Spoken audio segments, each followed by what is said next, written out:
Hi, Venom.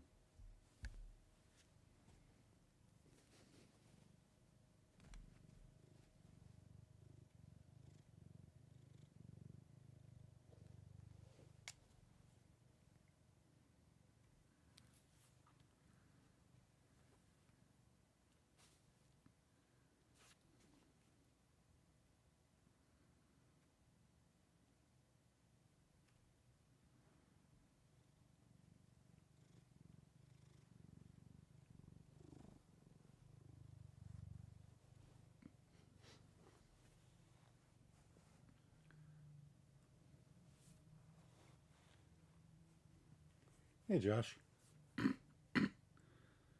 Dude, no way. A new sponsorship opportunity with HelloFresh. Whoa.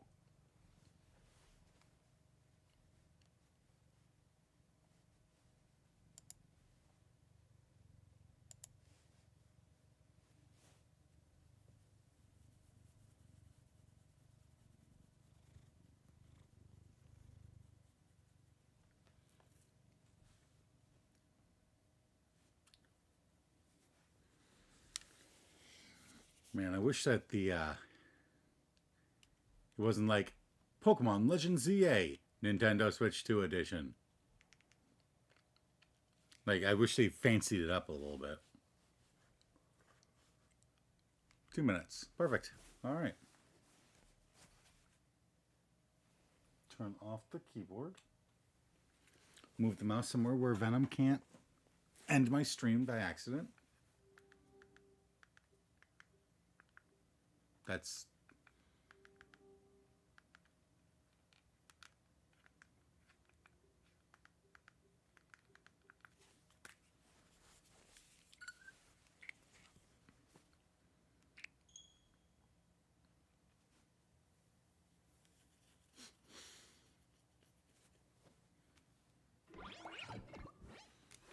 All right, so is the volume okay? Like, is the game too loud? Is it echoing?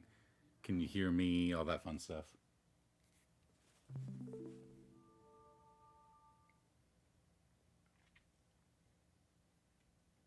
Because I had to change around some stuff, so...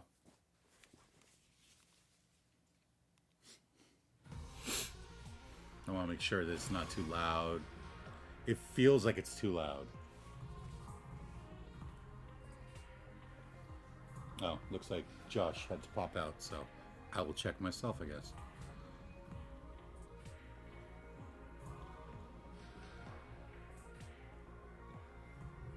All right, this is a test.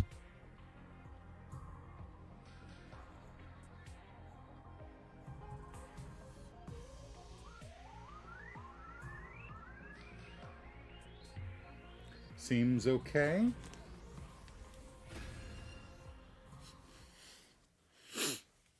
Where was I? I was still on the Boxes of Calamity route, right? Or did I finish that?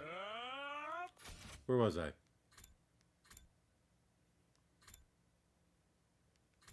Yeah. Okay, I feel like that's still a little too loud. What? Which route am I on? I'm on the... Go help C-Ray. Right, and then C-Ray died anyway. And then they found the box. Right, okay. I'm going to turn the volume down a little bit more.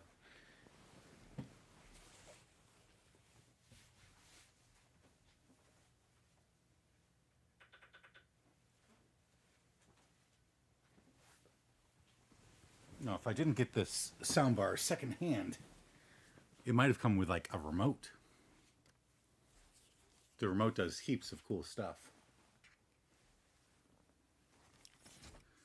I don't really think this is a good idea.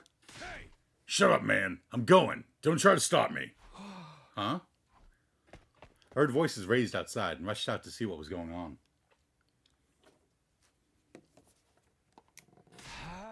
What's happening? What's all this noise? Takumi. Oh, hey, Takumi. Why are you two fighting? I could hear you through the walls. Takamaru says he's going to go out searching the ruins on his own. What? Why would you want to do that? Ain't it obvious? All this stuff about curses and crap keeps coming back to the box of whatever it was. We keep going in circles because we still don't know what the deal is with that box. I'm gonna go find one so we can figure out what it is and how it works. Then we can finally put this whole thing to bed. But I'm going whether you like it or not. If you try and stop me, I won't go easy on you. Takumi, can't you do something? Okay. That's actually not a bad idea, Takamaru. But you shouldn't go out there on your own. I'll come with you. Whatever. Do what you want. Thank you, Takumi. Don't worry about it. Let the others know what we're doing, okay? Let's get going, Takamaru. Do you have any idea where we should start? I don't know why that's a period, not a question mark. Nah, I figure we'll go with our guts. Your instincts can lead you to stuff you wouldn't notice consciously sometimes. That's how this works, right? Well, kind of. Let's just do our best out there.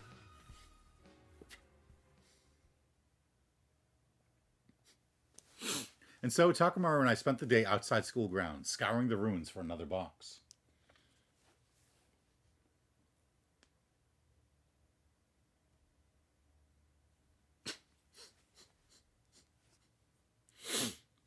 And so Takamaru and I spent several days.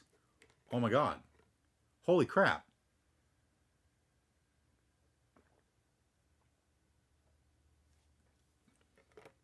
Okay.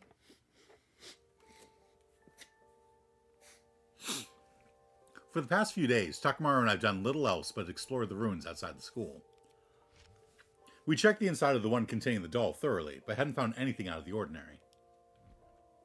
So we decided to look for another one. We'd seen two so far, so it stood to reason there might be more out there. At least that's what we thought. But here we were, at the end of day 71, with nothing to show for it. Even Takamaru knew when to admit defeat. Reluctantly, we both trudged back to the school.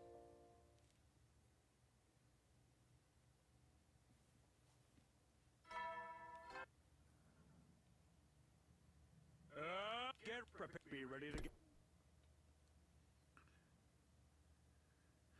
Most of the invader attacks happened first thing in the morning, and this one was no exception.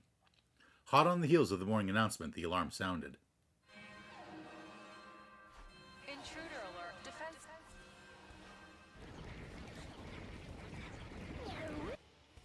No. I hurried over to the war room to get ready.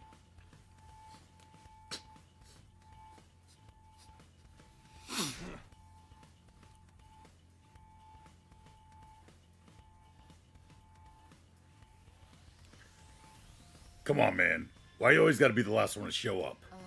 You are rather slow. Yeah, what are you, a turtle? More like a slug. It's really something to be even later than me. Do you guys have to destroy my self-esteem right before the battle? Takumi, we should get going. Right. Defensive battle. Initiate.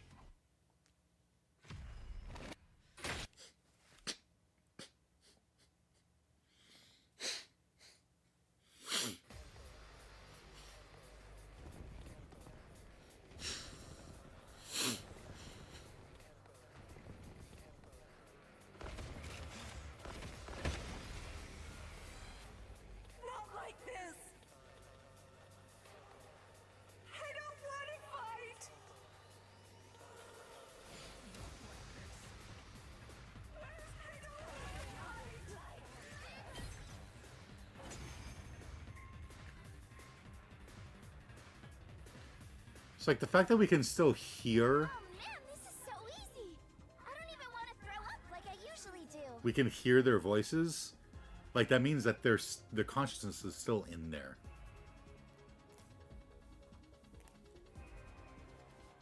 Not even a little.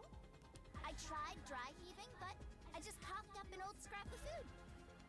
Gross! Too much information! You guys want to quit the chit-chat? Yeah, it looks like the next wave of enemies are here! Then we take them out too.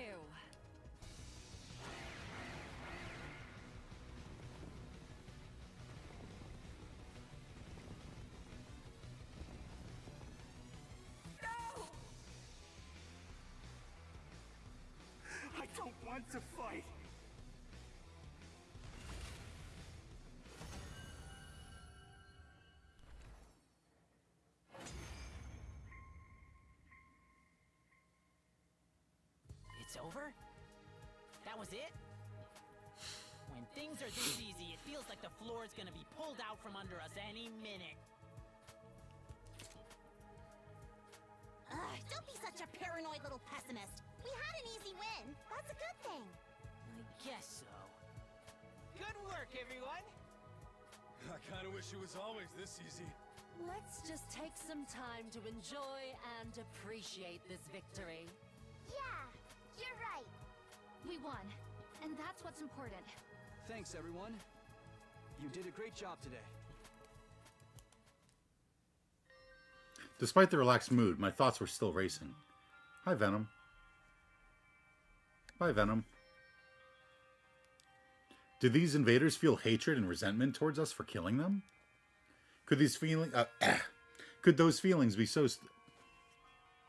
could those feelings be strong enough to linger even after death? Would they come back as vengeful ghosts? Could they even possess one of us?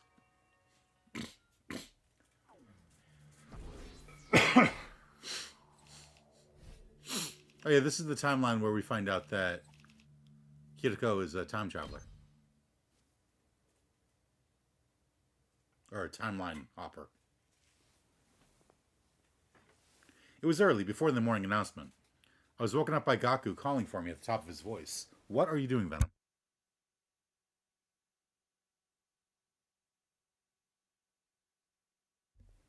He just looks over at me with innocent eyes like, what? Takumi, come quick, it's an emergency! I had a very bad feeling about what that might mean. Is someone else dead? Gaku took me to the classroom on the first floor. Everyone else was there too, just outside the door. No, wait. We're missing someone. Alright, so someone's definitely dead. Let's see. Who we got? We've got Gaku, Hiriko, Shoma. Ooh, the artifacting on them is horrible. Takamaru. Oh no. Where's Kurata? Don't tell me. With a lump in my throat, I charged forward into the classroom and saw exactly what I'd been afraid of. Kurata. When I came here this morning, I found her like this. The mask that Kurata usually hid behind had been removed. Her face was deathly pale, and it was clear to everyone. She was gone. The blood on the floor is mostly dry, too, so we can't bring her back. Kurata? Damn it. Talk to me! Takemaru, don't. We're too late. She's dead. Poor Kurata. Why did this happen? Another victim! The curse is back! Wait. Something doesn't make sense to me. What's that? Hiriko beckoned us back out into the corridor. She was killed in this classroom, a place none of us use most of the time. Gaku, you said you were the one who found her. What were you doing here, and so early in the morning? You're not suspecting him, are you? I'd like him to explain his behavior, at least. It's not normal to go poking around in random rooms before the day's even officially started. Whoa, whoa, whoa, you can't pin this on me. I was called here by her ghost. Her ghost? I was asleep, just like normal, when suddenly I started finding it hard to breathe. And the next thing I knew, I was here. It must have been Kurata's ghost, guiding me here so she could punish me for letting this happen. Seriously, dude? You're still going on about that crap? You guys are just as bad as me. You're always shooting me down when I bring up ghosts, but you never come up with any other explanations. Huh. Maybe you had a point. This is too much. How long are you gonna keep denying it? We've been cursed. By the Box of Calamity, by Ava, by Kurata, probably by a bunch of others, too. Everything weird that's happened is their fault.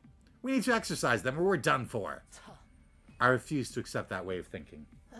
I'm not asking you. Takumi, you believe me, right? The curse is gonna get us all if we don't do something. We need an exorcism. Don't be fooled, Takumi. There's a logical explanation for all of this. Holding silly rituals is only going to waste our time. I think... Oh.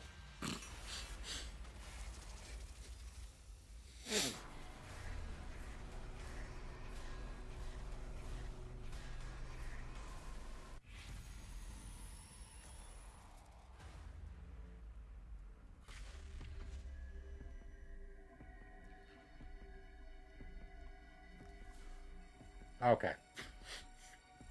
So, Hiroko's right. There is no ghost.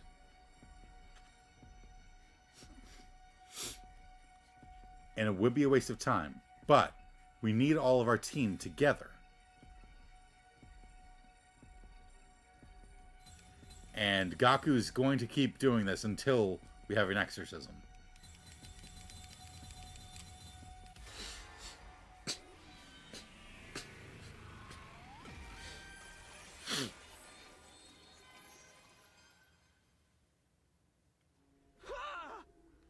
Maybe we really are cursed. No, we definitely are. Okay, you didn't have to go that far.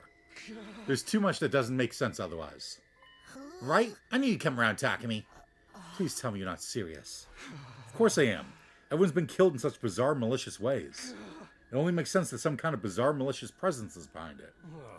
You really gone off the deep end, huh? Never thought you'd be the kind of guy to buy into all that BS.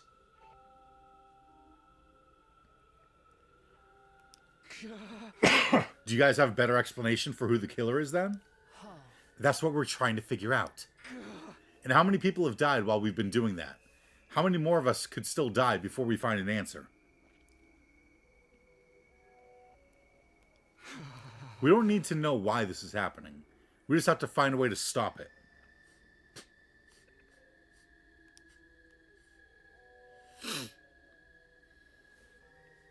If this really is a curse, then there's got to be a way to break it.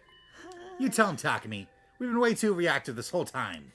Finding the killer won't do us any good if we can't prevent the next murder. There's no getting through to them now.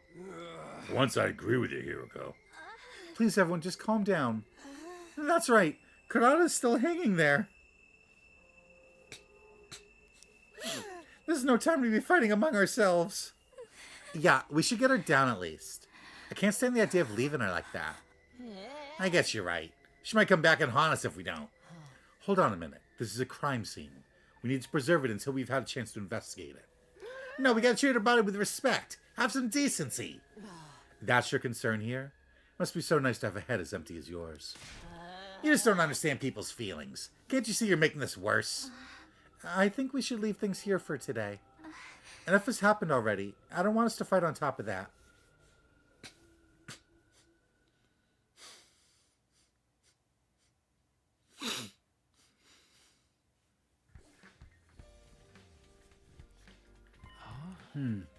Could you run that by me again? We think that all these murders have been because of a curse. So now we want to find a way to get rid of it. It's probably invader ghosts who are causing this curse. So we figured we'd need some kind of invader ritual to deal with them. Have you found anything in here about, like, exorcisms and stuff? Are you sure about this, Takumi? You really think it was a curse that killed the others? I do. It's the only thing that makes sense to me. Alright.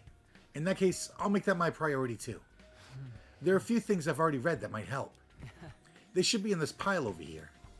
For real? Awesome. I knew we could count on you. Come on, Takumi. It's research time. We've got a curse to break. Anything that looks even a little bit doable, we do it. Nothing is off the table. If we try a whole bunch of rituals, one of them is bound to make these spirits move on to the great beyond.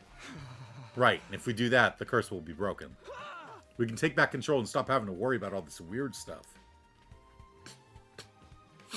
Gaku, the ghost boy, and I spent the whole day in the library, looking through document after document. We uncovered several purification rituals used by past generations of invaders, and learned everything we could about them.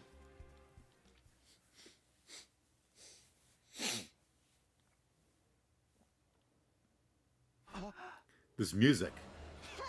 It's an invader funeral song I recreated from the stuff in the library. Pretty sure I nailed it too. It's scary how talented I am sometimes. Let's listen to this.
Yeah, it's pretty amazing to put together a whole song in just one day.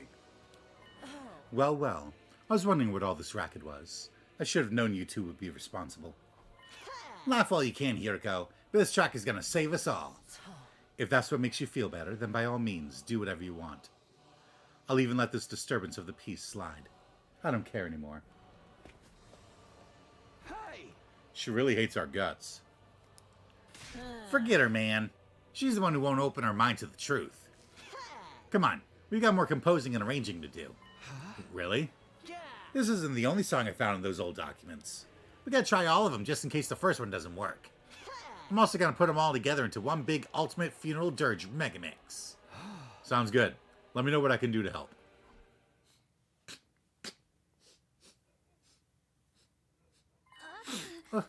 What's that smell? It's like ditch water or a cesspool or the inside of my room. That's the smell of salvation. It's special ultra strength purifying incense. It's practically guaranteed to keep away evil spirits. I think it's gonna keep me away too. You're not planning to burn that all over the school, are you? Sorry, but we don't know where the spirits could be coming from. We've got to cover all our bases. I'd really prefer it if you didn't. It's enough like my BO that I can probably get used to it, but I feel bad for everyone else. Show a little perspective, guys. This smell is going to prevent anyone else from dying. Perhaps, but don't worry, tomorrow's batch will be even more effective. Wait, you're going to keep burning it after this? Of course. You know what they say. Rome wasn't exercised in a day. Sorry, but I've never heard anyone say that. Yeah, me neither. Don't ruin this for me.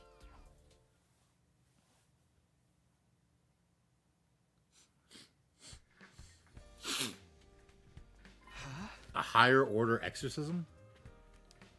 Yes, you can think of it like a special ritual to get rid of wraiths. It takes 3 days in total, but all the sources say it's incredibly effective against any and all malicious presences.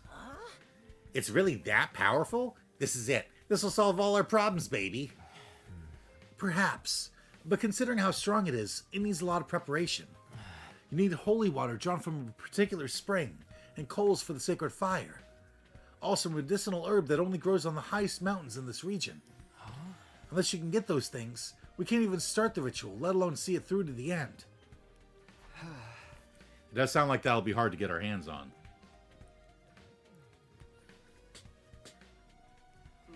But if it can really break this curse, it'll be worth the trouble. Yeah, that's the spirit. We'll psych ourselves up today and start looking for the stuff tomorrow. Project Exercise the Wraith and Save the Day is on.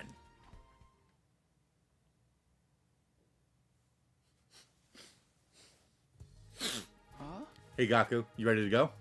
Yeah. Are you ready? This is going to be a pretty intensive journey. I know. Come on, let's get going. And so Gaku and I left the school and went off on our search. Our objective was to find the 3 items necessary to perform the Wraith exorcism. Those items were holy water, coals from a sacred fire, and special medicinal herbs. We wandered far outside the wall of fire in search of them. We didn't find anything of the sort. The sun descended as we searched, and soon night fell. We gave up on the search for the day and trudged back to the school.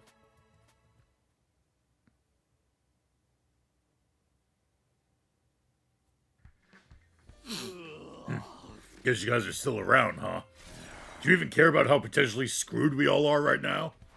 Takamaru. Yeah. Of course we do. Everything we've been doing is to get us unscrewed, you know? Yeah? You seriously think playing that messed up music and burning that weird smelling crap and just wandering around outside is gonna do us any good? If you really want to help, take a shift keeping watch or something. We tried that and it didn't work. The murders just kept on coming. Now we're tackling the root of the problem. This is giving me a headache. Fine, whatever. Do what you want. Not like you'll be any help anyway. Sorry, Takamaru, but I've made my choice. This is how I'm gonna fix things. Let's go, Gaku. We need to get the stuff for the ritual. With that, Gaku and I went searching once more. But the outside world was vast. Finding the 3 items we sought wouldn't be a simple matter.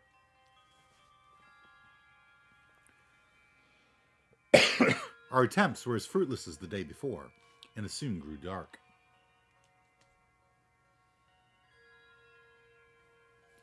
And so that day's search came to the same unfortunate ending.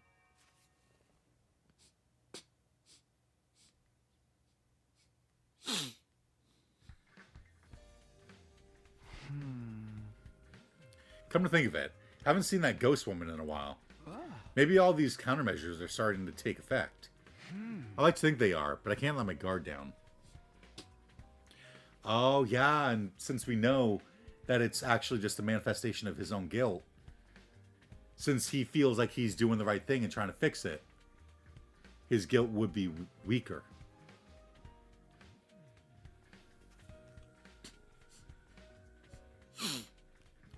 For all I know, she could be waiting to strike when I least expect it.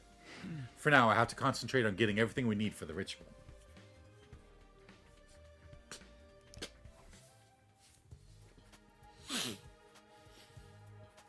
It was the third day of our search. We walked around until our legs grew stiff. But of course, we still couldn't find a single one of the 3 items we needed.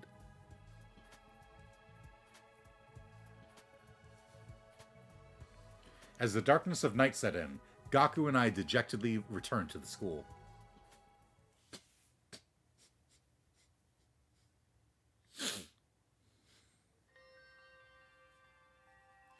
We were met with good luck that day. We were halfway up the mountainside shrouded in greenery. There we found a pure spring flowing with pristine water. After all of our long searching, we finally arrived at the right place. So this is the spring of purity we've been looking for. Woohoo! I knew we could find it. It's so clean and sparkly. It almost feels sacred in a way. I guess it would need to be for a ritual like... What? Quit being so uptight. Springs like this don't come along every day. We might as well have some fun with it. Take this.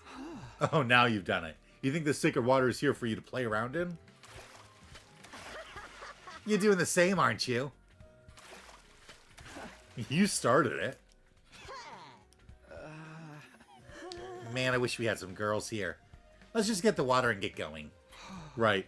Better take enough so we won't have to come back later.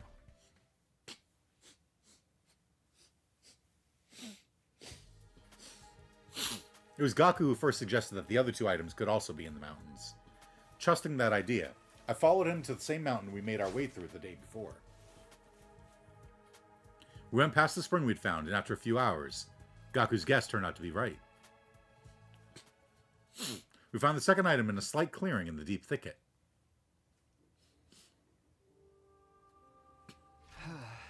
These must be the coals we need for the ritual. What are hot coals doing inside a mountain anyway? Maybe it got struck by lightning and these embers are what's left of the fires that it caused. You can see how people would consider a strange phenomenon like that to be sacred. Yeah, I guess that makes sense. By the way, I've got bad news. What is it? You know how I brought along a bunch of torches so we could keep the flame going? Well, this place is a lot further away than I thought. We might not have enough. It'll all be for nothing if it goes out before we get back. That just means we gotta run. It's a full-on sprint all the way to the school. A sprint, huh? At least he's getting his exercise in. It was our 6th day of searching, and we spent it climbing that same mountain as if something was guiding us. We've been blessed with good fortune day after day, and as we neared the summit, our luck held steady as we successfully found the last item.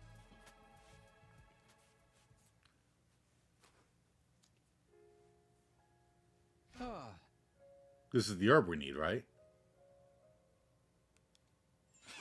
Must be. Let's pick as much as we can find and head back. Wait, if we do that, this plant could go extinct. I'm all for taking some extra, but taking all of it is going overboard. It's a little late for that, don't you think? Once we get to day 100, it's gonna get torched along with everything else anyway. What's the difference if it dies out a couple of weeks early? I get your point, but... Come on, can we just leave a little of it behind? Seriously? Why? I just think this ritual should be, you know, reverent, respectful. Taking all of these sacred herbs feels like something that could call down divine punishment on us. Maybe there's something in that. Okay, we'll leave a couple of sprigs as they are. Do your best to live while you still can, little guys.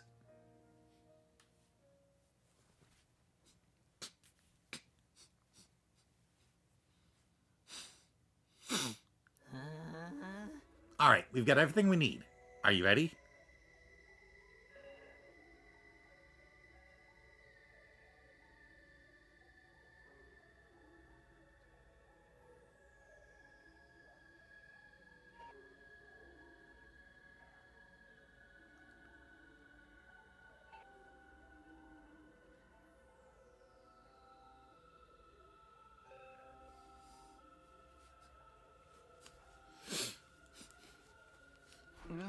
We just have to chant these sacred verses, right? That sounds easy enough. Keeping it going for 3 whole days might be a strain, but it's not so bad compared to what we've been through already.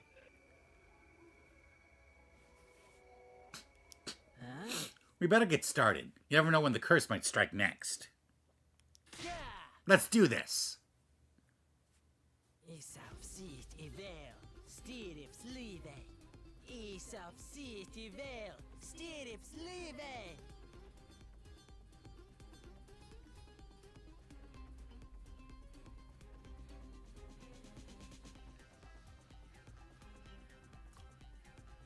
Wow. So, like, in the Japanese, is it the same thing where it's evil spirits leave this place, but backwards? Also, why would you say that backwards, dude? Isaf sit i vel, stirrips livet. Isaf sit i vel, stirrips livet.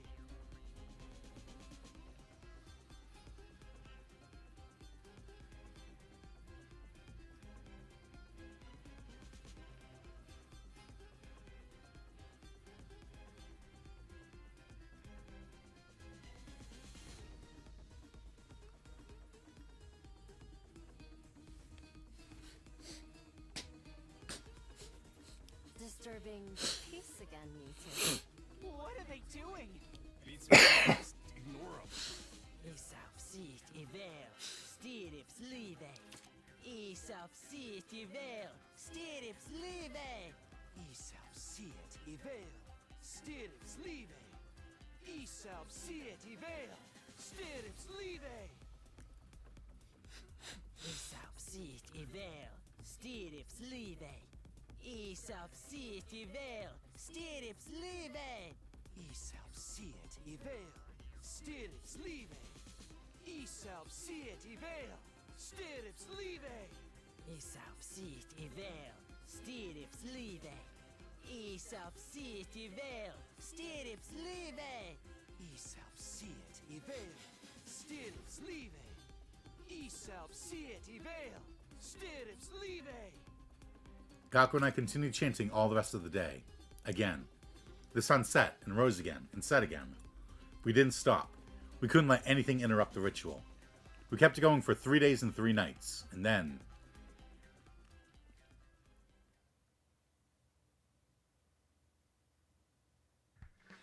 It's morning. The ritual's finally over. Now we don't have to worry about the Wraith anymore, right? Here's hoping. We should probably... Intruder alert. Defense. An enemy attack. Come on, Gaku. Right. Now the curse is gone, I'm not about to lose to some regular old living invaders.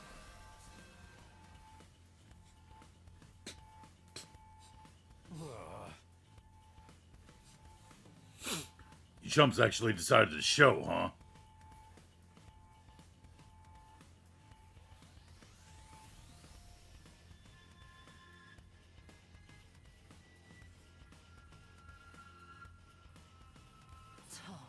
I thought you'd be too busy chanting your magic words.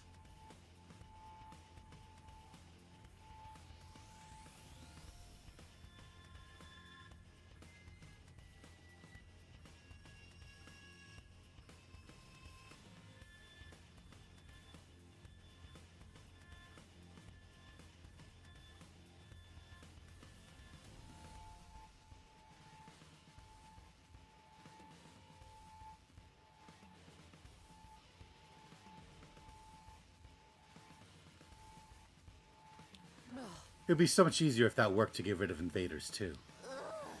Come on, Hiriko. Don't be too hard on them. I can't help it. I'm so tired of all that ridiculous hocus-pocus they've been doing. Say what you want. We did what needed to be done.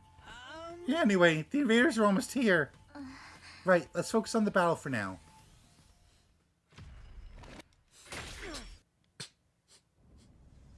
Oh, Dalsha.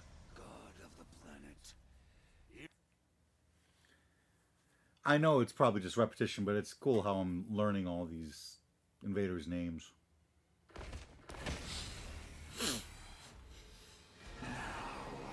Let us begin. First, I want you to show me your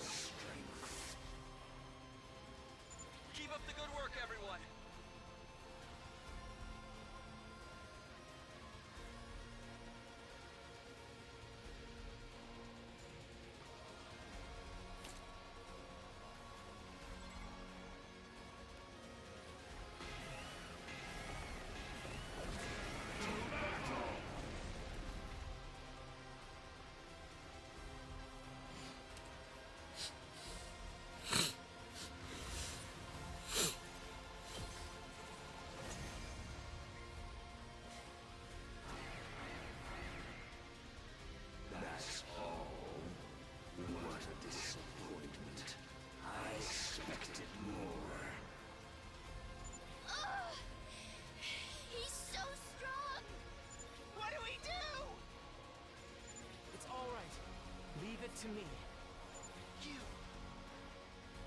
I'll do something about him with my ability. We're definitely at a disadvantage. Takumi, let's use his power. Okay. Sorry. It's all on you. Yeah. Got it.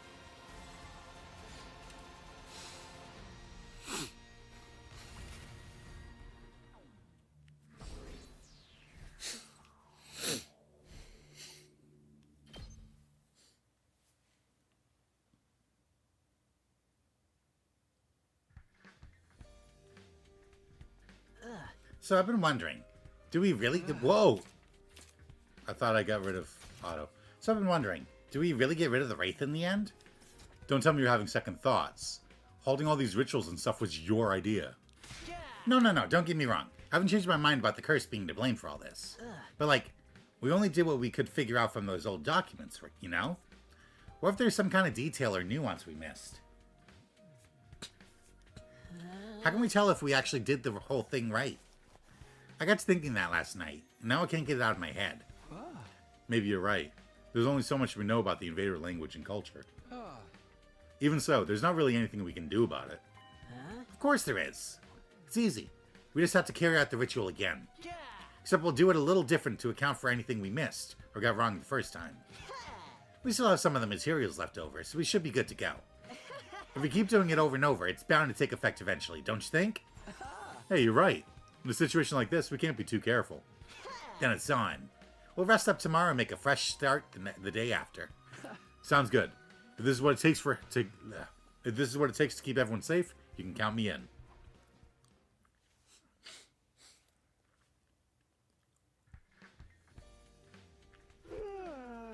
Morning, huh? Need to use today to prepare my body for tomorrow. I could just spend it like normal and spend some time with someone, but somehow I feel like the others won't want to hang out with me right now. The last thing I wanted is to make things even more awkward. In that case, maybe I'll put together some more incense and purifying salt and stuff instead. More than anything, I just need to take it easy. That's the best thing I can do today.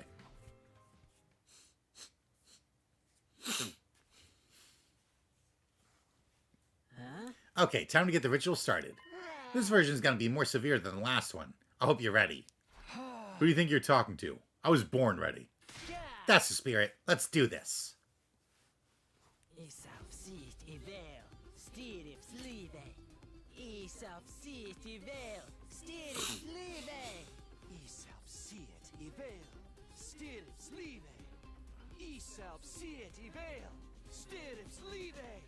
They're at it again. They're really into it, too. I wish they'd at least keep it down at night. Nozomi, are you okay? You're looking kind of sickly. That incense they've been burning doesn't really agree with me. Really? It's that bad? Should we talk to them and get them to stop? No, the way they are now, I don't think they'd listen. Just let them get all this out of their system. I'll try to bear with the smell until then. You're too nice for your own good, Nozomi.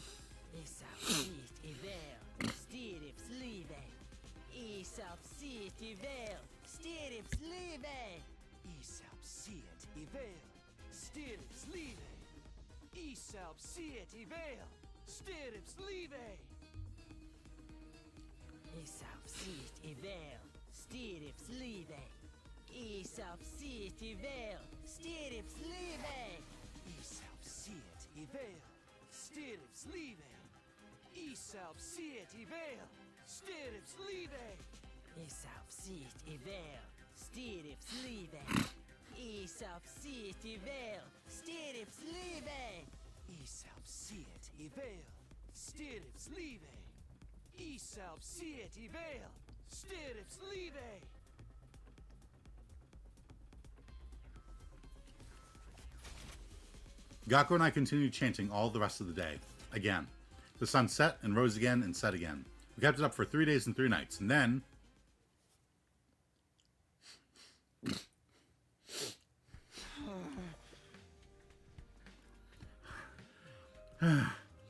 We're finally done. Yeah. What is it today? Day 93? What do you want to do now, Takumi?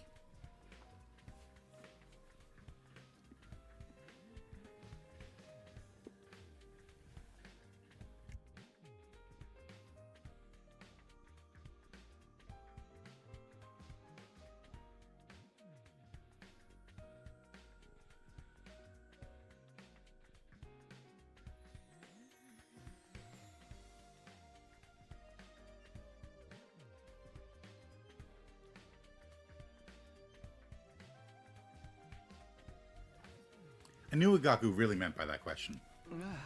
Even taking any future battles into account, we should have enough time for one more attempt. I say we do it. We can't risk letting this Wraith survive. Yeah. Nice. I had a feeling you'd say... Intruder alert. Intruder alert. Defense mode It's Dalsha. He's back. Ah, now? I'll teach him to mess up other people's schedules.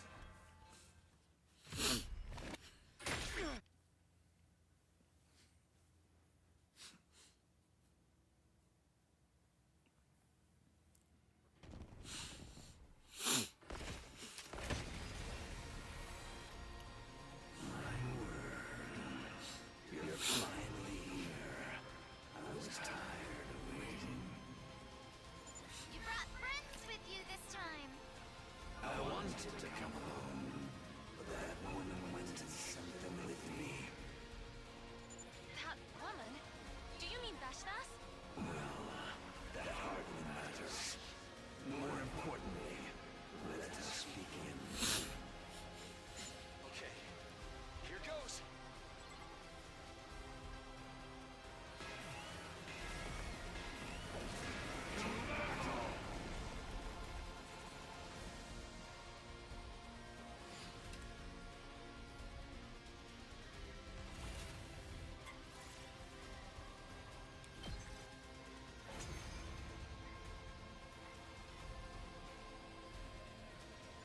There.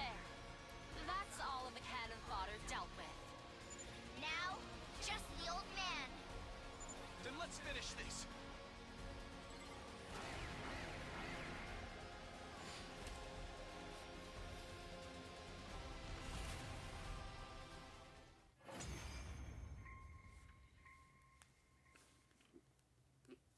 How trifling and lukewarm. Is that all you've got? Hesitation, fear, sadness. They show in your every move. We're doing everything we can. You can't just insult us. How regretful that I was dragged into such a So this is one of the routes where he just goes, I'm leaving. value of a battle that ends without seeing the entirety of the opponent's might. Enough. Oh. I'll dispatch all of... So, it's you. Huh? He stopped moving? Isn't this our chance? It's like someone is standing in front of him. That's...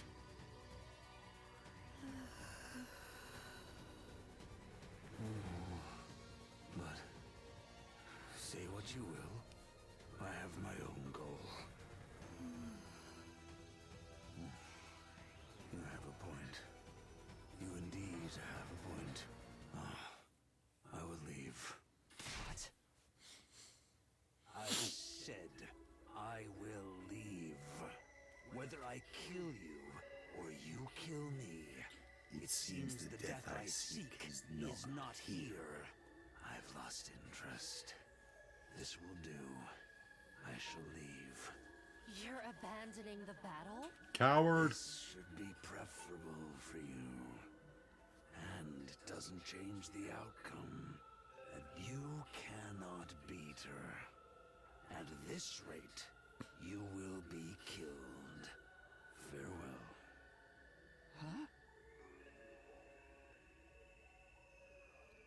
With that, Dalsha the commander calmly took his leave. He didn't mention anything about coming back, so that was likely the last time we'd ever see him.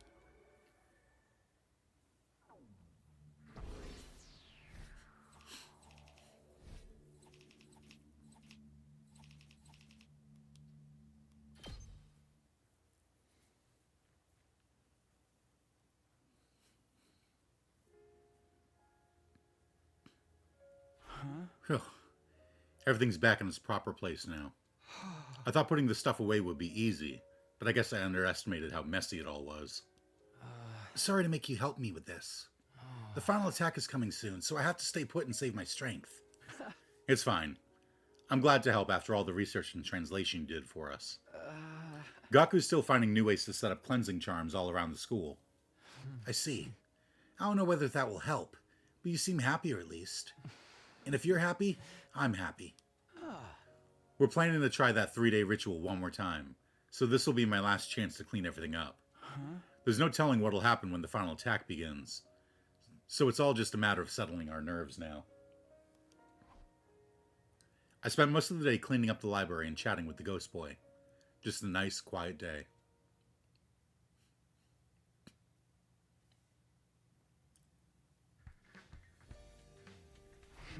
We'll hold the ritual tomorrow, so I'll take it easy today. I'll just prepare myself mentally and... wonder who that is. Come in. Hey, Takumi, you got a minute? Tsubasa, sure. What's wrong? Well, it's getting near the end, you know? We're thinking of getting everyone together and make sure there's no more murders. We figure if we stick together and keep watching shifts, no one else will get attacked. It'll work better the more people we have, so I was hoping you and Gaku would join us. Sorry, but I'll pass. We're going to be busy with this ritual. Don't you think it's time to give all this ritual stuff a rest? We're getting really worried about you. And it's better for everyone if we act like a real team for whatever the final battle brings, right? It would mean a lot to me if you could join us. Right. But the ritual takes 3 days, so we wouldn't be able to break off and take our shifts. What, so your weird ceremony is more important than the rest of us getting out of here this alive? Of course not. We're doing this because we want everyone to survive. Alright, forget it then. See you around, Takumi. Good luck with your ritual. Tsubasa turned her back on me and walked out the door. I watched her go in silence, then lay down on my bed. We'll hold the ritual again tomorrow. I had to take it easy today.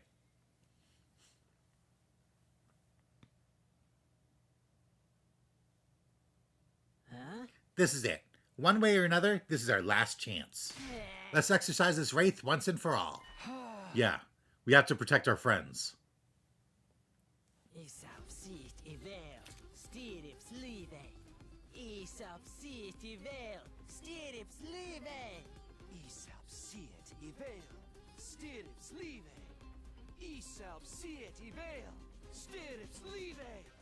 Man, what a racket. At least we'll know right away if anything happens to one of them. You know, because the noise will stop. Forget them. Those of us who are still sane have to stick together and keep watch. Right.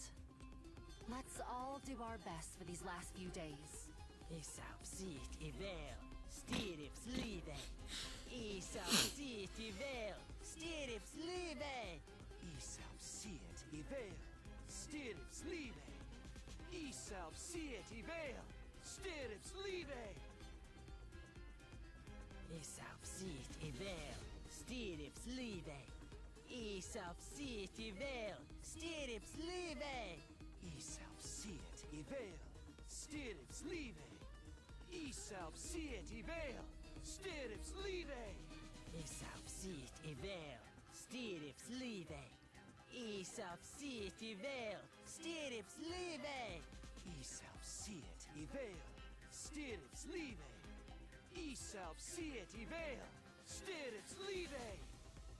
Gaku and I chanted harder and more passionately than we ever had before.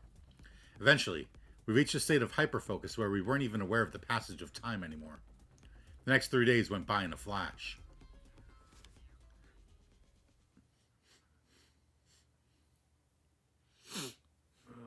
Yes, we did it. Yeah, we can't relax just yet. Huh? Why not? All these rituals should have dealt with the Wraith. That danger is past us now. There's someone else we still need to deal with. If she's going to attack us one last time, she'll do it today. Intrude defense.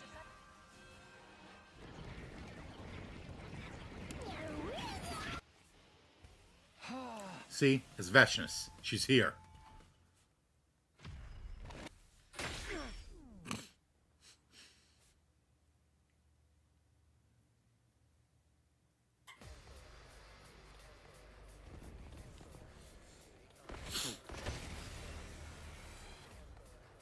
Let's get this started.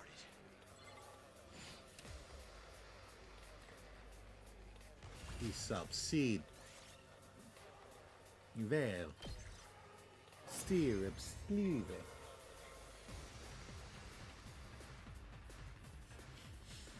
She's here. Get ready. Just as Hiriko said, Veshness had arrived, calmly approaching from the distance. I could hear everyone's breath hitch. Tension filled the air. At last, Veshness stood in place. She looked us up and down before she spoke.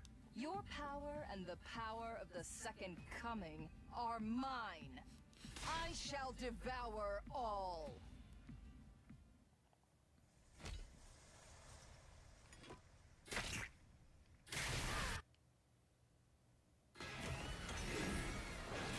Imagine the Hemoanima just doesn't work one time. She just friggin' slits her throat and dies.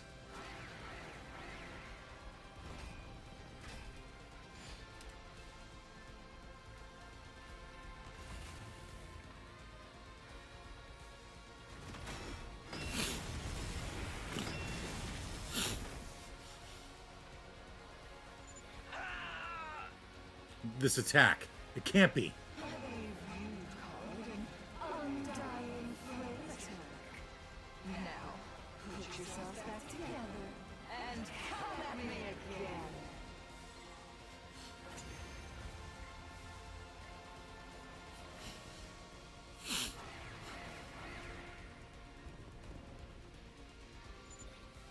Even if we keep fighting like this, I can't see us winning against Veshness. If only we could create some kind of opening. Use my power. That's right. She's using an Undying Flame attack, so we should fight fire with fire. Okay, everyone, here we go.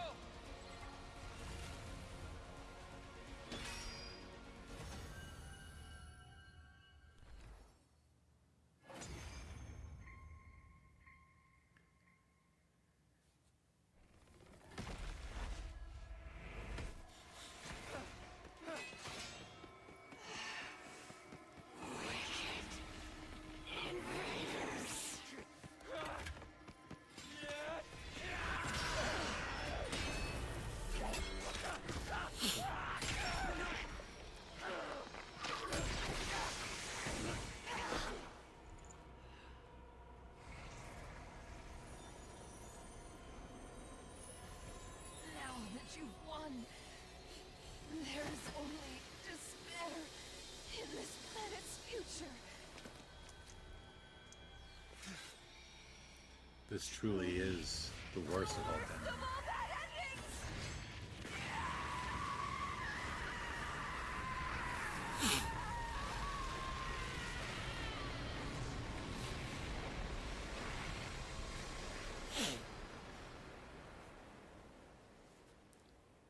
So dramatic.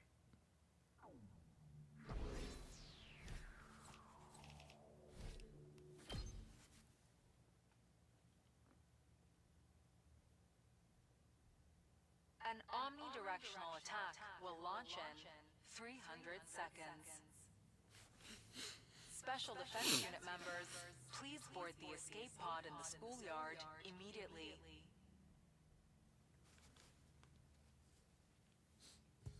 The final announcement played just like it had the last time. I scrambled to my feet and ran out the door. Oh man, if I don't make it in time, it'll all be for nothing.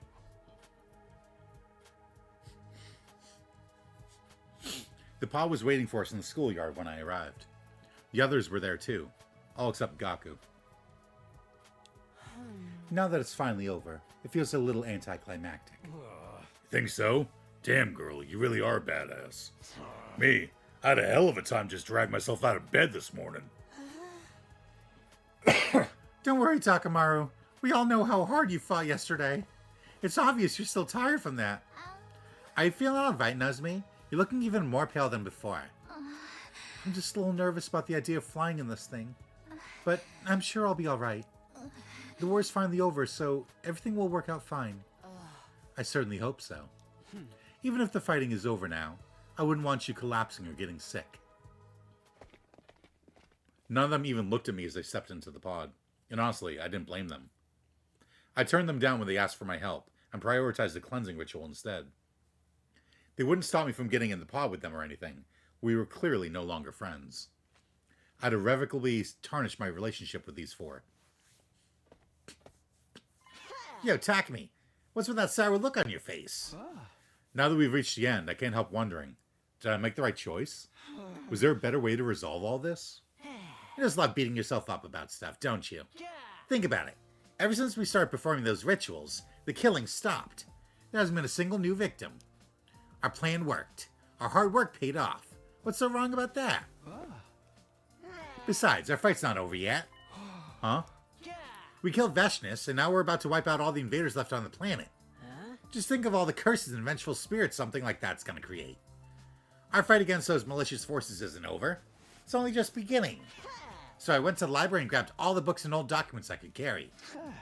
I was wondering what took you so long to get here. I guess that explains it. Come on, let's get in the pod. Don't want to get left behind. Once we get to the artificial satellite, we'll have to get started on a whole new set of rituals. I can count on you, right, Takumi? Gaku thrust his fist out toward me. I smiled and bumped my own fist against it. Absolutely. I'm with you all the way, Gaku.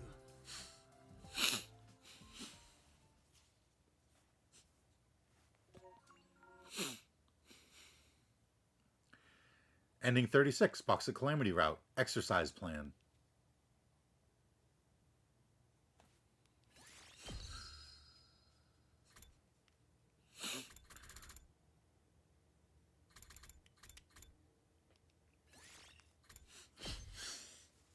Now we take Kiriko's side.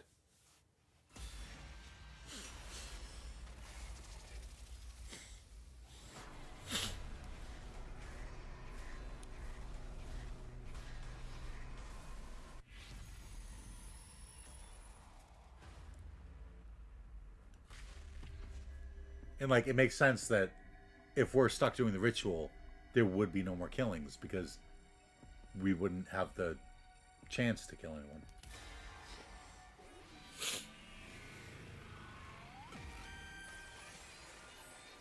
It's your future.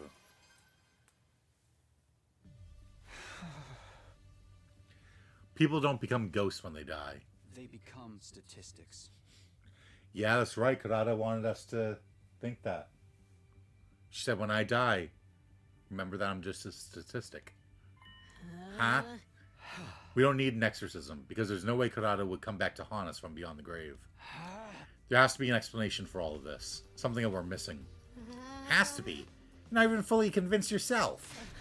What is this explanation, huh? Why did they all die? Who was it that killed them?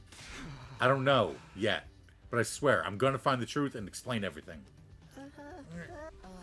I think that's enough discussion. It's time for you to back down, Gaku. And Takumi, well done. Sorry to make you worry. Like, she seriously just went through the other timeline and then hopped over and went, well done.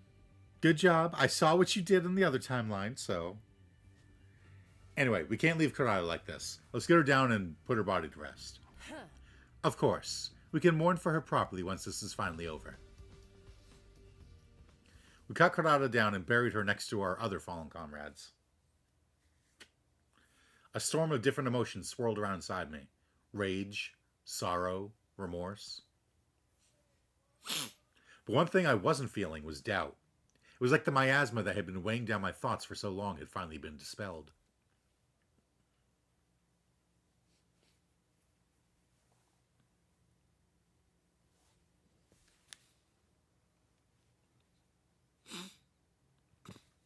I got up, ate a quick breakfast, then went back to my room.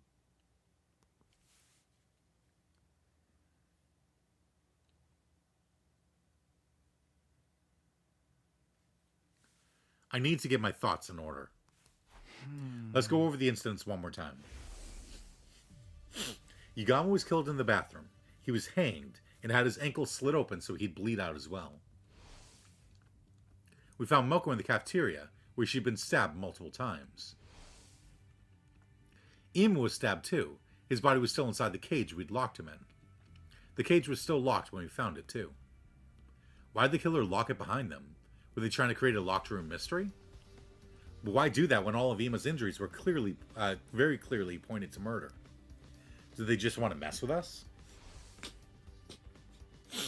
Then finally, there's Kurata. She was hanged and bled out as well. Looking at the murderers all together, they fall into two pretty clear groups. Yagami and Kurata were hanged and had their ankles cut. Moko and Emo were stabbed. Why the two different MOs? And why cut their ankles? To drain their cryptoglobin so they couldn't be revived? That's what I thought at first, but just making sure the bodies wouldn't be found for a while would do that too. If this was really about making sure they couldn't come back, the killer could have just thrown them into the undying flames or something. That would get rid of the corpses and make the murder that much harder to trace back to them. The killer's been very careful about covering their tracks, except when it comes to the bodies themselves. Wouldn't it be more advantageous to hide them? And is it significant that those four are the ones who were targeted? Hiroko said that the reason Kako started killing people was because she opened the box. The box. This case really does hinge on that thing. I continued to puzzle over the details of the case long into the evening. Before I knew it, the sun had gone down, and my room was cloaked in darkness. Still trying to reach an answer, I reluctantly crawled into bed, and soon drifted off.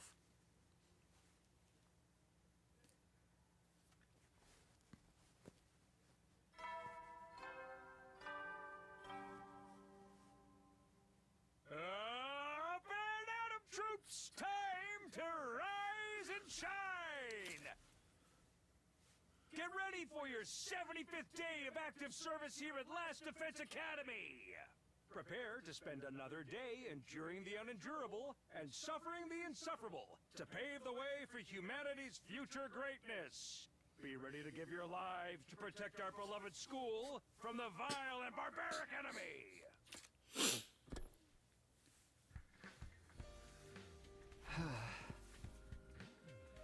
I think it was around here. Oh, hello, Takumi. Hiroko, are you feeling better now? Ready to actually solve this mystery? Yeah, the question of ghosts and curses can wait. Right now we have to stop whoever it is who's trying to kill us. Well said. If you hadn't shaped up, I might have had to kill you and take over as leader myself. I know I've been kind of useless lately, and I'm sorry. Can't you ease up on me a little? You came to your senses before it was too late, so I suppose it's alright. Just don't mess this up. Anyway, if you came here, I assume you're looking for this. Yeah, I thought it might be worth checking it over again. And that's what I did. I examined the box from every angle, in as much detail as I could. No new details jumped out at me, though. It was just a box. But then, there was also the doll that had been inside it. Hiroko, you said Kako probably started acting strange because she opened the box at the shrine, right? Yes. So she opened the box, and something inside it made her want to start killing people. I can't say for sure. I don't know very much about it myself. I just know that in other timelines, she only became a murderer after opening it. My only guess is that the box was the cause of her behavior somehow. If we assume it was, then that means whoever is behind all this also opened the box, right? I wouldn't be so sure. Ima opened it, and he didn't turn into a serial killer. Well, that's true. And I'm curious about the doll. Do you think the other box had something like this in it too? Who knows? Perhaps Takamaru was on the right track when he said we need to find another one to figure things out. And there's one more thing I don't understand. Why was this box there in the cafeteria when I found Moko's body?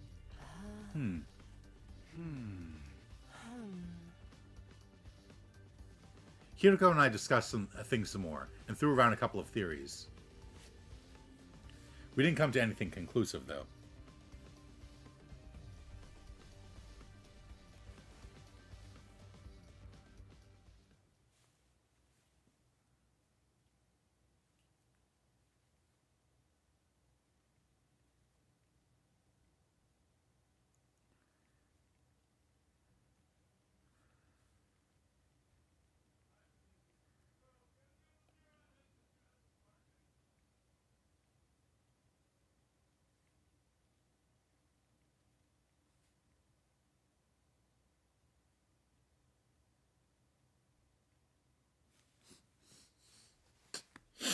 Our 75th day at Last Defense Academy drew to a close, our heads still filled with confusion and unanswered questions.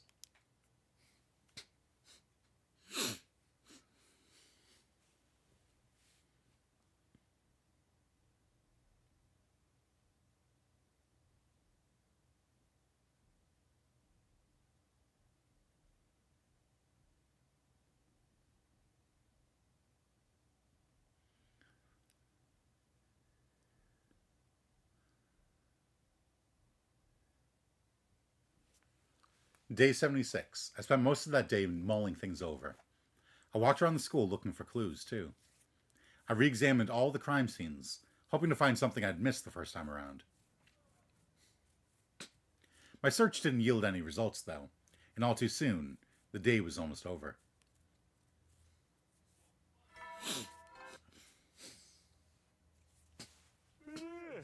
You never know. Well then, good night.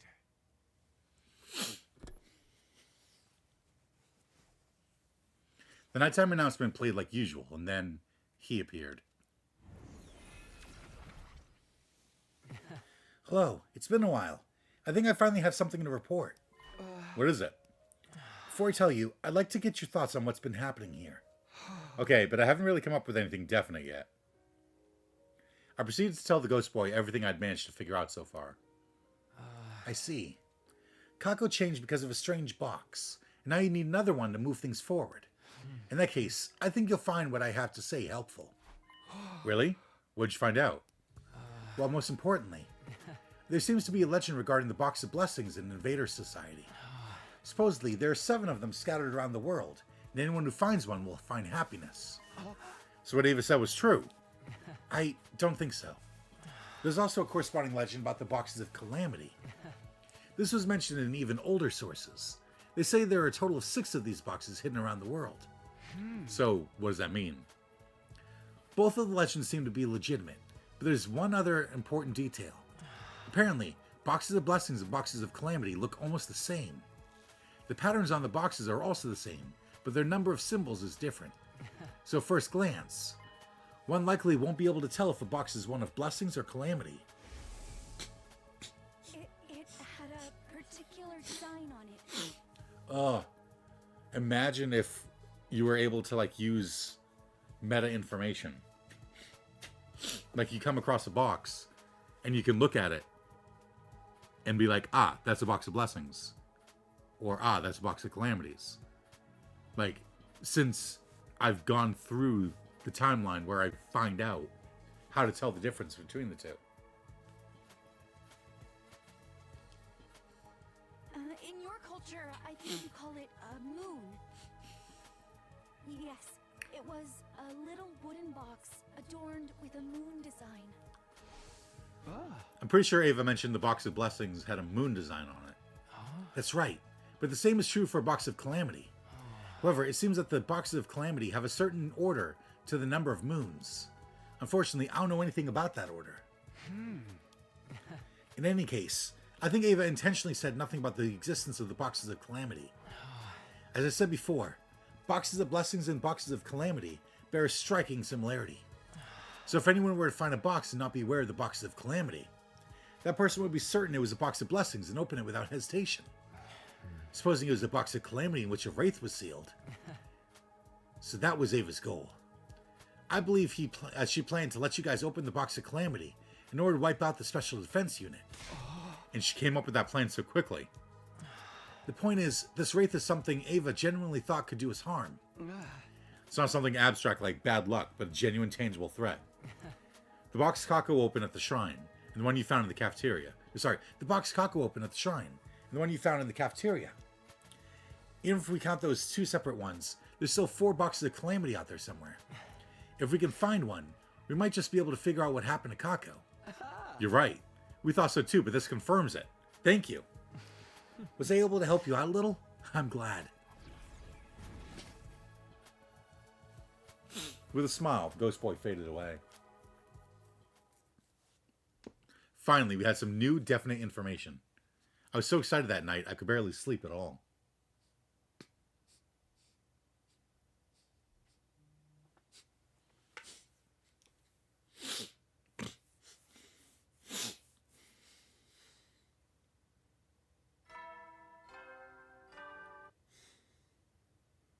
Get prepared. Be ready to give. After breakfast, I relayed everything the Ghost Boy had told me the night before to everyone in the cafeteria.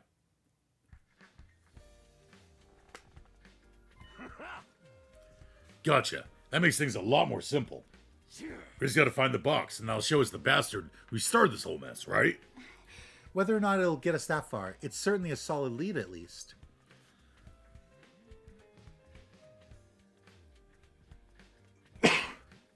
And on top of that, knowing that there are other boxes is pretty big. It means we should be able to find them if we look for them. So how do we do that? If I knew the box's scents, I'd try to sniff them out with my unsightly pig snout. Hey, count me out. Those boxes will curse us if we open them, won't they? Hard pass. No one said a word about any curses.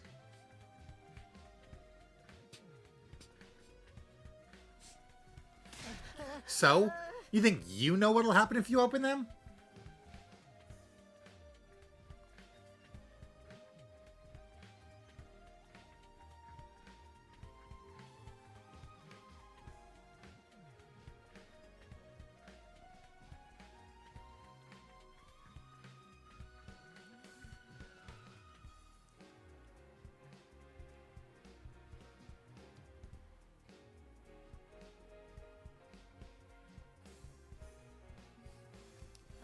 True, I don't. We still have to find them. Why don't we all go look for them? But wouldn't it be dangerous to leave the school empty?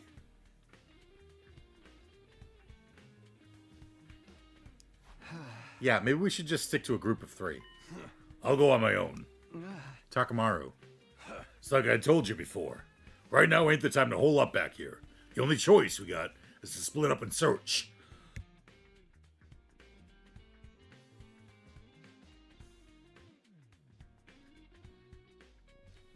I got a bit of a sore throat. Doing Takamaru's voice is not helping that.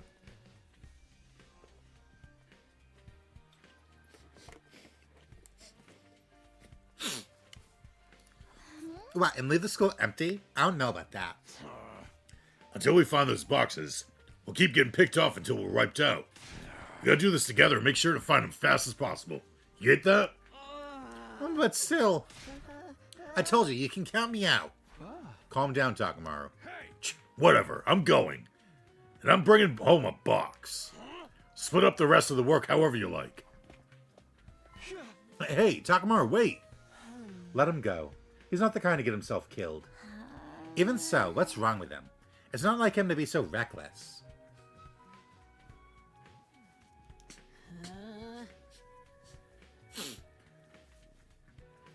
A thug that doesn't like to get reckless. What do you even call that? Maybe he's thinking about Kurata's death. What about Kurata? Takamaru went searching for the box before she died, remember? If he'd found the box then a fair bit of the mystery would have been solved and Kurata may not have died. That thought makes him feel responsible for it. The arrogance, putting that much blame on himself. He's such a gentle soul. In any case, Hiroko and I will go search for the boxes. Though I guess that makes 3 of us if we count Takamaru taking off on his own. Okay, we're counting on you. And so, our search for the boxes had begun. But no matter how many times we tried, over and over and over, our searches always came up empty. Hiroko and I solemnly made our way back to the school.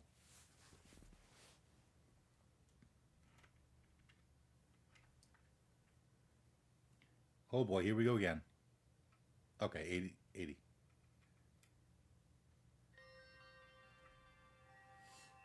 We started searching for the box with renewed vigor, but to no avail. Even after all this time, coming back empty-handed never got any less disappointing. It was like we were cursed. Not literally, of course. And unbeknownst to me, there was another misfortune waiting to befall us. I would hear about it from Nozomi the next morning.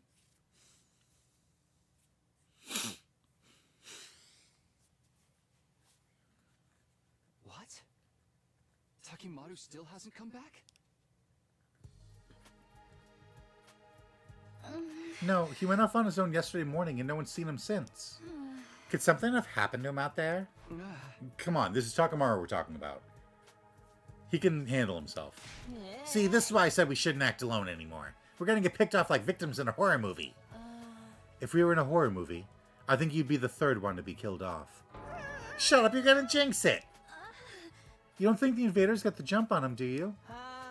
Or he could have fallen off a cliff and broken his leg and now he can't move. That sounds scarily plausible. So now we have to search for him as well? How exasperating. Nozomi, did Takamaru mention which direction he was going in when you saw him yesterday? I think he said he was going to explore the art gallery ruins. Ah. The art gallery, huh?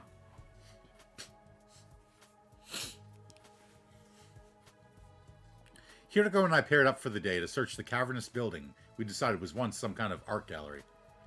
There was a lot of ground to cover, and by the end of the day, still no sign of Takamaru. Maybe he made it back on his own while we were out here. We can only hope so. It's getting late. We should get back ourselves. It was already dark by the time we got back to the school. The others were in the courtyard when we arrived, waiting for us. Is Takamaru... The four of them shook their heads. No. He's still not back. What could have happened to him? I'm telling you guys, it's the curse. It's the only explanation that makes sense. I didn't say anything. Not because I thought Gaku was right, of course. I just no longer had the energy to argue this point with him.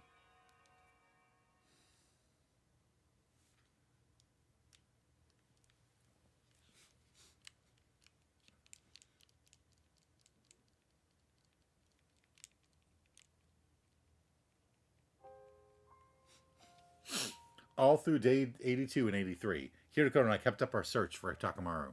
The same went for today, day 84. No matter how hard we looked, though, we never found a single clue to our friend's whereabouts. We staggered back to school that night, more disheartened than ever. As usual, we asked the others if there was any news when we returned. One look at their faces was enough to answer that question. But then, something new happened. I heard a noise behind me. Footsteps. I took a deep breath and turned around. And standing there before me was... Takamaru! Takamaru! I don't believe it. No way! You actually made it back? Takamaru! Where the heck have you been? We were so worried. I'm glad you're back, though. Losing another fighter would have been inconvenient. Takamaru? Yeah, sup? Takamaru, are you okay? Huh? Yeah, I'm fine. Don't I look fine? No, not even a little. Are you hurt anywhere? Do you need to go to the infirmary? Of course not. I'm telling you, I'm fine. Takamaru walked past us, heading toward the dorms. But when we turned to watch him go...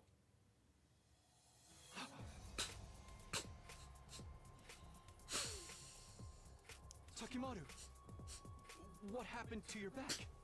My back? Oh, this? It's nothing. I fell. I find it hard to believe a simple fall could cause injuries like that. I'm guessing if it was the uncensored CG, then it would be like all bloody. You think so? Is that all you have to say? You need to get those wounds treated. Doesn't it hurt? Nah, not really. Anyway, you guys mind giving me some space? I'm beat. I want to go get some rest.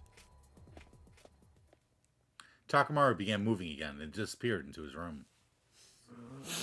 What was that all about? I'm glad he's back and all, but he's acting weird. Is he really okay? Maybe he's just tired. He'll be fine once he gets some rest, right? No one spoke up to answer that question. It was something we'd have to find out for ourselves.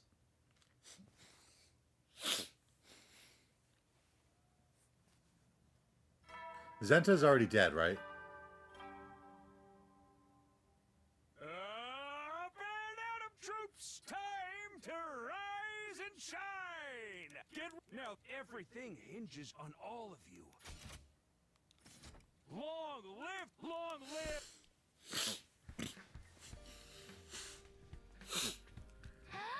How'd you like your breakfast, Takamaru? Was it good? Yeah, I guess. Takamaru, how about you and me do some training later?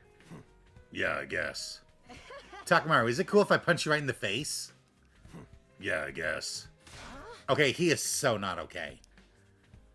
Takamaru showed us his back earlier. His wounds were completely healed. But I was still worried. Here to go. I think we should call off our search for the boxer for now. I mean, with Takamaru in this condition and all. I understand. But there's one last place I'd like to try first. Have you got some kind of hunch? Yes, I just thought of it this morning. I want to at least check it out before we take any breaks. Will you come with me? It's hard to tell with all this rubble, but this is where we found the shrine, isn't it? Yes. This might well be the place where Kako first opened the box. I should thank you for telling me about the old invader legends. When I heard those, I got to thinking. The threat of the Boxes of Calamity was serious enough that the invader saw a need to pass those stories on to later generations. Yeah, I guess so. That's why the legends are still around today. That being the case, maybe there's a warning where the box was kept too. It's not a sure thing, but I think it's worth checking. I think you're right. I just hope we find something this time. Hiroko and I got to work, sifting through the rubble in what was once the shrine grounds. And eventually... Here, I found a scroll. Good job. If it was kept here, there's a good chance it has some information we can use. I undid the string and unrolled the scroll. It was packed with strange writing I couldn't understand, although it did look just a little familiar. Good thing we know someone who can read this. Yeah, let's go ask him.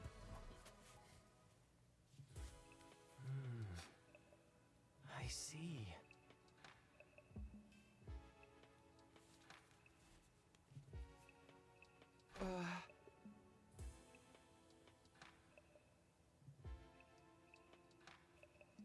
Did you find out anything new?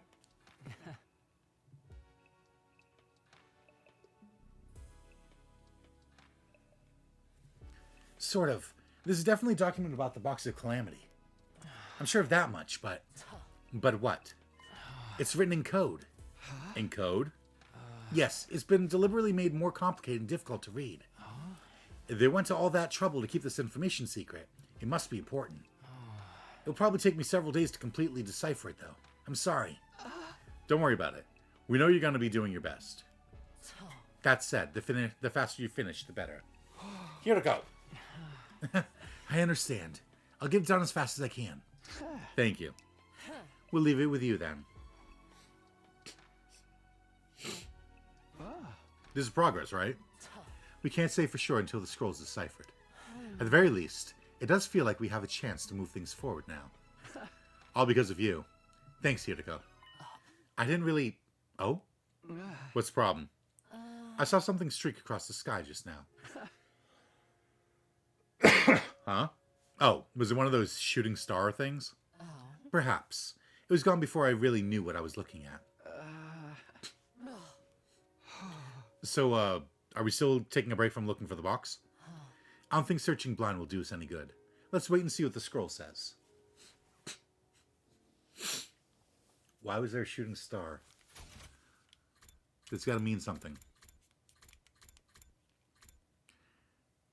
It feels like we have a chance to move things forward. All because of you. Thanks, Hiroko. I didn't really... And then she saw a shooting star. Hiroko and I went our separate ways and returned to our rooms. I had a feeling I was going to sleep well tonight, for the first time in what felt like a very long time.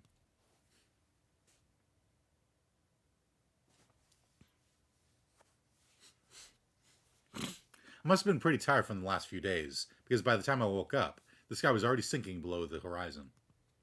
Hiroko and I did manage to tell everyone about the scroll we found, though. And just like that, night fell, and the day was at an end. Just as I was settling in to get an early night, I heard it. That's Gaku's voice. I flew out the door like a bullet from a gun. That was a scream I heard. On the roof, I saw Hiroko, Shoma, Tsubasa, and Nozomi. I looked around, and from the darkness it appeared.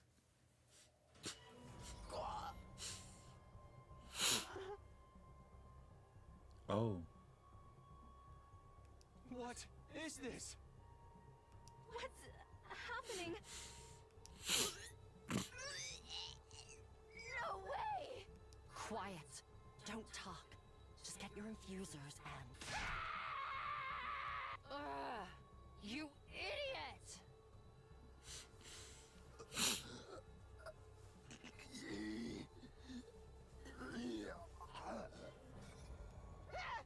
looking right at me! Shit.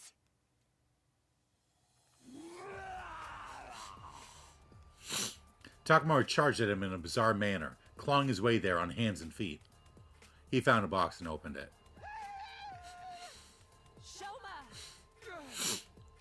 Shoma ran right into me first, then Hiriko, trying to escape and knocking us both off balance.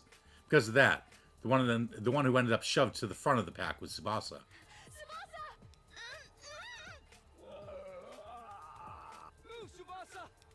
I frantically pushed toward the front, but couldn't make it in time.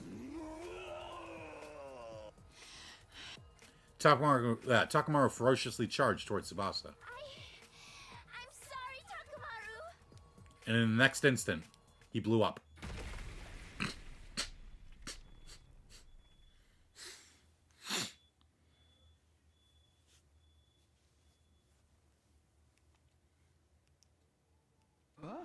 Huh?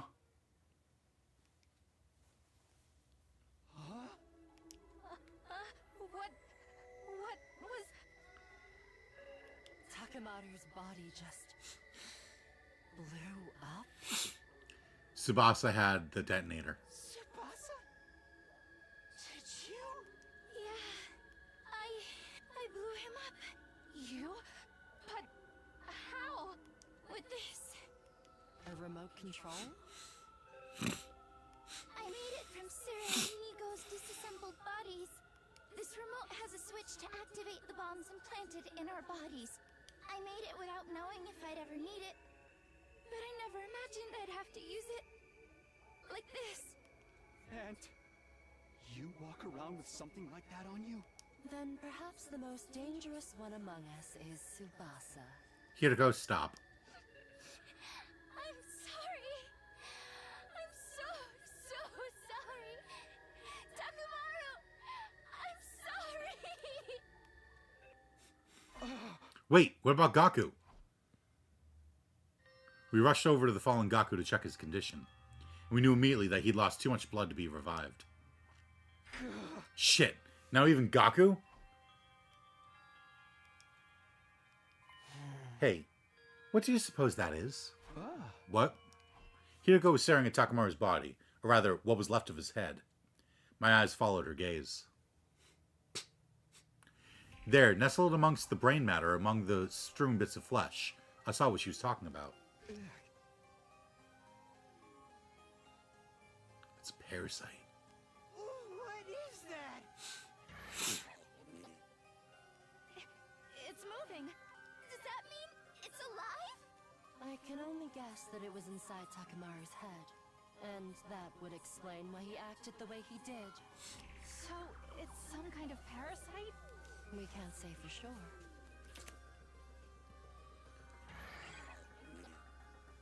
Maybe everything that's happened up until now is because of that. But why was it in Takamaru's head? It could have possessed him while he was out searching. We still don't know anything for certain. Except for one thing.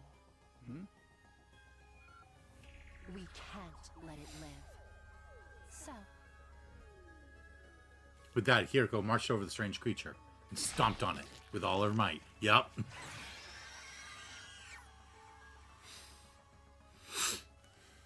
The creature let out an eerie death cry.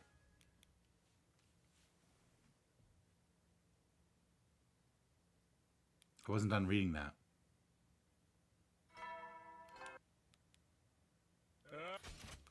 And before long, it stopped moving. Be ready to get...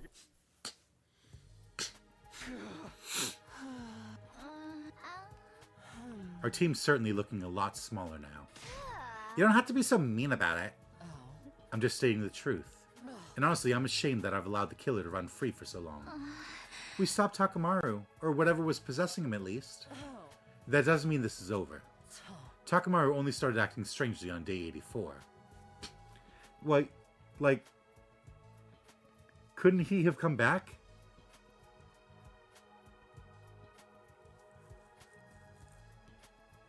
Before that, he never displayed any unusual behavior. If he were behind the other murders, it wouldn't make sense for him to start breaking down all of a sudden.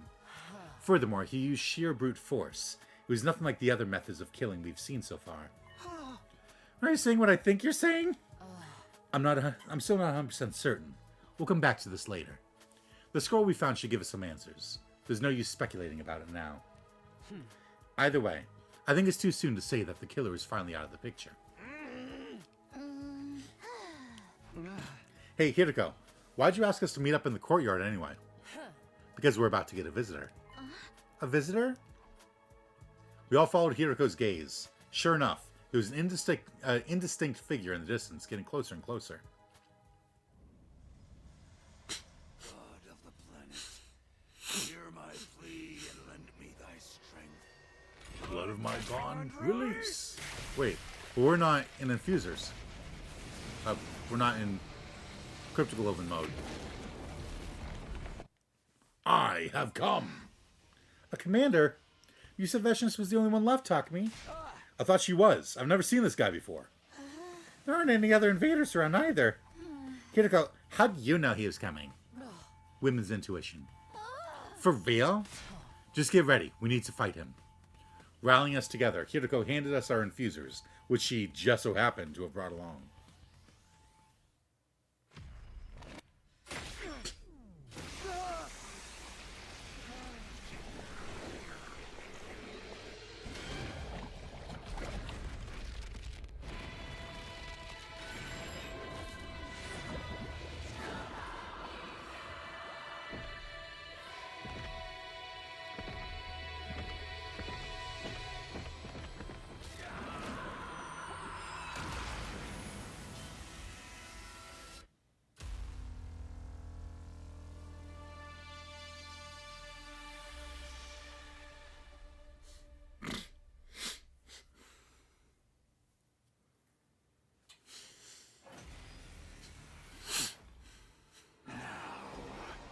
Keep up the good work.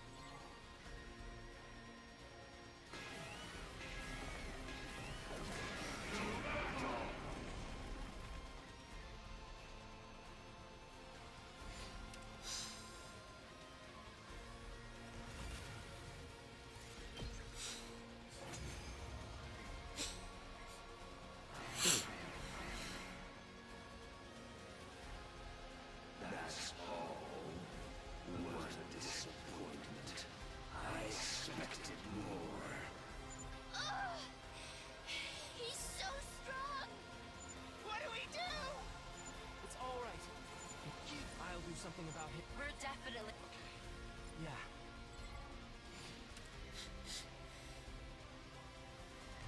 Hit Dasha with the secret weapon? Oh, what?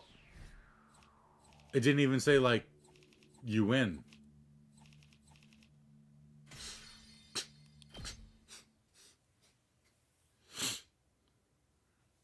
What is going on? Whoa, it's like speed running.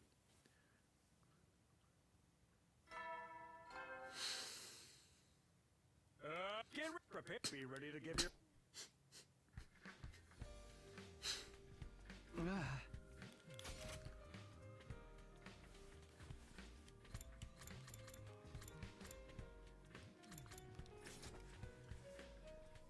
So, why have you called us all together?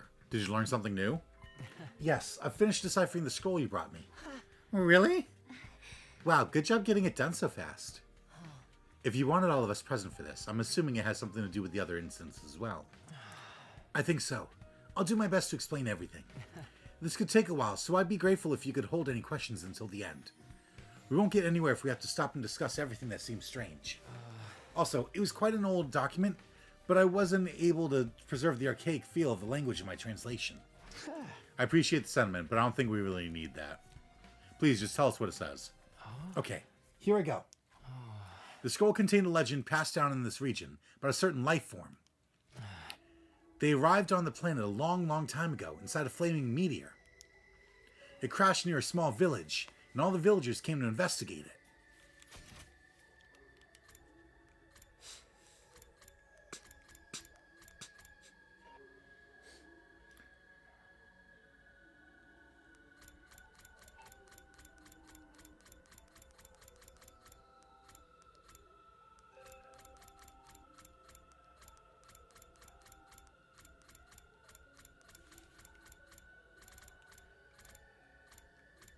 Okay. I thought maybe she saw the meteor before Takamaru got infected, but no. At the crash site, they found 2 gleaming opalescent orbs. The villagers considered these a gift from God. They took them back to the village and enshrined them. Sometime later, the priestess in charge of the shrine began acting strangely. It was as if she was possessed by something. Night after night, she would go into a violent rage, killing her fellow villagers. Not only that, her victims rose from the dead and joined her in her killing spree. The massacre went on until the village was almost completely wiped out. Only a single solitary child remained. This child ran to a neighboring village, begging for their help. The people took up arms and marched on the village where the mad priestess dwelt. None of them returned alive. In fact, they returned as possessed walking corpses, attacking both their own village and others nearby, adding to the body count even more. The destruction spread like a plague until word of it reached the capital. Authorities dispatched seasoned warriors who made short work of the inexperienced villagers. During this campaign, a possessed living person and a possessed corpse were captured and brought back to the capital. There, they were dissected and analyzed by high-ranking holy men. They were surprised to find a strange creature living inside the heads of the possessed. Government officials and ministers all called for the extermination of these repulsive beasts. But the holy men saw things differently. These creatures have brought calamity on us. This much is true. They have taken control of villagers, both living and dead, and driven them to do horrible things. But these, too, are God's creations. They may have been sent here as divine punishment for our impious ways. Killing them would constitute a crime against the Almighty. The matter was brought before the Emperor, who allowed the creatures to live. He also ordered that their biology be investigated further to prevent similar tragedies and explore the possibility of using them to the nation's advantage. Thus, the 2 creatures were spared and came to be known as Gi, based on the particular screeching sound they made. By the time the government's research bore fruit, the Gi numbered 64 in total. But it was felt that having too many of them around would be likely to result in another tragedy. The researchers carried out a cull, leaving only 6 alive, each of which was sealed away inside a small box. These boxes were enshrined in different locations all across the land. That's more or less the chronology of the events described in the scroll. Gi. Is that what that thing we saw was? Something that possesses people and drives them to kill. It fits the description.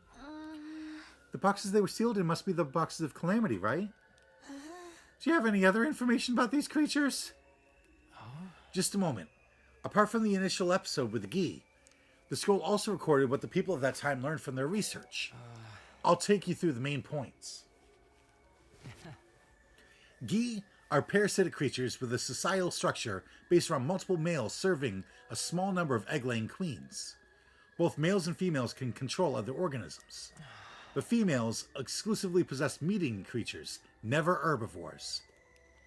And the males can't possess living animals at all. They only attach themselves to corpses. This next part pertains to the Gi queens. When a queen finds a suitable host, it uses its tentacles to enter it through the mouth. From there, it travels through the nasal cavity and into the brain. Once it settles in, it can no longer switch to another host.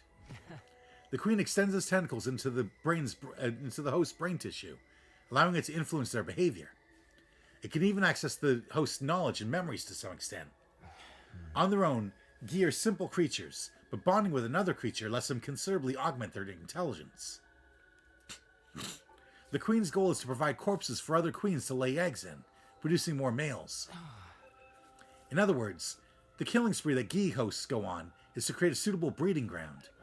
The more corpses, the more eggs the queens can lay, the more males they'll have to serve them.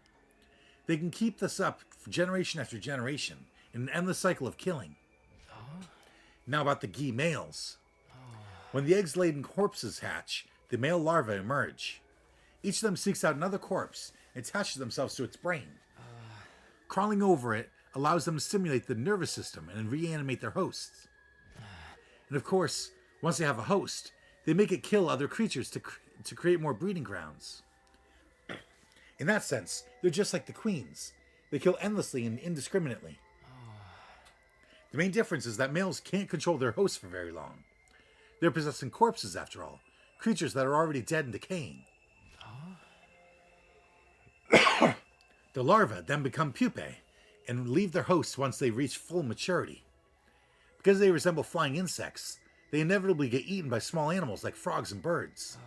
Once they reach the stomach, they release sperm into it. Ghee sperm is incredibly resilient and won't be killed or dissolved by stomach acid. Then those birds and frogs are eaten by the queen's host.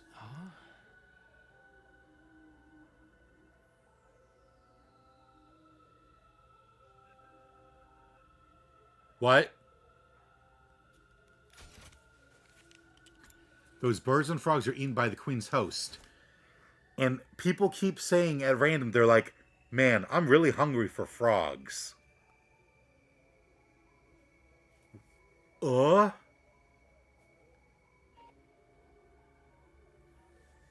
So anyone that says that they want to eat frogs are infected. Kako said it. Nosemi said it in that one timeline. Whoa. Now I'm wary of anyone that wants to eat frogs. The French are all infected. In this way, it gains access to the sperm and is able to fertilize its eggs. This is also the time that it lays an egg that will hatch into the next queen. Finally, the queen enters its spawning phase. It leaves its host body, killing them. It spends the last moments of its life desperately laying male eggs in the corpses prepared for it by the males and other queens. It does this over and over again until it's used all its strength and dies. Eventually, the egg it left behind in its previous host hatches into a new queen. That queen seeks out a new host, enters through its mouth, takes over its brain, and the cycle begins anew. That's all I was able to find out. That was totally gross. Just hearing about it made me queasy. Gay parasites, huh? It would certainly explain everything that's happened, wouldn't it? At the very least, nothing in this document contradicts what we've experienced. Wait, I'm so confused. There's a lot to take in all at once. Would it help if I recapped it? Ghee queens possess other organisms and make them kill. Other queens then lay eggs in the corpses. Ghee males only possess corpses. They also drive their hosts to kill, but they can't control them for as long. Queens are able to access the memories and knowledge of their hosts. Once a queen bonds with a host, it stays with it for nearly the rest of its life. Those are basically all the important points. I guess we know what was inside the box of Calamity now. So then, Takamaru got possessed by one of these things and made him carry out all those murders? No, remember what we found out when we examined his body? The parasite hadn't been inside him for all that long. Only a few days. I'd say since day 80 at the earliest. But then, that can only mean one thing. Yes, it's the only explanation. One of us is still possessed by a Ghee parasite. We'll have to come up with a plan of action. First of all, wait a minute. What's wrong, Takumi? We only just found out these Ghee things exist. I don't think any of us have fully processed that information yet. Not even you. We're all shaken. We're all confused. If we try to discuss things as we are now, we're just going to go around in circles. I say we call it a day here. Even if one of us is possessed by a Ghee, that means the other three are still our friends. If we start getting paranoid and accusing each other, the Special Defense Unit could completely fall apart. You're far too soft-hearted as usual. With so few of us left, I suppose unity is going to be important. Let's all agree to keep our distances from each other today. If anyone tries to get close to you, scream. In the meantime, think over everything that's happened and what we can do from here. Can you all do that for me? Right. I understand. In that case, I'm going to grab some food and hole up in my room for the day. Thanks for all your help with the scroll. I think we finally have a chance of catching the killer now. I'm glad I could help. I'll try to keep an eye out for any potential danger, too. Thanks. Okay, everyone. That's all for today. We got like a thing going on. The meeting broke up and we all went our separate ways. The Special Defense Unit's down to just me, Hiriko, Nozomi, Tsubasa, and Shoma. Is one of them really harboring a Ghee? If they are, then which one of them is it?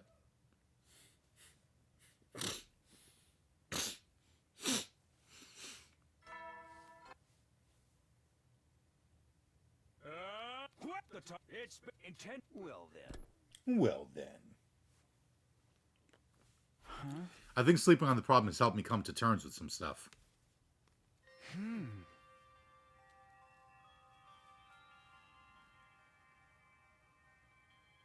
Let's assume one of us really does have a Gi parasite and is killing everyone else. Whoop, wrong button. If that's the case, what still needs to be explained? First of all, why was Ima's cage locked when we found his body?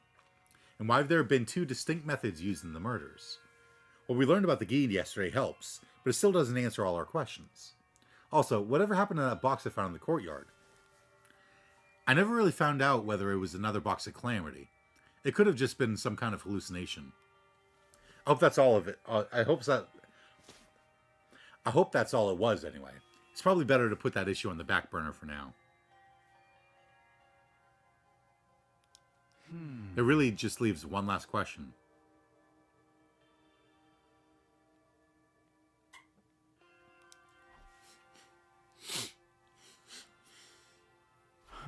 I put it over here, right? Yeah, this still doesn't make sense to me. Why was there a doll inside that box of Calamity? The scroll didn't mention anything about this. It's not an old doll either. You can tell just by looking at it. Somebody put it in there more recently. If that person's not already dead, then... Oh, morning, Takumi. Hi, Tsubasa. Today's a new day, so it's cool if we talk now, right? Yeah, I think we've calmed down enough. So what are you doing in here? I've been looking at this, actually. I gave Tsubasa a quick recap of my experience with the box. Now that I've thought of it, I brought the thing here after what happened with Ima and mostly forgot about it. There's so much else going on, I never really brought it up with anyone afterward. Alright, I kind of remember you mentioning it at the time. This is that box, huh? After what we learned last night, the doll being in there seems even weirder to me. Just coming here and staring at it isn't going to teach me anything new, though. Oh. Wait a minute, Takumi. Maybe it will. Huh? What do you mean? The inside of that box was covered with blood. Has anyone touched it since then, apart from you, Hiriko, and Ima? Not as far as I know. I still have Siri and Nigo's remains lying around, and they're full of high-tech equipment. If I repurpose their eyes and stuff, I can probably rig together some kind of fingerprint recognition device. By analyzing the bloodstains that were there to begin with, we can at least figure out if whoever put the doll in there left any traces behind. You can do that? If someone tampered with this box before we got a hold of it, and if they left traces that can be used to identify them, that could tell us who the killer is. Right. Come on, let's do it. Can you give me a hand taking Siri and Nigo apart? Of course.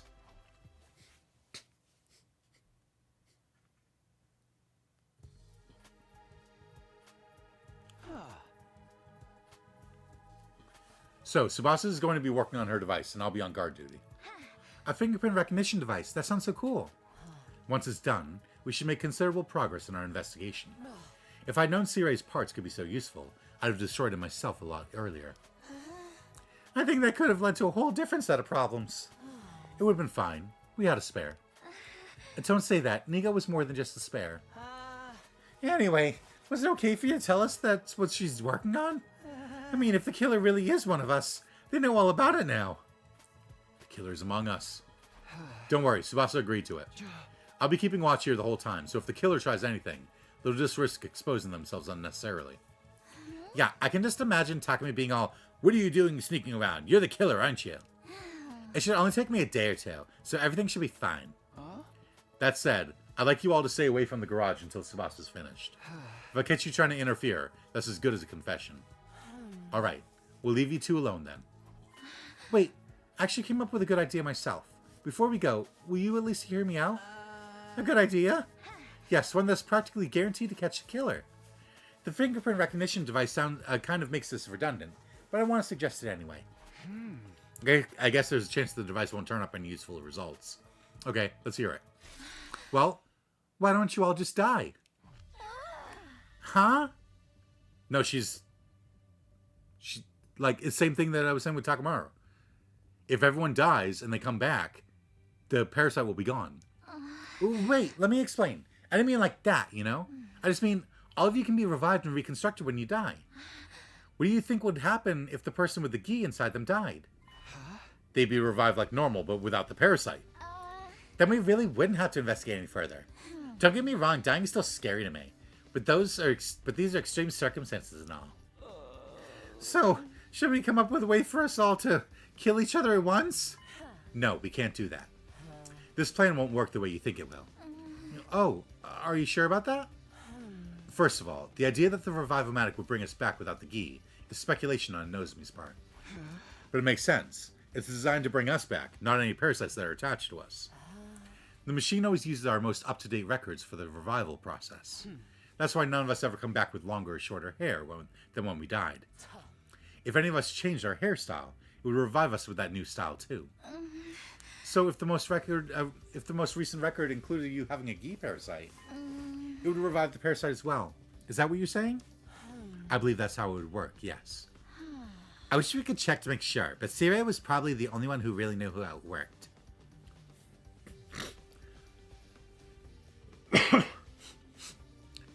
But we still can do it.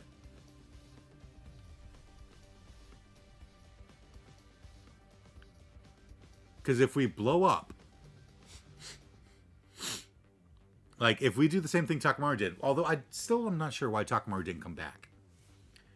But if we find a way to basically destroy our head and see if there's a parasite in there, even if they come back, we'll know that they are the imposter.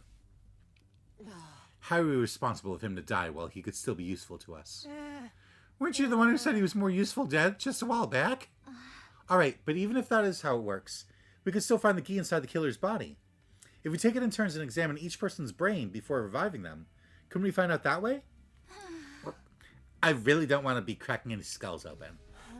Interesting idea. But it presents the problem of who to kill first. Is that a problem? Can't we just decide randomly? And what if the first person we kill doesn't have a Gi in them? Until they're revived, that will leave 3 of us alone with a Gi host. When we fought Takamaru, the parasite had made him abnormally strong. They probably ignored their host's pain and pushed their bodies beyond their normal limits. If one of them attacked 3 of us, there's no guarantee we'd come out on top. And if we lose, that's it. It's all over. Exactly. We can't afford to take unnecessary risks at this point. It was a sound plan, Nozomi. If we hadn't lost so many people already, it might have been worth trying. Right. I guess we'll just have to wait for the finger recognition device then. Okay. I like that the writers thought that people would think of this, and so they're like, alright, we're going to have Nozomi throw this idea out so that they can explain why it won't work. We're counting on you, Tsubasa. Right. No pressure, huh? Anyway, I'll get it done as fast as I can. 2 days tops.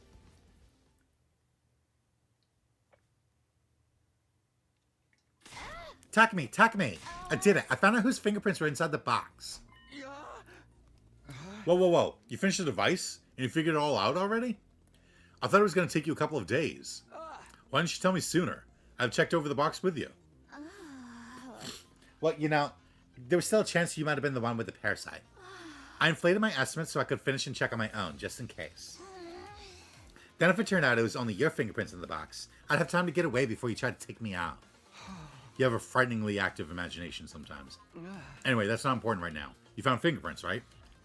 Yeah, they were right in the blood itself. They must have been left there before it dried. That means the owner of those prints touched the box before you found it. So come on, who was it? It was... Shoma! You're the one possessed by the Gi parasite. Now, see... I'm kind of feeling like it's Tsubasa. Because it's a little fishy that she's like, hey, I figured out who it was. This is who it was. You should go get them.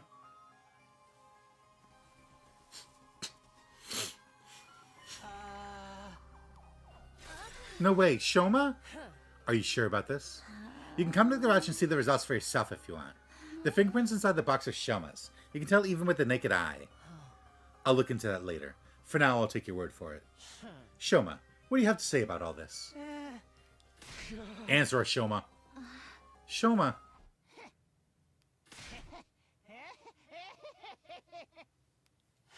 You. That's right. It was me. I killed them all.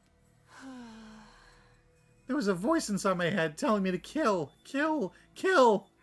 So you see, you've got to forgive me. It wasn't my fault.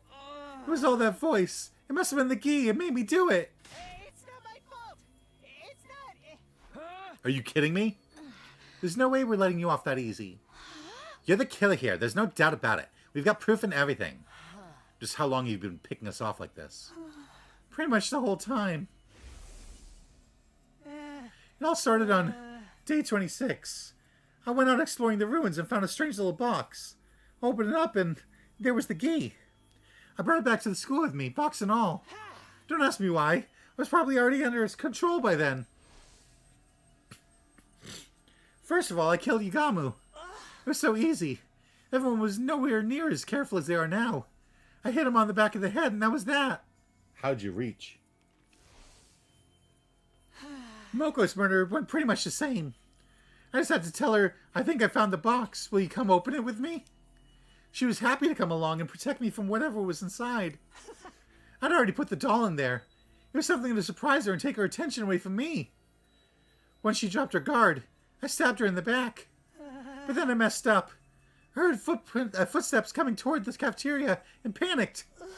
Turned out it was you, Takumi. I was in such a hurry to get away that I left the box behind.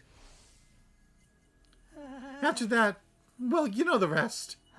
The other murders were more or less the same. No new tricks or gimmicks. So you admit it was all you? Of course. Why else would I be telling you all this? I see. We'll have to restrain you while we decide what to do with you. I'd recommend you come quietly. There. That should do it. You're all so mean. Did you have to tie me up so tight? It hurts. All I wanted was to kill each and every one of you. Shoma! Why? Shoma, do you mind answering a few questions? I've told you enough already. Just leave me alone. How did you kill Ino without unlocking his cage? Why did you hang some of your victims and stab the others? Why did you choose those 4 as your first victims? I don't know. I just did what the Gi told me. It made me do it. Maybe the Gi just picked its targets instinctively. What about destroying Sire and Nigo? That had nothing to do with the impulse to create corpses. It was a far more calculated move. Did the Gi tell you to do that as well? Yes, that's right. I did it all because of the Gi. It was controlling me the whole time. I feel like he's lying. Then how did you get inside Ima's cage? I had a spare key. I found it by chance and used it to open the cage and kill him. When I was done, I threw it into the Undying Flames. I see. Thank you.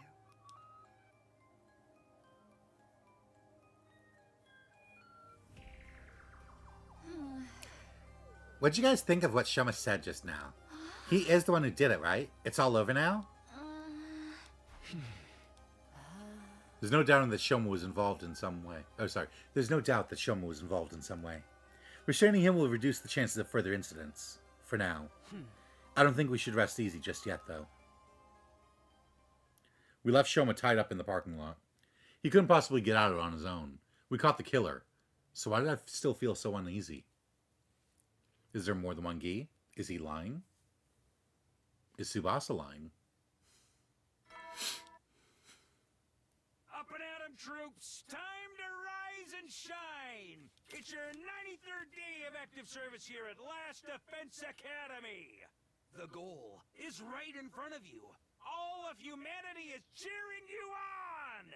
When all this is over, it will be the start of your new lives and a new chapter in the history of humanity. You'll be honored as heroes for generations to come. A bright and happy future awaits you. Now get out there and give it your all today!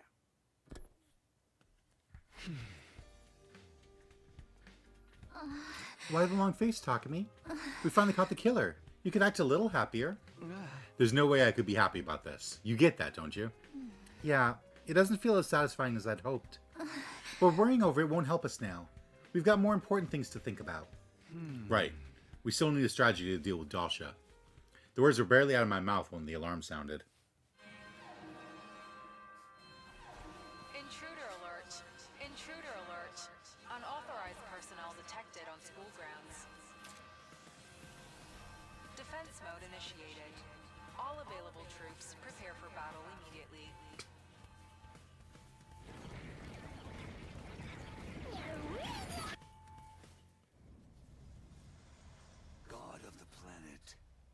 my plea and lend me thy strength.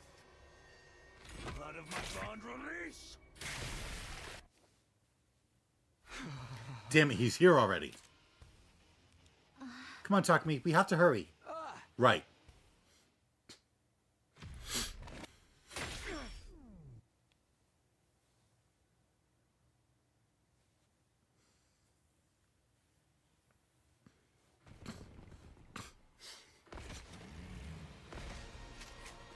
Then they're gonna be like, oh, you brought friends this time. He's gonna be like, oh, I didn't want to, but that woman made me. You're finally here. I was tired of waiting. You brought friends with you this time. I wanted to come home, but that woman went and sent them with me. That woman? Do you mean Veshnas? That hardly matters. More importantly, let us begin. Okay, here goes.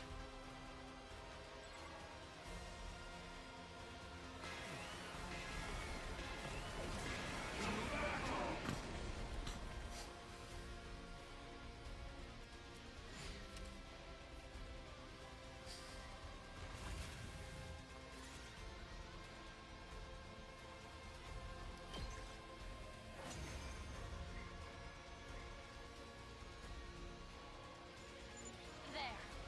That's all of the cannon fodder dealt with. Now, just the old man. Then let's finish this.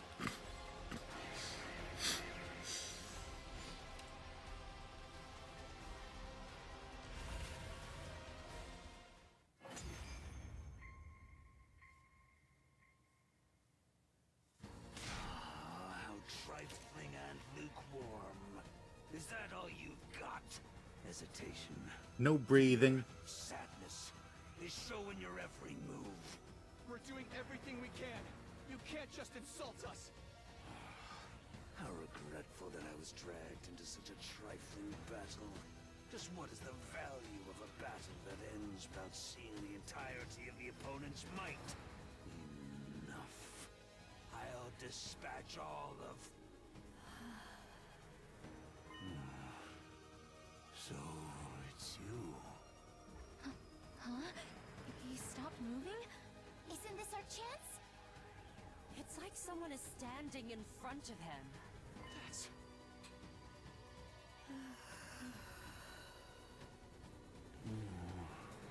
But, say what you will, I have my own goal. You have a point. Indeed, have a point. I will leave. What? I said. I said I will leave. Whether I kill you or you kill me, it seems the death I seek is not here. I've lost interest. This will do. I shall leave. You're Hi, Venom. abandoning the battle? This should be preferable for you. And it doesn't change the outcome. That you cannot beat her. At this rate, you will be killed. Farewell. Bye. With that, Dalsha the commander calmly took his leave. He didn't mention anything about coming back, so that was likely the last time we'd ever see him.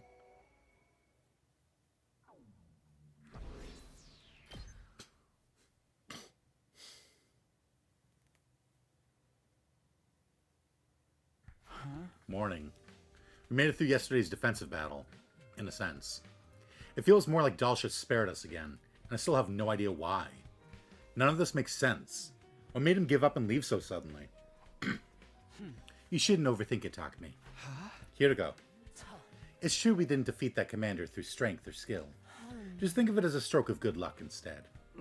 What about Veshnas? She's even stronger than Dalsha. Good luck won't help us against her. If she really is that much stronger, then training won't help either. I've thought of some strategies that may be effective. We can talk about that later.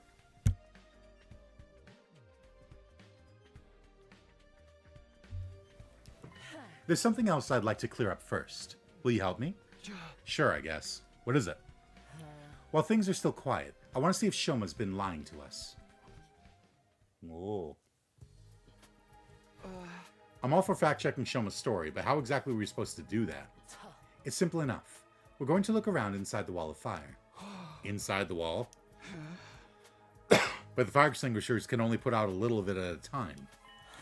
That also means the ground around that area is exposed until the flames come back. Time enough to check the ground for any stray items. We're really doing this? It's our only choice if we want to know whether Shoma was telling the truth or not. I was thinking too, I'm like, yeah, if they could drag Shoma down and be like, where'd you throw the key?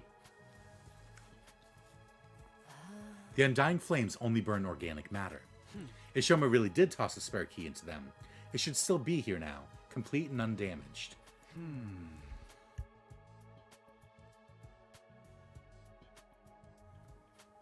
Okay, it'll be a lot of work, but I guess it's worth it. I wouldn't want to leave you to do it on your own either. I'm glad you understand. Now, we have a lot of ground to cover, so let's get started. Hiroko and I spent the rest of the day making our slow, methodical way around the wall. It's not exactly glamorous work, but it's the only thing we can do right now. Better give it my all.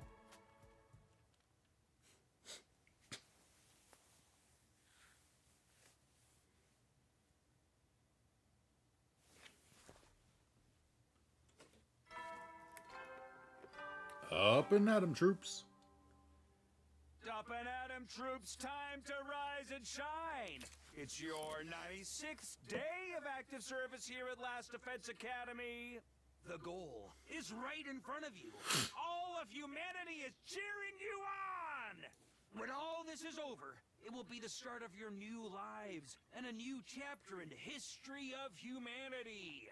You'll be honored as heroes for generations to come. A bright and happy future awaits you. Now get out there and give it your all today. The fire extinguishers are broken. Not exactly broken. It's more like they need some cooldown time. All that walking around putting out the flames yesterday really did a number on them. They were never intended to be used this frequently over such a short period.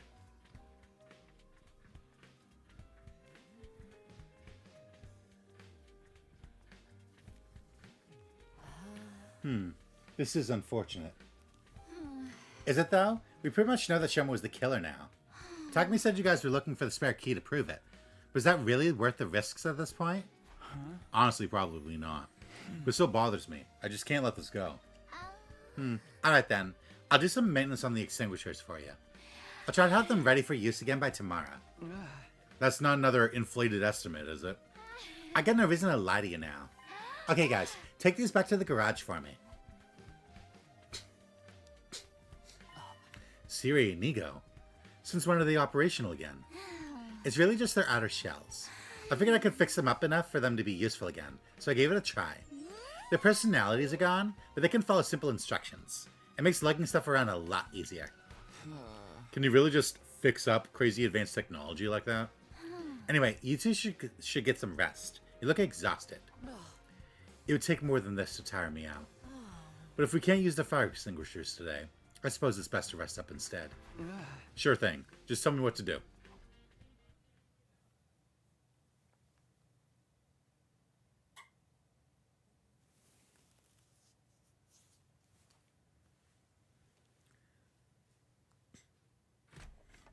I woke from a light sleep, aware of a noise somewhere nearby. What time is it? I checked my clock. It was already day 99, although the morning Nestman hadn't played yet. I hadn't slept very well that night. Why did I wake up so suddenly? That's right, I heard a noise. It sounded like a door opening.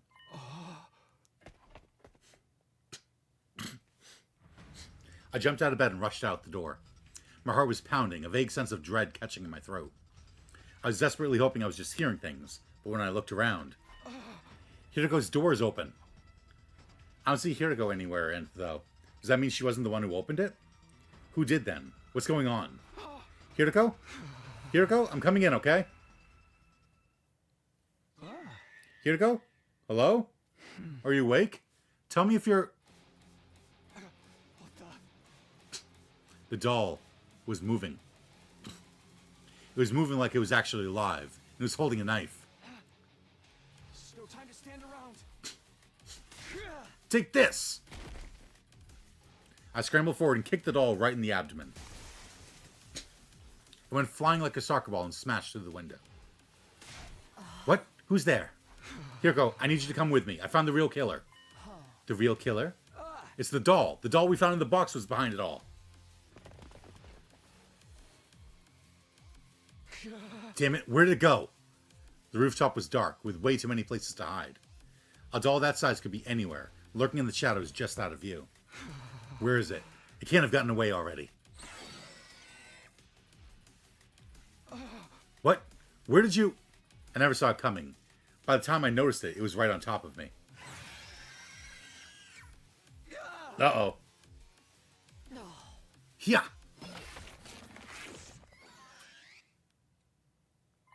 That was a close one, wouldn't you say?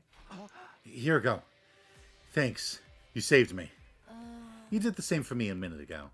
I didn't think I'd get to pay you back so soon. So we're even then? I wouldn't say that. You still need to make up for barging into my room. I do? I'm kidding. Come on, let's take a look at that thing. You split it wide open. I thought it was just a regular doll, but what's this inside?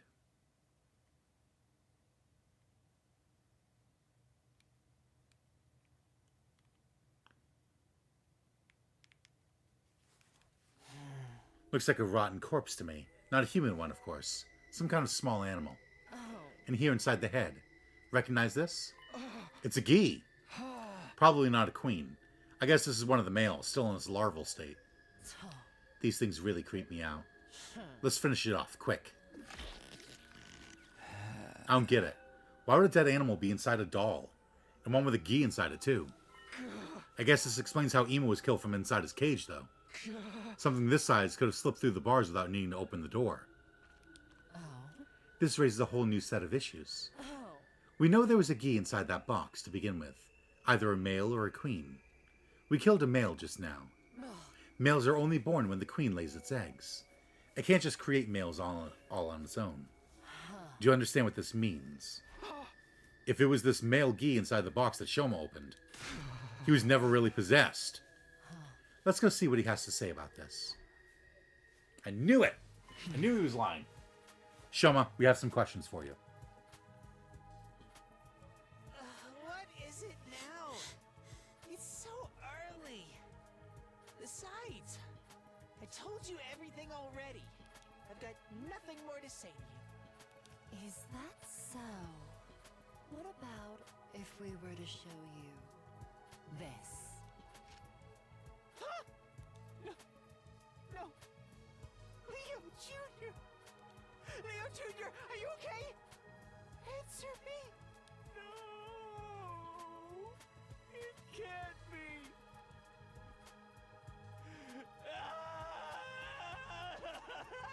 Leo Jr.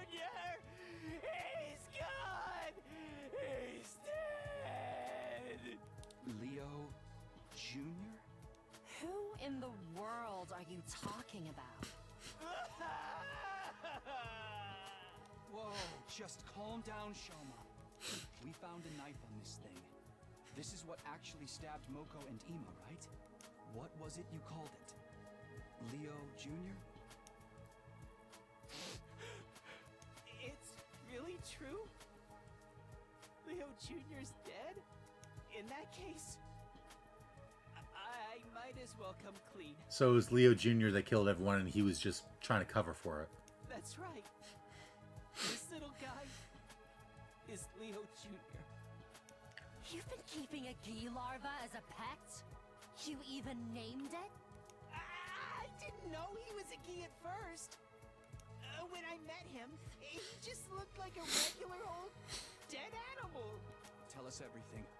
The truth this time. Okay. It all really began on day 30. I was out searching the ruins on my own that day. Ever since Kako disappeared, Ema had been in such an awful mood. Huh? Right. I think I spotted you heading out alone around that time. While I was walking around out there, I found him. I didn't name him Leo Jr. until later. But that's when I found him.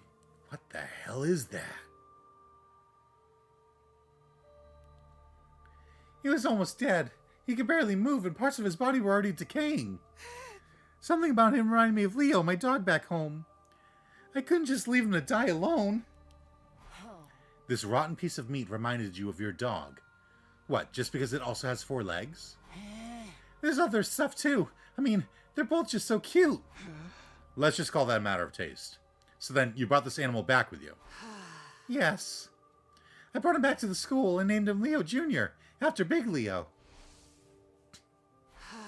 I made the doll the next day. I wanted Leo Jr. to have something to protect his weak, rotting body. That's right, he was carrying a doll around. And that plot point just got dropped. That's why. He fit inside just right, and seemed pretty comfortable, too. Moko saw you with it that day. She thought it must be a present for someone. And I guess it was. But for Leo Jr., not one of us. A little while later, Leo Jr. started to recover. He got a lot more active, and pretty soon he could move around on his own. But I knew if anyone found him, they'd probably want to kill him.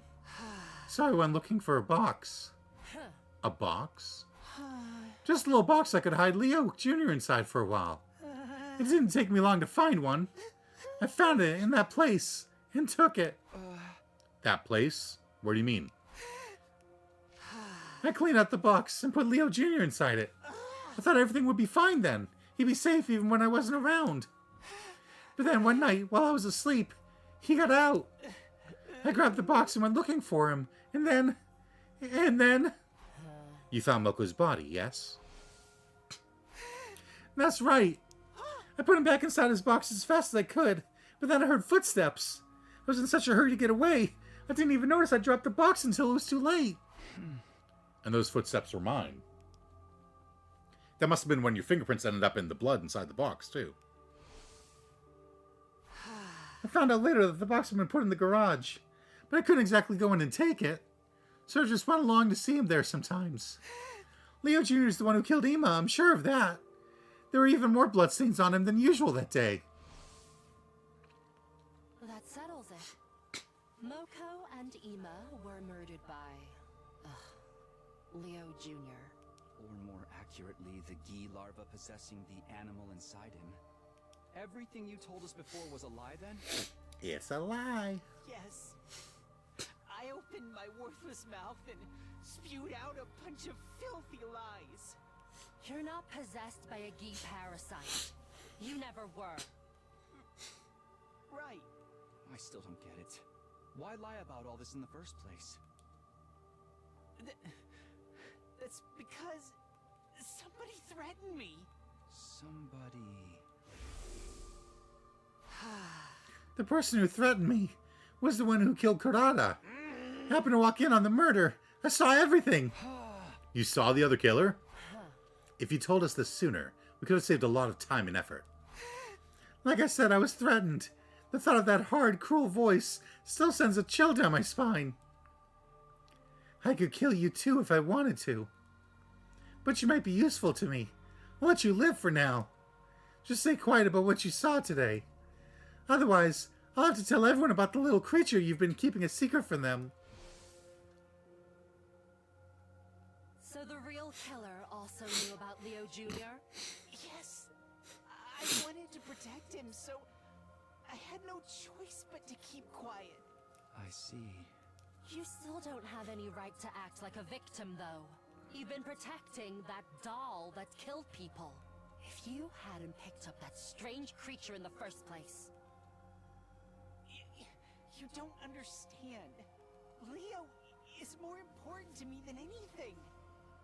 And Leo Jr., he was the same.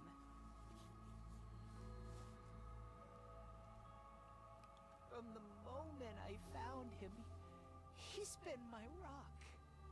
He's given me the strength to keep going when everything seemed hopeless.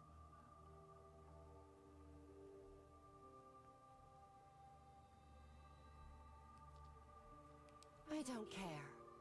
Tell us who the other killer is.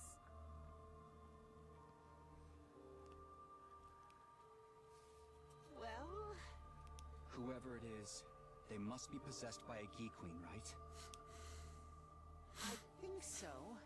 You remember how I told you I took the box from somewhere. It was in somebody's room. The room of the mastermind behind all of this. Enough dramatic build-up. Tell us who it is. Tsubasa. All right. The killer's name is... He's dragging it out so that he can get killed. Ow. What now? You've got to be kidding. Intruder alert. Defense mode initiated.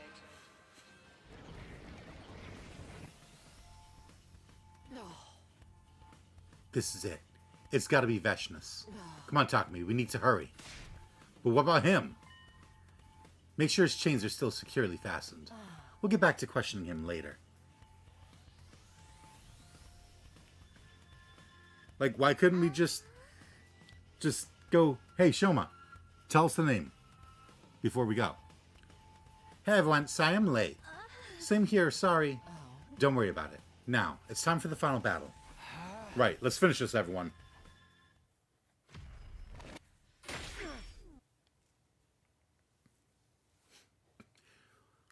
I feel like it's Tsubasa.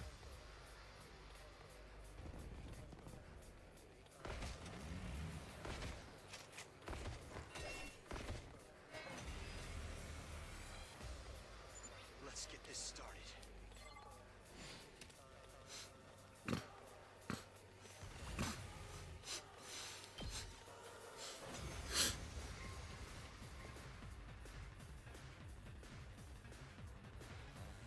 She's here.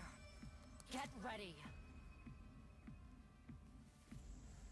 Just as Hiriko said, Veshnus had arrived, calmly approaching from the distance. I could hear everyone's breath hitch. Tension filled the air. At last, Veshnus stood in place. She looked us up and down before she spoke. Your power and the power of the Second Coming are mine. I shall devour all.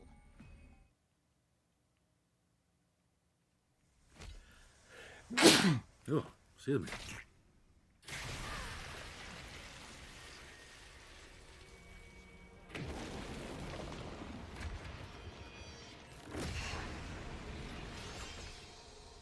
Wicked invaders. Story ways before your new god.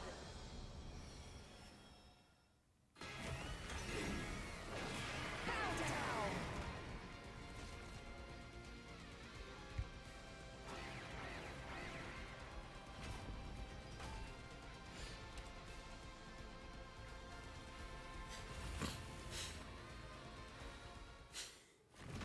And she uses the Undying Flames attack.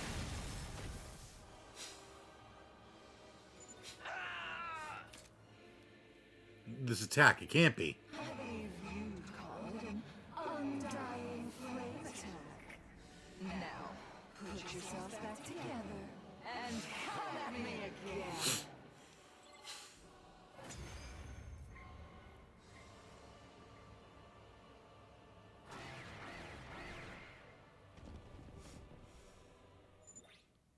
Even if we keep fighting like this, I can't see us winning against Veshnus.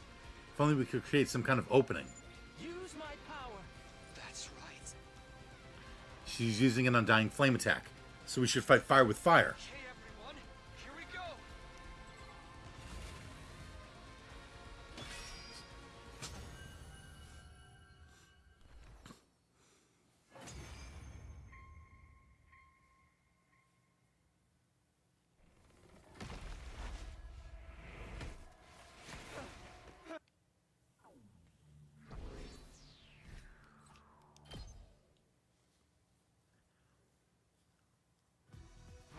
I don't believe it. We actually won. Thank you. We couldn't have made it through this without you. Don't mention it. Now, excuse me. I need to rest. Great job, everyone. Hey, didn't you two say you made some progress with the investigation, too? Yes, it's better that you hear from Shoma, though. Shoma, we're coming in. Shoma? What the...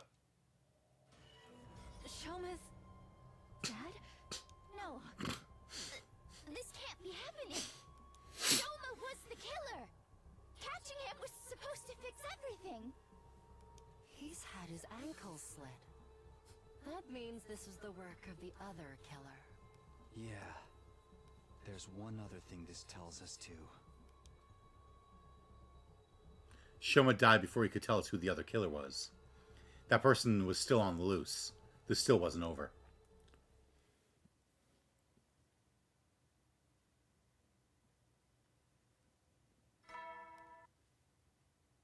Troops, congratulations!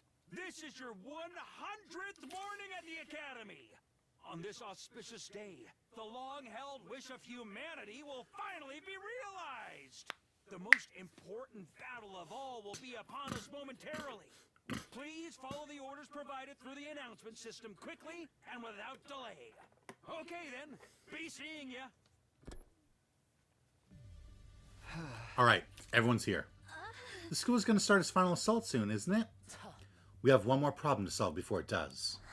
You sure you can't wait till we get back to the artificial satellite? Absolutely not. Or do you want the Gi running wild up there as well?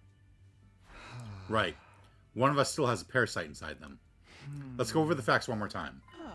The one who killed Moko and Imo was Leo Jr. The Gi Shoma was keeping as a pet. But Yugamu, Karada, and Shoma's killer is still on the loose.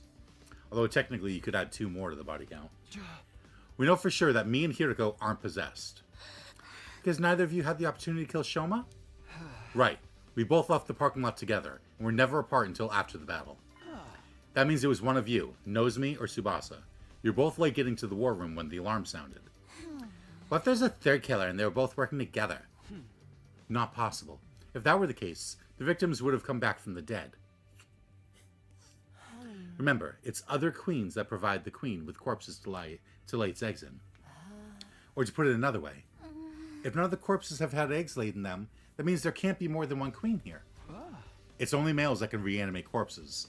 And even if they did, they wouldn't be able to use hemoanima. Right. Once we die, our cryptoglobin starts losing its power. So it has to have been one queen and one male we've been dealing with. Well, Takumi, have you figured out who the killer is? I think it's... A Gi queen possesses a living human and is able to access their knowledge and memories. Taking that into account, the answer should be obvious. There's really only one person it can be. What should I say here?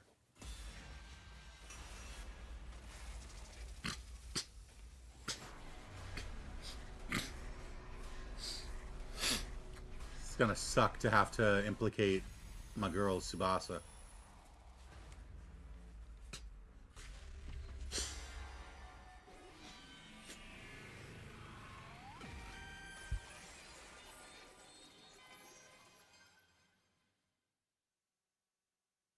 The real killer. It can only be one person. It's you, Nozomi. What? What makes you say that?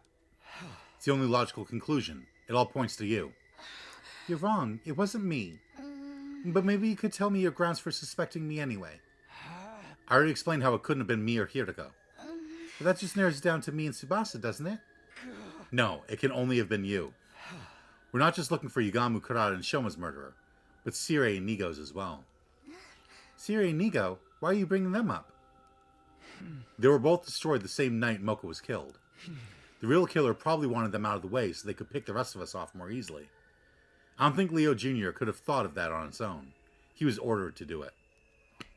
He must have killed Moko, gone after the others, then come back. That would explain why the box moved. There was nothing inside that box when I first arrived. Leo Jr. must have slipped back in while I was checking on Sirei and Nigo. Alright, but why would that mean I was the killer? Please talk to me. Stop being so mean to me. We're friends, aren't we? The Gi Queen can access its host's knowledge. I know that, but... And Tsubasa knows how to operate Sirei and Nigo's bodies.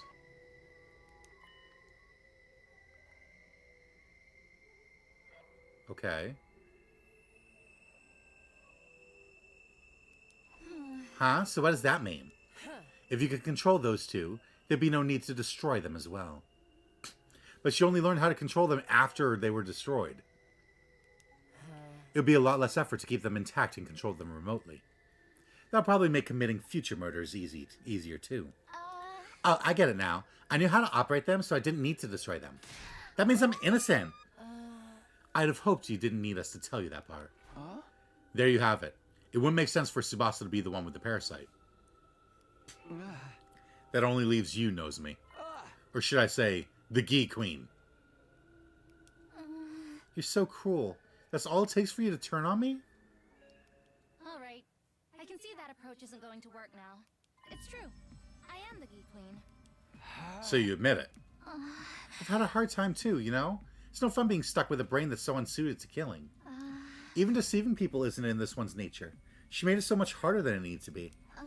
How long have you been passing yourself off as Nozomi? Let me see. Since it's around day 26. That long? But passing myself off as her isn't really accurate, you know? This is her body, and I have all the same memories as the real Nozomi. And you really are the one who killed Yugamu and the others. That's right. It's funny, but the story Shoma made up is pretty much how it actually happened. Yugamu and Kurata, I lured them away and killed them. At least that part was easy. But why those two? No real reason. They were easy targets. That's all there is to it. But why didn't you kill Imo when he took you hostage? He could have killed you. And how exactly would I have killed him with my arms and legs tied? I tried to get the Leo Jr., to help, but it didn't work out. I have to say, I never expected killing Sirei and Nigo to be the thing that would finally expose me. But wait. Isn't Nozomi the one who said to kill Leo Jr.? If I'd known that, I would have changed the order of the victims and... Enough. Can't stand to hear you say these things in her voice. An omnidirectional attack will launch in 300 seconds. I got it wrong. I would have been wrong. Special Defense Unit members, please board the escape pod in the schoolyard immediately. But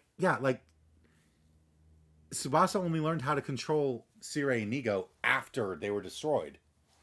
Like, they wouldn't have been like, oh yeah, go ahead, just dig around in our internals and learn how we work so you can control us. They wouldn't have let her do that until they were destroyed. Well then, I suppose we should get going. If we don't get on the pod, we're all going to die, you know? We're not about to let you on board. Oh? Are you going to kill me then? Your hesitation is obvious. Try to see from my point of view. I don't want to die. I just want to live, that's all. I can even keep acting like the Nozomi you all know. Nothing has to change. I won't even kill anyone anymore. Well, not that she'll notice anyway. Don't be ridiculous. What's ridiculous about it? All this time you never suspected I was a fake, did you? If you didn't know the truth, you'd never be able to tell the difference. I can be every bit as good as the real thing. That's not such a bad deal, is it? So why don't we... Before she could finish, the top half of Nozomi's body was blown apart. So why don't we... What was left of it fell limply to the ground.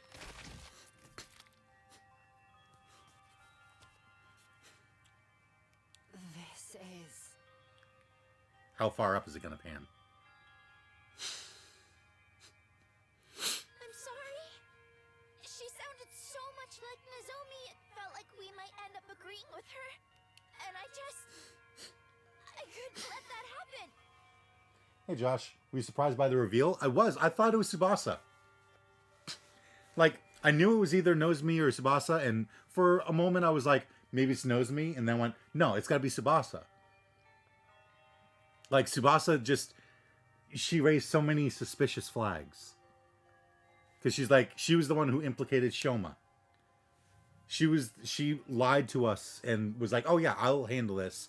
She controlled Sirei and Nigo after they were destroyed. She seemed suspicious. I'm sorry. It's okay, Tsubasa. It had to be done. One of us had to stop her. I'm just sorry you had to be the one to do it. So yeah, I was surprised by the reveal. Wait, Takumi. The Gi Queen's still alive.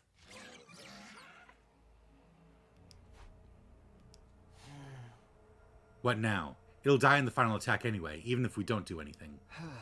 No, we can't take any chances. I'm gonna finish this.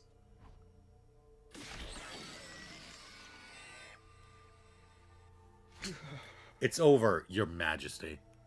60 seconds until the omnidirectional attack. Commencing countdown. Quick, we need to get to the pod.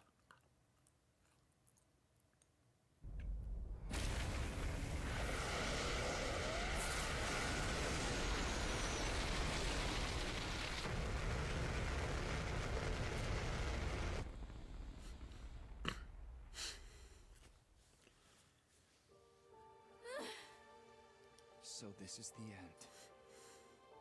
I glanced around the inside of the escape pod. We'd finally learned the truth behind the murders, but that wouldn't bring the victims back. Even the person I'd sworn to protect above all others was gone. That left me with one big question. What was all this for?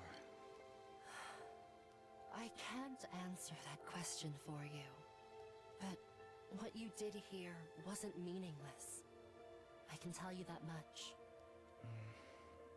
You uncovered the truth when no one else could. And I was there to see it. I'll remember what you did here.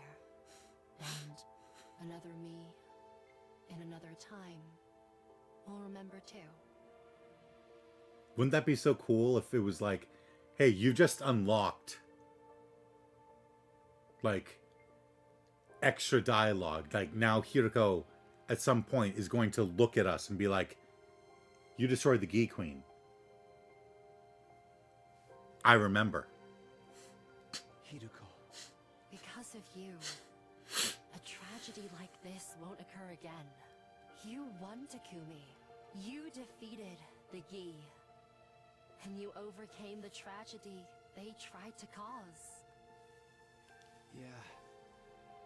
Maybe you're right. I tried to give the words more strength, to sound more confident. I need to convince myself as much as anyone else.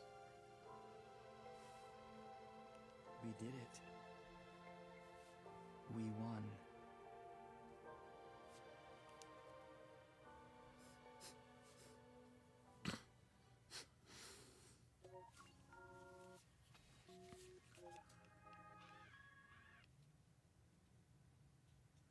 Ending 34, Box of Calamity route, Hollow Victory.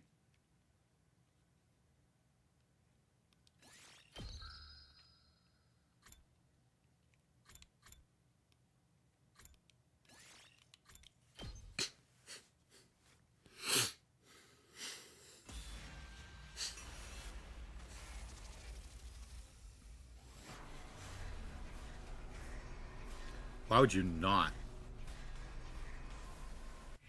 reveal the culprit?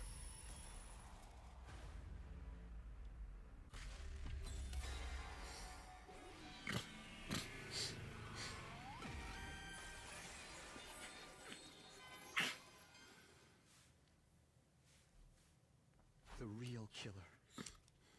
It can only be one person. I'm sorry. I don't know who it is.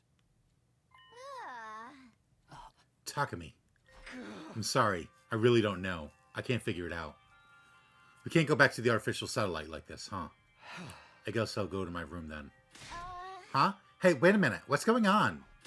Takumi, come back here. Explain yourself. Takumi. An omnidirectional attack will launch in 300 seconds. Special Defense Unit members, please board the escape pod in the schoolyard immediately. Could you not survive the omnidirectional attack? Like, if you die, and then the drone picks you up, you're inside the drone, and the flames don't destroy non-organic material. Meaning your body will be inside the drone, and it could take you back to the Revive-O-Matic and revive you after the flames have already passed. Sure is quiet. Apart from that announcement, there's not a single voice to be heard. Takumi, do you have a minute? Knows me. Sorry, I got held up taking care of something. Oh, and thanks for not telling anyone else. Thanks for not telling everyone I was the killer. It made things so much easier. What's the matter? You're crying. Are you hurt? I never got to tell her I was sorry. Huh? I'm sorry, Takumi. You probably won't like what I have to say. I'm fully prepared to fight for humanity's future, and I know we have to kill our enemies in order to do that. But killing someone who was so helpless, who was begging for her life so desperately, I just can't accept that there was no other way. So until I can feel normal around you again, I think I need some time alone. I'm sorry, but for now at least, please just stay away from me. The day you became you... Sorry, the day you became the you are now was the day before you killed Yugamu, right? That was right after I got into a fight with you. You said you needed some time alone, and I tried to respect that. But the whole time, all I wanted was to do was apologize and make things right between us. I was so happy when you started talking to me again during the search. But by then, you were already this new you. So, the old you basically died still mad at me, never knowing how I felt. That's not true, Takumi. Huh? I know me better than anyone, so I know. Right up to the end, I wanted to make up with you too. I regretted saying those harsh things to you. I wanted to apologize too, the whole time. Why? Why are you saying all this, looking and sounding just like her? I guess because this is who I am. I know all too well what I would say in this situation. Now, close your eyes, Takumi. Don't worry, you don't have to be scared anymore. I'm right here with you. Just know that I was always grateful to you, and that I wanted us to be together. There. That's better, isn't it? I did as she said and closed my eyes. In a little while, it would all be over. I'd just sit here in the dark and wait for the end to come. It was weird, but I really wasn't scared anymore. Everything was so clear to me now. She wasn't so different from me, or the invaders. She killed others so she could go on living, just like the rest of us. There was neither malice nor nobility in that. It was just what all living things did to survive. My life would be over soon, but at least, at the very end, I got to hear her voice one last time. Thank you for not killing me.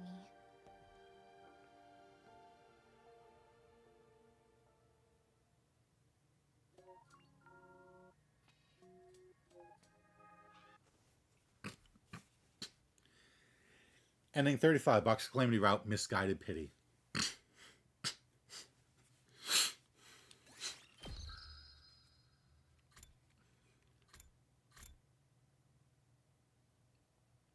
Alright, where's the next branch? I still have more of the Box of Calamity. Oh my god. I thought I was done with the Box of Calamity route. Holy shit. There's more. What endings are your favorite? Well, I haven't gone through all of them yet. I figured at the end I would go through every single ending, like in the gallery list, and pick which one I like the most. Like, rate them, almost.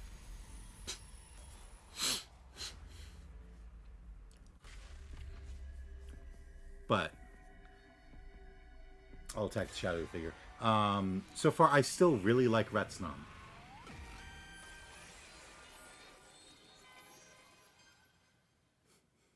Because it let everyone survive. The Box of Blessings ending was pretty good too. I can't check the gallery right now.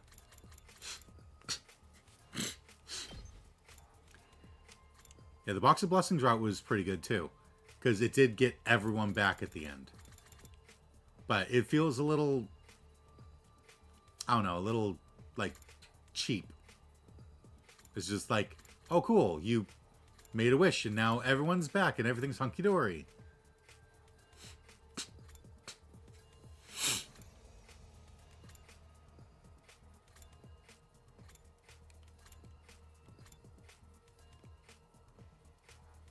Why are they still marked as dead?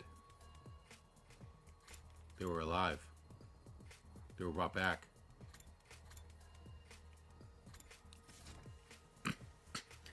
But yeah, like, Retsnam is the best, weird as it is to say, realistic ending. Because it's just like, It feels like a Deus Ex Machina. To be like, oh yeah, we found these boxes, we opened them up, and now everyone's alive and happy again. Yay! It's like, okay, you kind of undeserved happy ending. But I can't just stand here. I have to do something.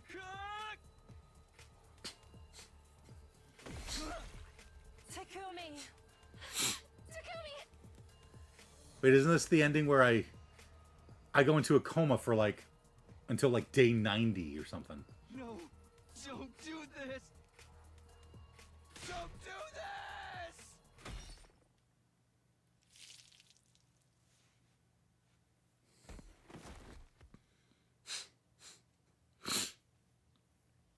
Oh, What? No. No, it can't be. How? Why? I said I'd protect her. Things were supposed to be different this time. How could I fail her again?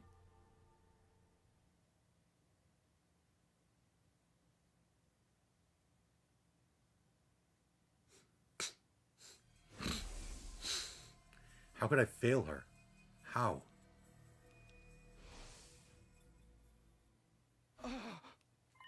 This is... What am I doing here? Nozomi. Where's Nozomi? Hello? Where is everyone? Hello? Somebody, anybody. Where are you guys? Someone answer me. Have you done coming of age yet? Nope, I don't know what that is.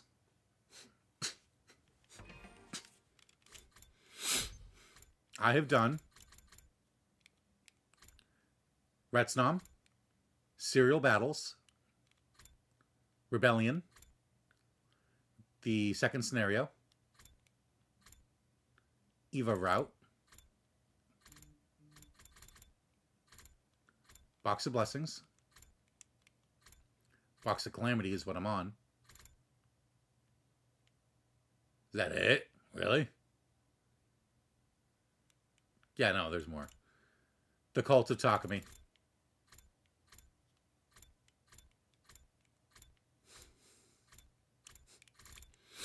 The Conspiracy Route. Which, holy shit, that had a lot of endings.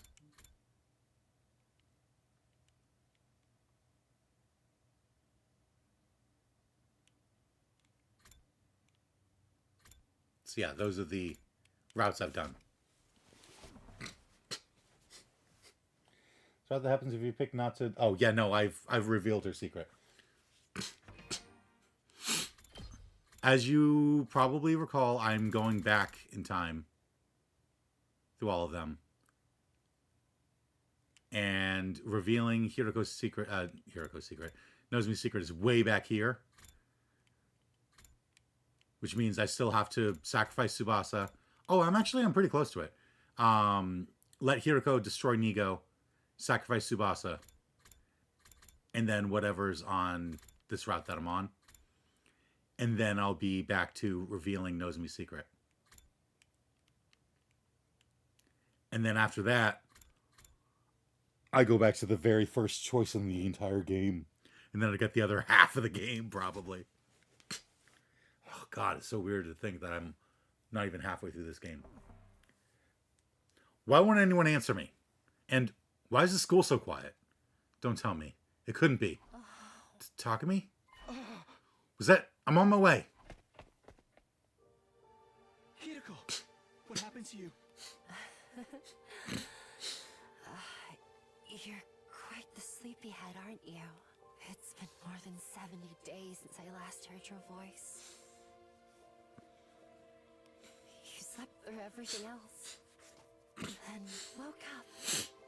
Right at the end, on day 100. Your timing leaves something to be desired. Day 100. I was out for that long? You were in a coma. You just shut down. Not that I blame you. Not after witnessing that scene. No, I'm sorry. Don't try to talk anymore. Let's get you to the infirmary. It too late for me. What do you mean? We still have the Revive-O-Matic, right? The war is over. We lost the others. They're all dead. She killed them all. What? Dead? Killed? They're all gone. All except her. This can't happen. We can't allow a tragedy like this to happen. Ever again. I won't let it. We have to get rid of her. We have to. Hideko? Hideko! What's going on? Why did it turn out like this? And... her? Huh? So... it was you. Why did you do this? Why? Answer me! Kako!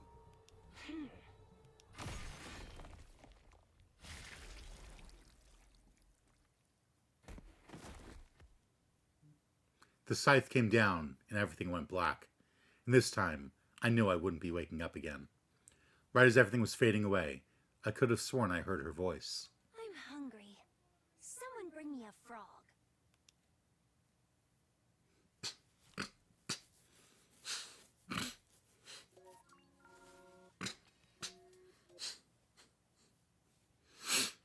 Ending 33, Box of Calamity Route, Night of Despair.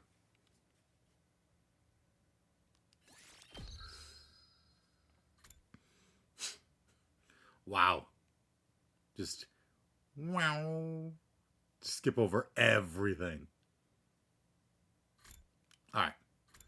So next up is letting Hideko destroy Nigo, right? Yeah. Or stopping her from destroying Nigo.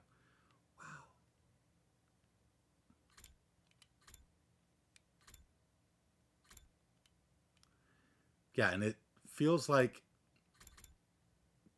because these routes are about 2 blocks apart.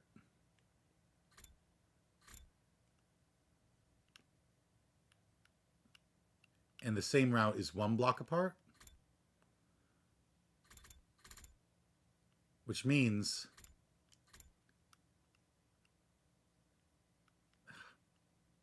need to just go straight right.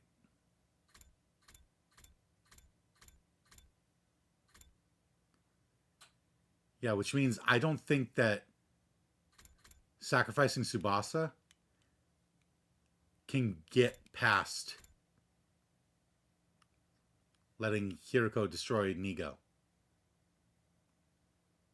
Unless it is 1 route. Like 1 string. Because there's not enough room for it to get past here.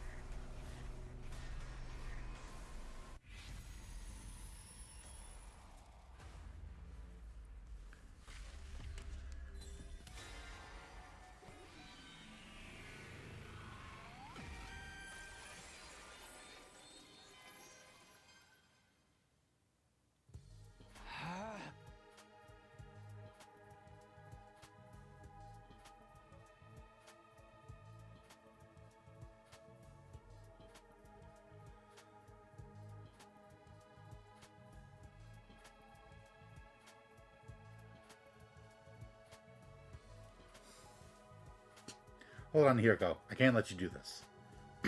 I stood in her way. I had to intervene. Are you serious? Oh, now I'm fully convinced. Something isn't right with you. With me? What do you mean? If you really don't know, I'll tell you my theory. Sirei's done something to you. Just like he did to Ava. Wait a minute. What are you saying, Hideko? Are you implying he's been brainwashed? Brainwashed? What? You're messing with me. I'm the same Takumi I've always been. Nothing weird here. But in that case, what's this strange unease I feel in my chest? Hiriko's words triggered my suspicion.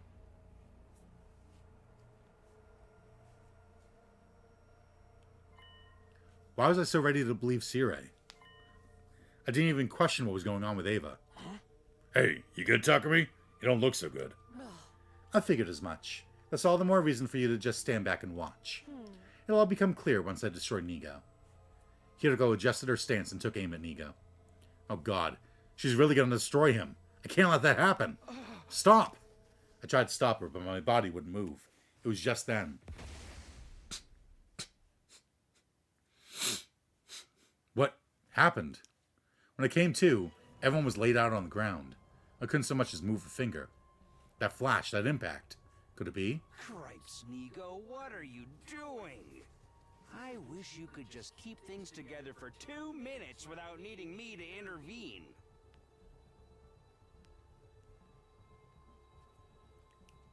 Sirei had shown up at some point, was now grumbling to himself. Who knew the insurance I set up to keep Ava from running away would come in so handy? The insurance? Now, I'm going to have to cover up all of the brainwashing too. Well, I suppose I'll just have to replace everyone's memories with some more peaceful ones. Sirei, you. Oh, you're awake. I guess you heard all that, huh? Did you mess with my memory? Oops. I must not have done a great job. Yikes, what a nuisance. Well, that tears it. Time to take some more drastic measures. It seems like you know far too much. Sirei slowly approached me as I tried in vain to move. What are you going to do? Don't worry. I'm just gonna make these 100 days very easy on you. Now then, close your eyes. My vision was enshrouded in darkness.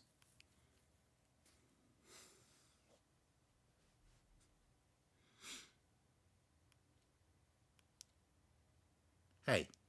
Hey, Takumi! Huh? You've been spacing all the way out, dude. I came to in a familiar classroom. Gaku's eyeing me Snap out of it, suspiciously. man. Didn't you get enough sleep last night? Oh no. I just... Well, I guess... I feel like I'm forgetting something important. It can't be that important if you forgot it. You might have a point. Gaku shrugged and sipped on his milk. You might have a point. There was a carton in front of me with a straw in it as well. I brought it to my lips and took a sip. The lukewarm milk flooded into my mouth. As I savored it, thoughts bubbled up to the surface of my mind. Huh? Hey, Gaku. Yeah! Yeah? Don't you hate how there's always a little bit left in the carton, even after you try to drink the whole thing? You can suck all you want, tilt it at any angle, but there's always some left. Wow, thanks to subjecting me to your pointless shower thought. Hey, it's not pointless. It's related to what we were just talking about. It's like the frustration you feel when you're trying to remember something, but you can't quite get there. Trying to suck up that last bit of milk is the same deal. That's still a pointless shower thought, if you ask me. It doesn't bother you? Not at all, dude. Once I can't get any more milk out of it, I just huck it. I was unsettled by what he just said. Maybe even slightly shocked.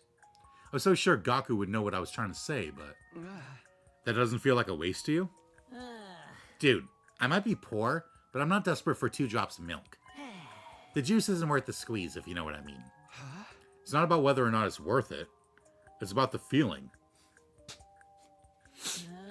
Do you really waste your time thinking about this stuff while you drink your milk, bro?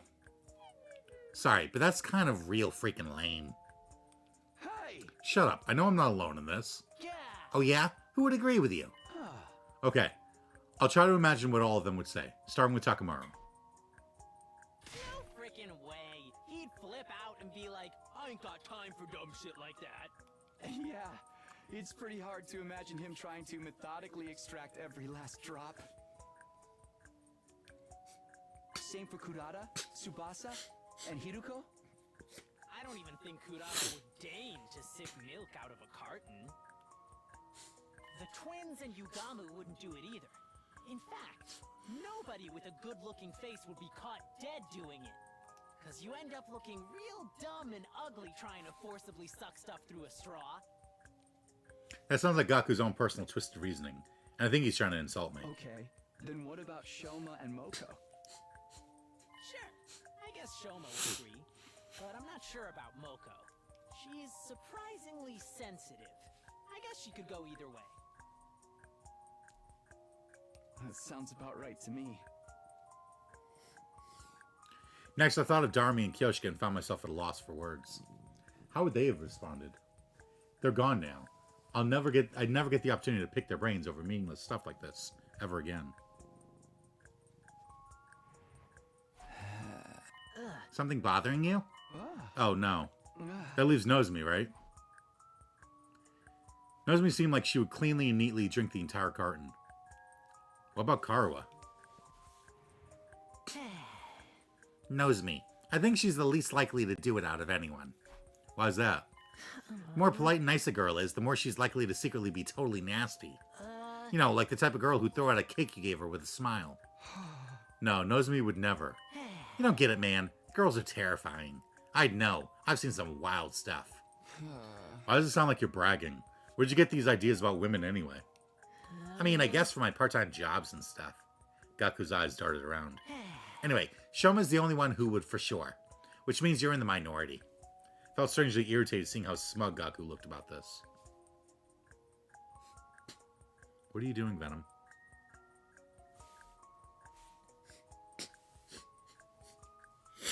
Maybe what he said about Nozomi had gotten to me.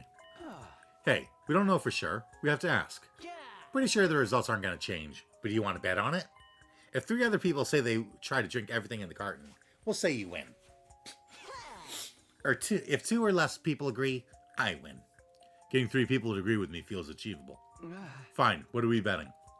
Gaku sat and thought for a minute before a wicked grin spread across his face. You'll help me with a little something I've been cooking up behind the scenes. Please tell me it's not something that's gonna upset the girls. Fine, whatever. I just won't lose then. And if I win, you better stop making weird assumptions about Nozomi. Sure thing. Report back to me when you're done asking everyone then. I already know how this is gonna end now. You make me do all the work? Fine. My pointless shower thought ended up being an equally pointless wager. Well, I suppose this is better than constantly thinking about war. I guess I'll start by asking anyone who seems like they're not busy.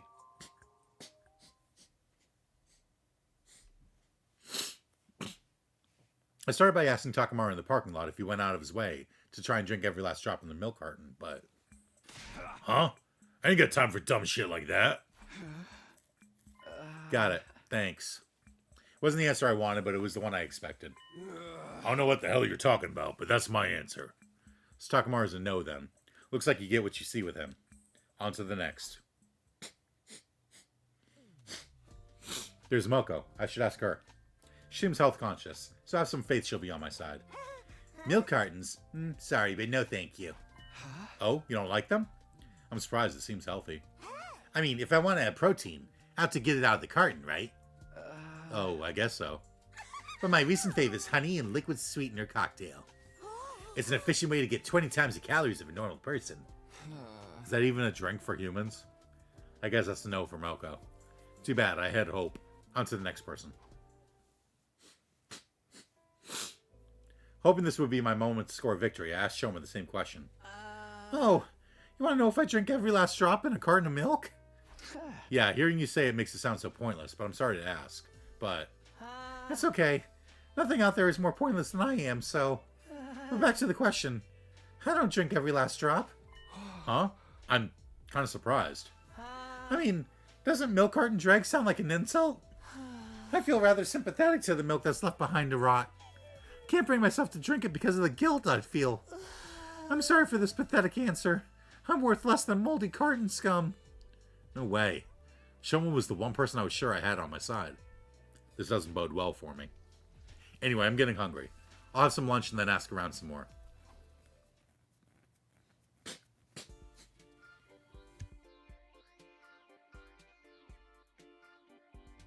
What is this route? Like, really? He brainwashed us to care about milk cartons? Resuming my quest for positive responses, I arrived at the biolab. Yugama was there. I had to assume he was lost cause, but there was only one way to be sure. Such a profound question. Yeah, well, I had a feeling you'd say no, but my answer is yes. I drink it all up. Wait, really? Didn't you know? All the great assassins drink their milk. Myself included. I don't waste a drop.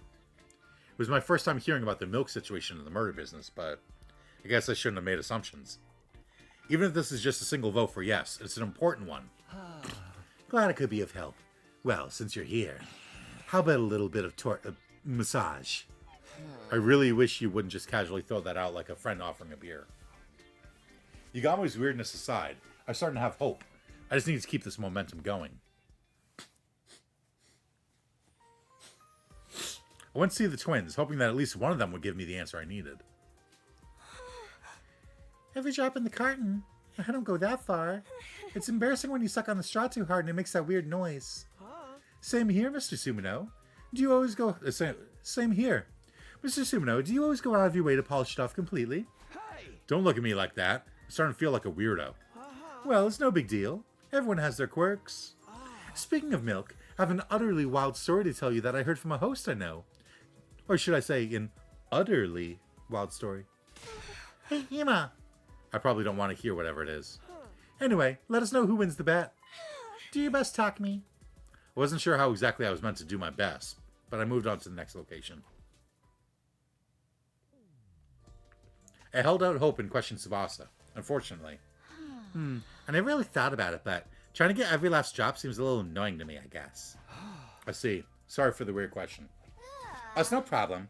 I'm more concerned about whatever Gaku's planning. There's no way it's anything good. Be careful, okay?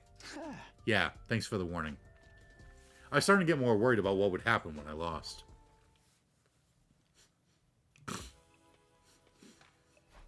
After asking 7 people today, I had only a single vote. I think I might have made a bad bet. Still, I never imagined this pointless thought would carry me through the whole day.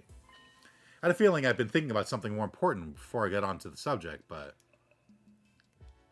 if I can't remember, I guess it's not that important. And so my thoughts wandered until I was lost in the fog of sleep. I had a dream that night. Someone was saying something to me. These mellow days will continue forever and ever. Nothing of note will happen. Time will pass peacefully and quietly, and you will have fun and enjoy it. But if that's not what you want, maybe you should turn back. Once again, these mellow days will continue forever and ever into eternity.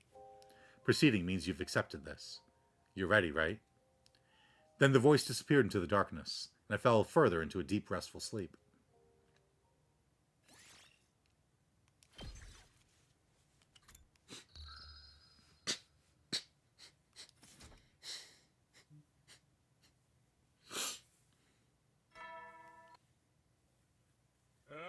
Get ready, prepared, be ready to give your... Looks like no sign of an enemy attack today. I guess I'll go ask my question to all the people I didn't ask yesterday. I felt a bit goofy for doing this over multiple days, but there's no turning back now. Besides, peace is a good thing. First up for questioning today would be Nozomi. What a unique question. I knew you were going around asking everyone about something, but I didn't think it was going to be this. Stop, I'll get embarrassed. Well, what about you, Nozomi? Sorry, Takumi, but if I answer honestly, I'll try to suck up every last drop. Right. Sorry for asking a weird question. Really weird one at that. It's totally okay. I'm not bothered at all. I knew Nozomi was a good girl. She'd never be secretly bad. There's just no way she is, but... I knew she would never secretly be bad.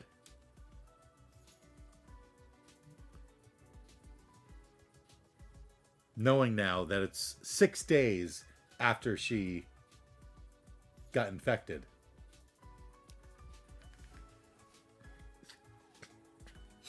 Hey, Nozomi, can I ask another question while I'm here? You wouldn't impulsively take a cake and... Huh? Oh, forget about it. Oh, crap. Why am I letting Gaku's delusions get to me? I better pull myself together and move on to the next person. The cold gaze Hiroko gave me in response to my questions was 8 times more painful than I had imagined. This is easily among the top most pointless questions ever asked. Sorry, I can't even argue that. Well, my answer is no. Now, don't waste my time with such nonsense. I'm really sorry. You're right, honestly.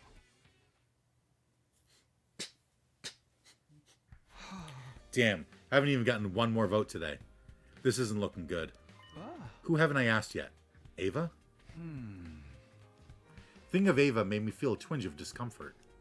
It was like something about her made me feel uneasy. But that discomfort was quickly replaced by irritation. I'll just go find Kurata for now. Huh? What absolute tripe? I guess it was a waste to ask. Excuse me? How utterly disrespectful of you to say that when it's my time being wasted, you filthy commoner. I would never stoop to sucking on some cheap milk carton anyway, so it's all the more ludicrous. If you want to ask vulgar questions, you should ask someone vulgar, like Kyoshka. Kyoshka? That's right. She should be hanging around somewhere. Come on, Kurata. That's not funny. What are you talking about? I'm the one who should be asking that. Why would you say that of all things? Were you speaking of me? What? Ah! What? You gave me a fright. My ears are ringing. You scream like you just saw a ghost or something. A ghost.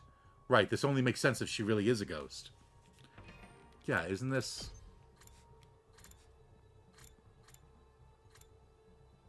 Yeah, this is sacrificing Kyoshka. I mean, I saw the attack that killed her. It happened right in front of my eyes.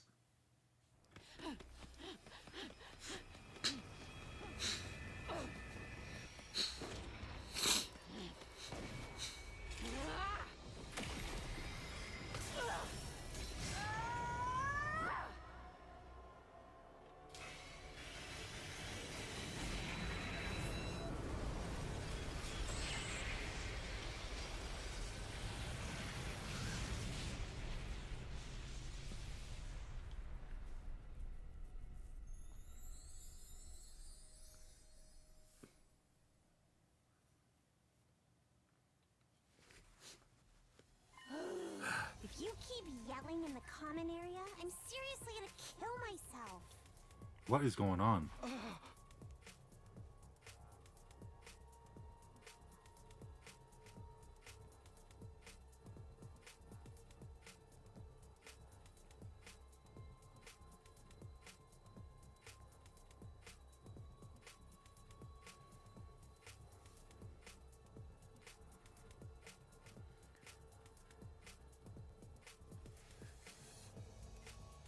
No way. Darmy too?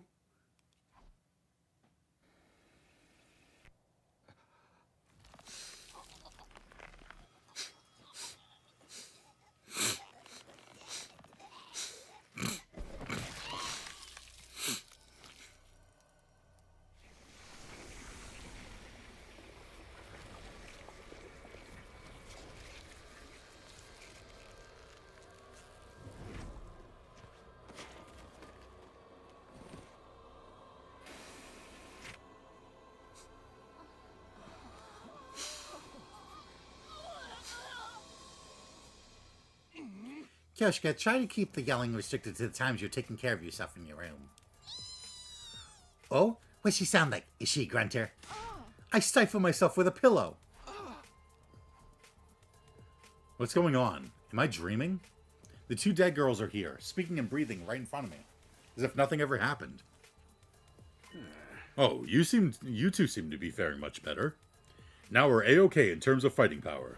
Sirei, what do you mean they're faring better? They died. Are you sleepwalking or something? It's normal to die in battle. Sure, the Revival-matic had a bit of a malfunction. It took a moment to get them back, but... I'm sure I told you they were already up and about. Samurai only get stronger when they come back from the brink of death. I want to kill the guy that killed me. Sirei told me? Took you guys long enough. I was tired of waiting. Were you worried about us? Absolutely not. Fewer members means more work for me. Oh, wow. You don't see traditional tsunderes like this in the wild anymore.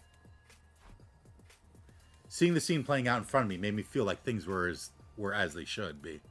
Kyoshka and Darmy were alive. They survived. That's all that matters.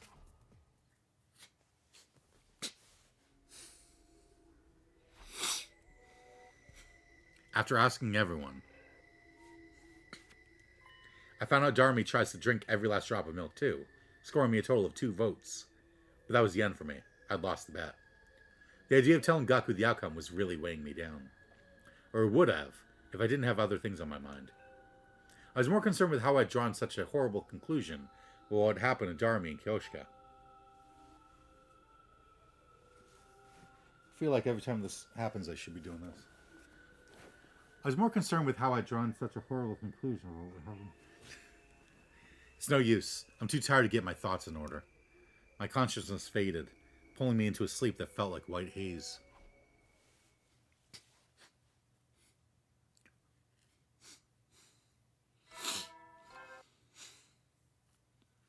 Is this the brainwashed route? Get ready, prepared, be ready to give Morning again. I spent all of yesterday on something totally meaningless. I should have been confronting our life or death situation, but the idea of losing the bet had me frustrated. Maybe there's something I can do. What? Intruder alert. Defend.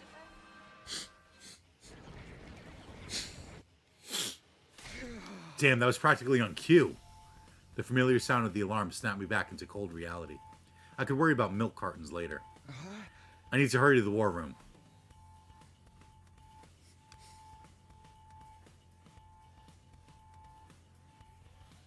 Everyone was already gathered in the war room. Hark! The warrior has returned. Behold the glimmer of Kyoshka and the holy Jumonji sword anew.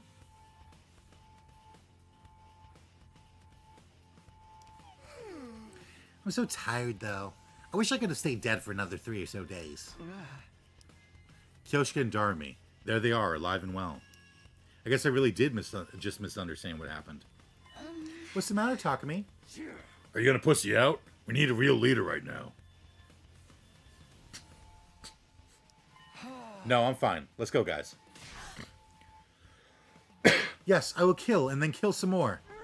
Great. Looks like everything's been tuned just right. Let's get going then.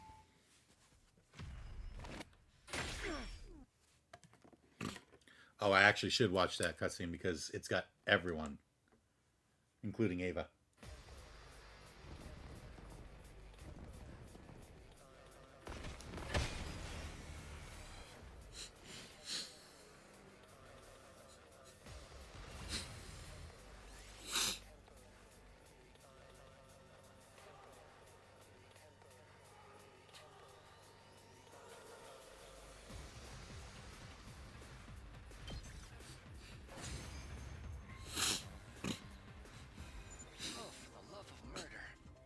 Was no fun at all.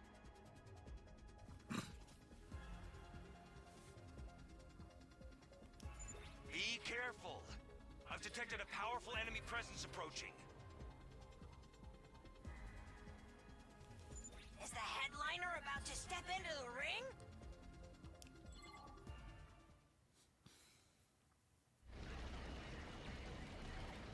Oh, this is Adamaku.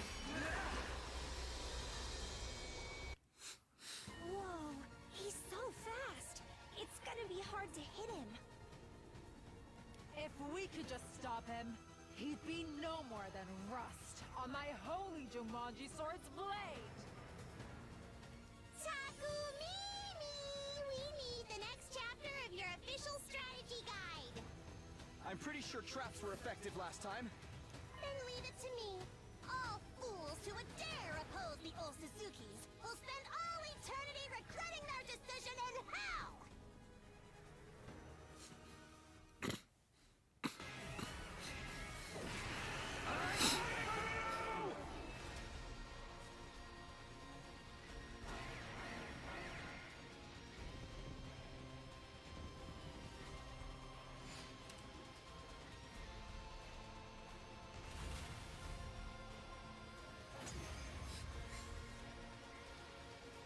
Hi, Venom.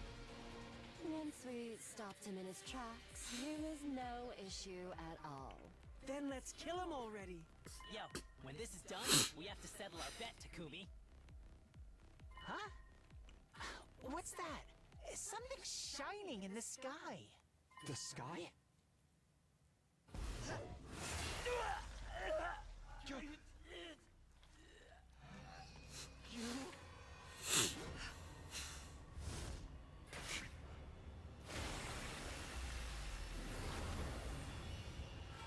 I love how it implies that they all just like keep their thumbnail really long and sharp, so they can just. An offering to my magnificence. I commend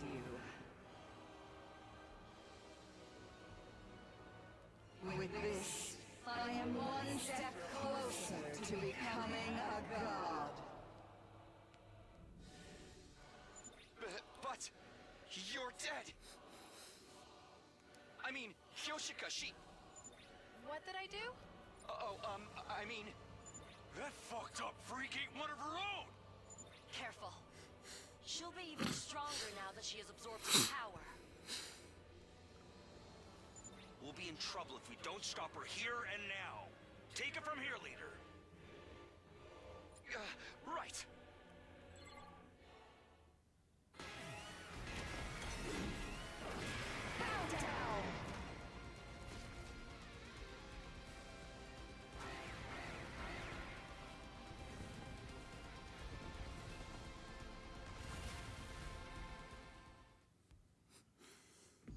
To inflict such a grave wound on someone as great as I seem to have underestimated you.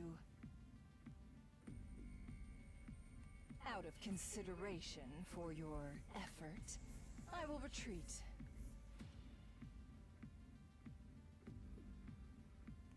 But I will obtain that power and become God. I am the paragon of hope, Veshness. Await my return with bated breath.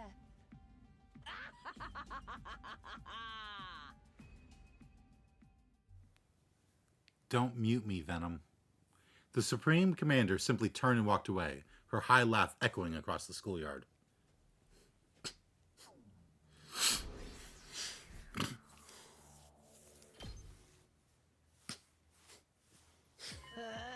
Okay, Takumi, let's hear it. How'd our bet turn out? Is now really the time? I just don't want you to use this as an excuse to brush it off. Are you talking about the milk carton thing? You're still doing that? Oh, this is perfect. We can announce the winner in front of everyone. Go on. Tell us if you manage to find 3 or more people who drink every last drop. Crap. At this rate, I'll lose the bet. But I've already asked everyone, and in the end, I only got 2 people. I grated my teeth as I looked around at everyone's faces, when suddenly, I had a realization. Right. There's one person left. One last person I haven't asked. You came here just to ask me this. You're such an interesting person. Huh? Wait a minute. Why is Ato here anyway? I thought he ran off. What's the matter? Oh, nothing. Well, he's here now. I thought Darumi and Kyoshika were dead too, but they're back. This must be the same kind of thing. No need to worry about it, though. None at all. Yeah. Just answer me one thing, Ato. Do you drink every last drop or no? Ato took turns staring at my face, then Gaku's. He gave a coy smile and opened his mouth to answer. Right. I suppose I like to drink every last drop. Are you serious? What the freak, man? Now I'm gonna have to plan my nighttime pool party all by myself. Is that all you want to know? I could tell from the delighted look in Ato's eyes. He'd done this for me as a favor, and he was going to make sure I didn't forget it. I can't believe he found a way to use this as one to get... I can't believe he found a way to use this to get one over on me. Ignoring Gaku's overdramatic laments, I was filled with uncertainty despite my win. How did this whole thing get started anyway? It was all so pointless. I tried to remember, but I couldn't. It was like my brain was covered by some kind of fog.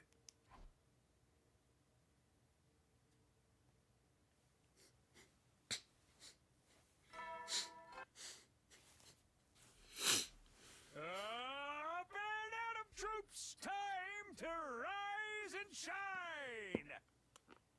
Get ready for your 34th day of active service. Prepare. Be ready to give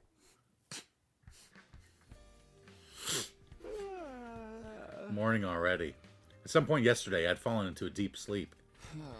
Feels like I get mentally exhausted so easily lately. I sure hope it's not because I went back in time. Anyway, I should get to the cafeteria and eat something.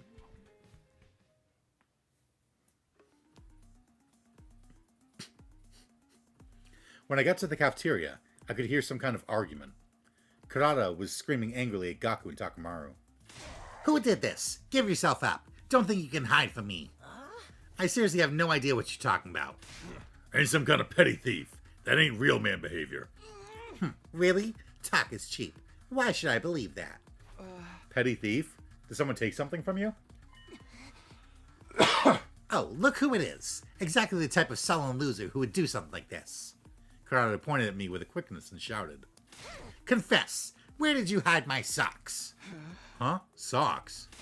That's right. I woke up and they were gone. My favorite socks, and 4 pairs of them at that. No one has ever perpetrated such a vulgar crime against the Osuzukis in all of history. Vulgar? Seems kind of petty to me, actually. Why does she think I was the type who would steal a girl's socks anyway? That part was way more shocking than the actual crime. Anyway, how do you know they got stolen? Maybe you just lost them. True. I've definitely lost a sock or two after a serious throwdown. That's pretty weird in its own right. I would never be so careless and sloppy. And I'm not the only victim either. Suddenly, Kyoshika showed up with a concerned look on her face. My oh my, search as I may, I can't find them. Wait, did you lose your socks too, Kyoshika? She did, but there's a silver lining to this for you, Kyoshika. If you were the only one who lost your socks, everyone would have assumed it was because of your abnormal personal proclivities. Well, I never even got to wear them. Kyoshika's proclivities aside, knowing there were 2 victims changes things. Well, the only thing stolen were girl socks. If this isn't the work of some pervert boy, I don't know what is. Either you fess up and I castrate you myself, or I twist your junk until you admit it. I'm telling you, it ain't got shit to do with me. Why would I steal a girl's socks? Pardon me, has anyone seen my socks? I haven't been able to find them all morning. What? After that, once Kurata was done excoriating everyone in the vicinity. Excoriating. You hear me? Unless you don't want me to carve pervert into your forehead, you'll bring the real culprit to me immediately.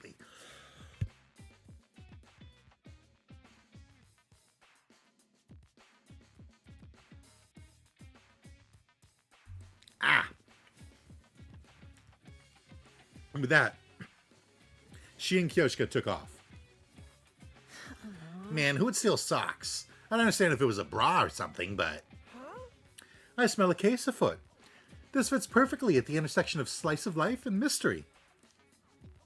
Mystery, huh? Right, the twins love pretending they're detectives. Hey, Ima, do you think Kako would be interested in the case?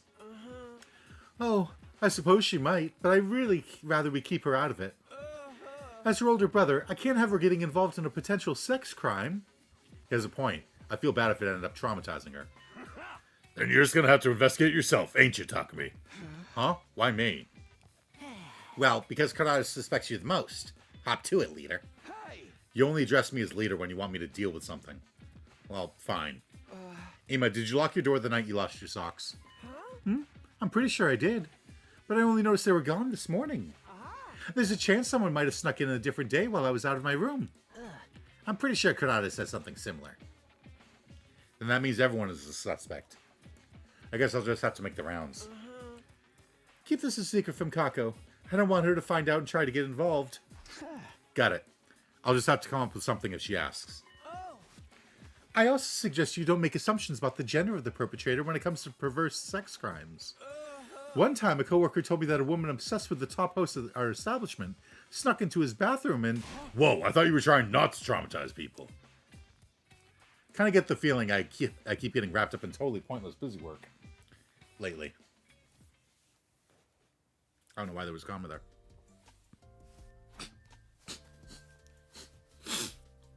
Despite all my investigative efforts in the afternoon, I made shockingly little progress.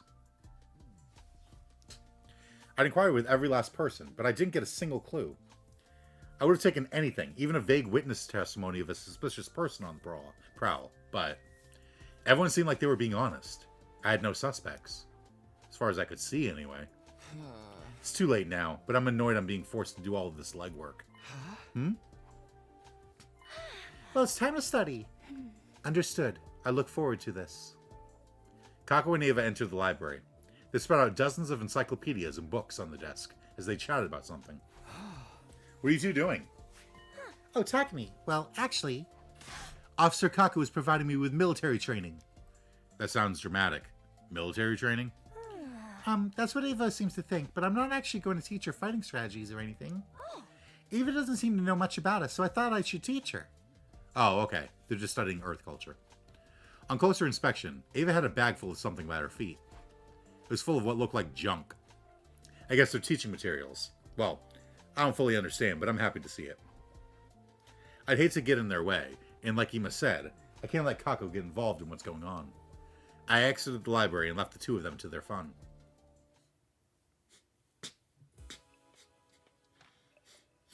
I decided to end my slow, fruitless investigation and go to bed.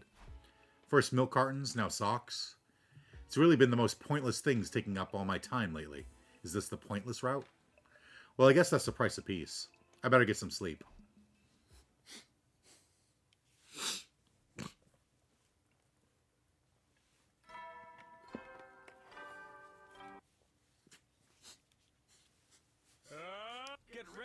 Be ready to get...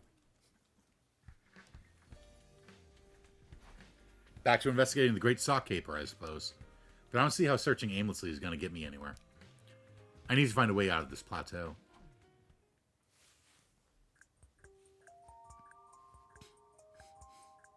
I found myself in the courtyard.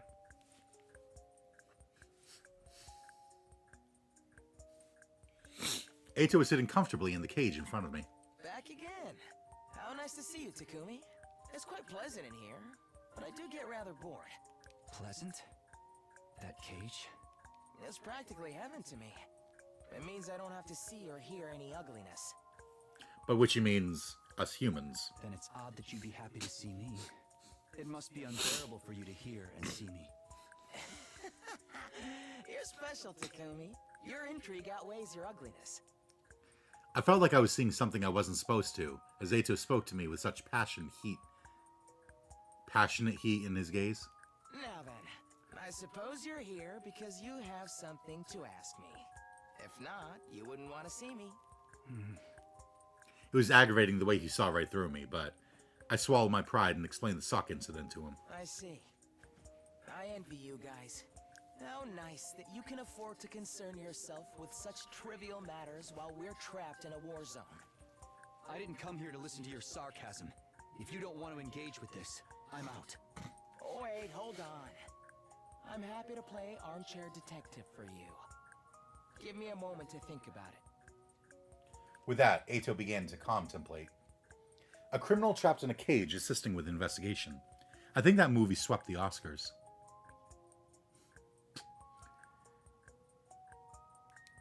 The protagonist got advice about her case from a serial killer doctor. Eito might be able to rival him in terms of sheer lunacy. Come to think of it, didn't the doctor escape his prison in the end? Spoilers. He escaped. Hey, Eito. You broke out of this cage before, right? Why in the world are you bringing that up now, Takumi? It's true. I did successfully escape once. You caught me soon after. So now I'm here once again. Oh. We caught him. When did that happen? My head feels so foggy. Takumi? Are you okay, Takumi?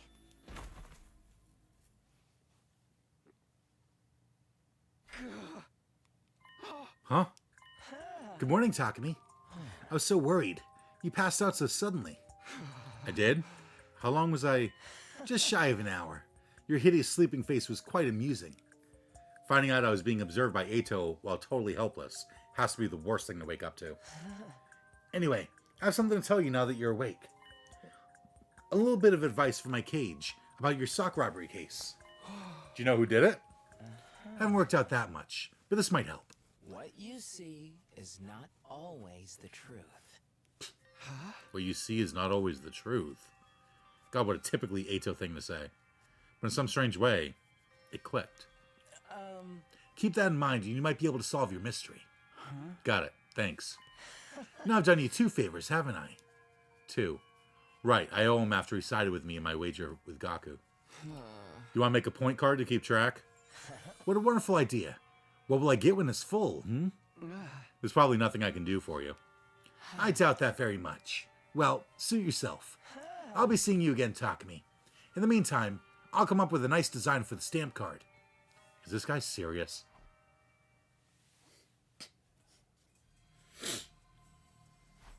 Maybe it was because of that strange fainting incident, but my head felt heavy.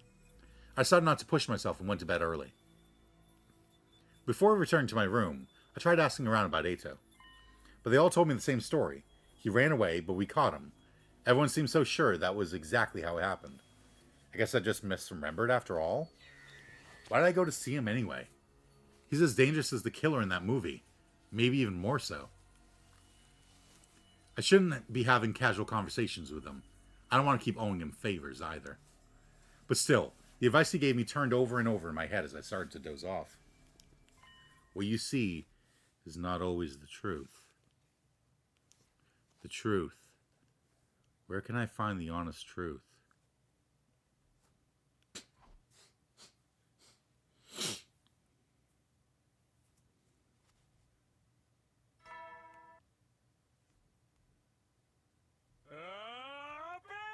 Troops, get ready, prepare, be ready to give.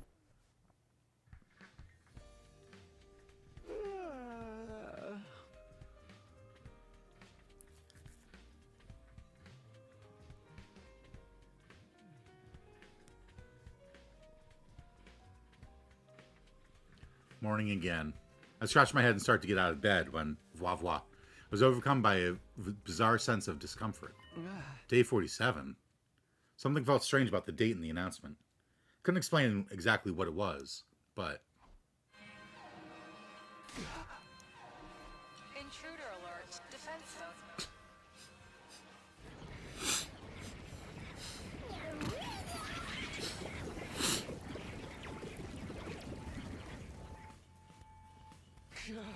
Man, there's no warning at all. Anyway, I need to snap out of it. I have to get to the war room.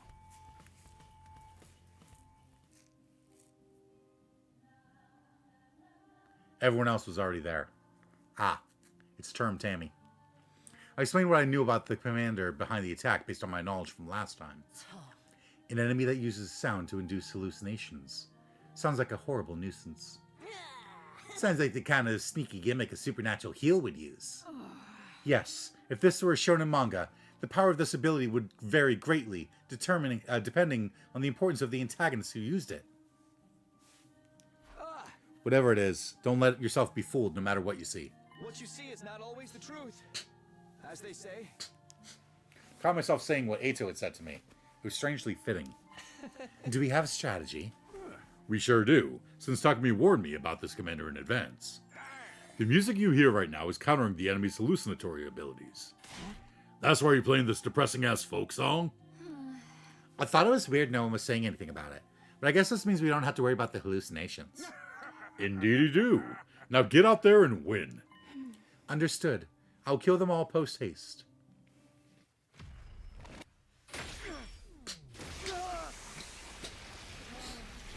I want to see the cutscene with everyone.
Good fucking riddance to that annoying song, too.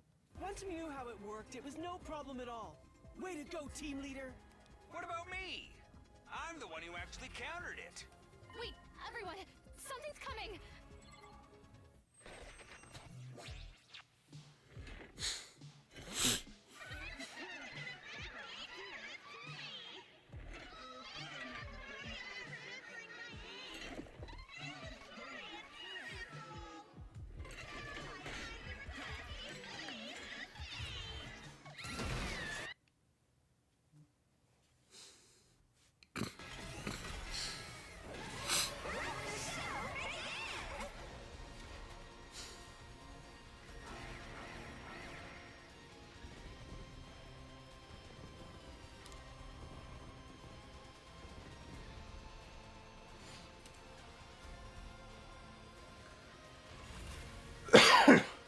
Does this mean I'm gonna also fight New Gank? Yup.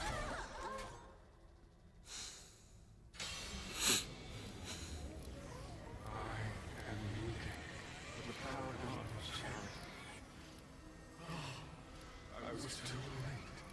You must have suffered so poor thing. Oh, I wish you could do it all over again. Once again, from the beginning.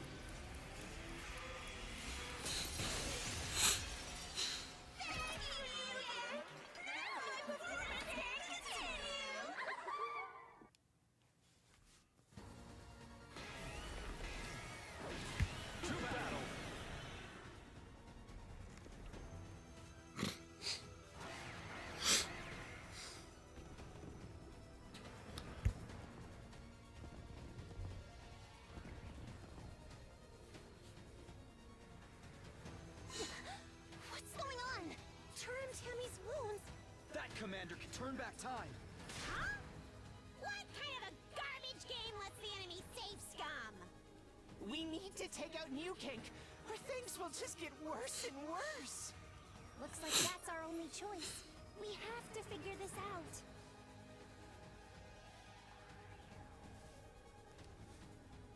This is my specialty! A show especially for you!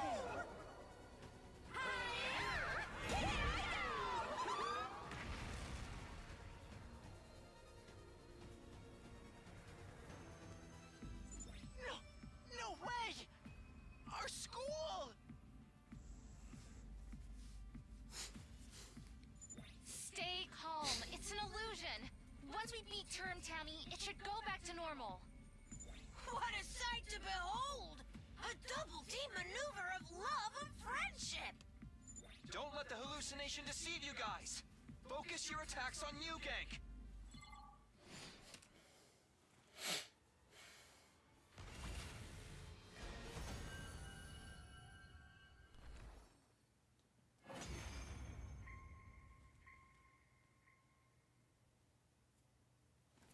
The battle was over. With Term Tammy defeated, we could see the school as it really was again. But our relief was short-lived. While we were distracted, Veshness made her move. Before any of us could react, she swooped in and absorbed the Cryptoglobin from New Gank and Term Tammy. She sucked up her comrades' power greedily, leaving them blackened, desiccated corpses, tossing them aside like garbage when she was done. They're blackened? Veshness. Well done. Truly. And so thoughtful of you to make an offering to me so that I might ascend to further greatness. Yikes! She sucked up their Cryptoglobin and got even stronger. For fuck's sake! Let's beat her ass! Don't be crazy! We'll all run ragged! Right. It would be suicide to challenge her after fighting 2 other commanders. Fear not. I will not kill you here. I will prolong your lives while you are of use to me. Flounder and writhe, insects. Veshness laughed derisively as she took her leave. For the love of murder.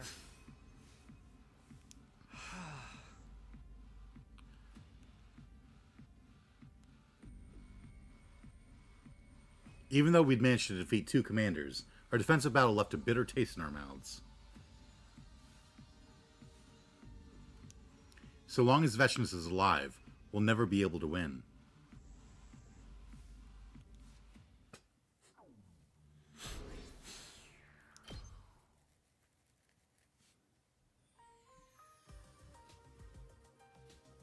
After the battle, I dropped by the library. Kako and Ava were there, a mountain of books spread out before them. Okay, let's get back to it. I am excited. Our mission resumes.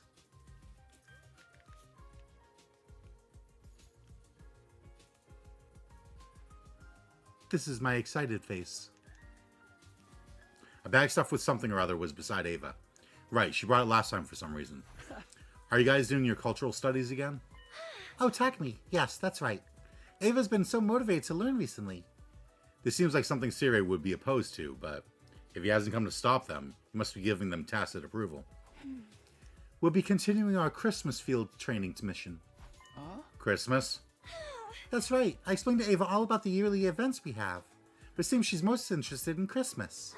She wants to practice so she can become Santa.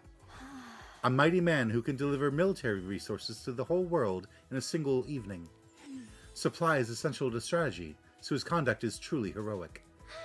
Right, that's why she wants to be like him. Indeed, a laudable goal. Be Santa. I don't really think I get how she views Santa, but I guess I'm happy for her. I guess that means the bag next to her is her sack full of gifts. It's kind of disturbing that it seems to be filled with weapons upon closer inspection, though. Struck by something, I suddenly lifted the bag. I stared with suspicion. Not the contents of the bag, but at the bag itself. Is this a sock? Huh? Oh wow, it is!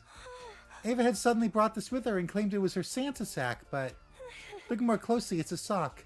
Who knew a sock could stretch like that?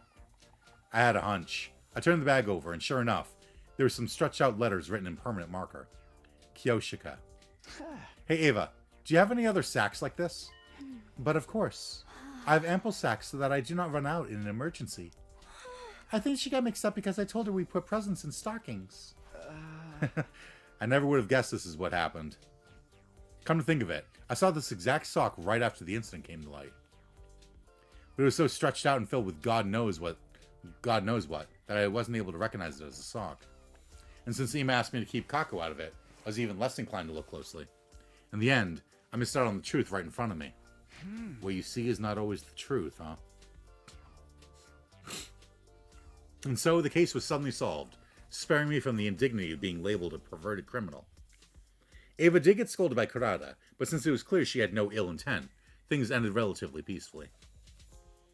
The case was solved, but I still felt unsatisfied.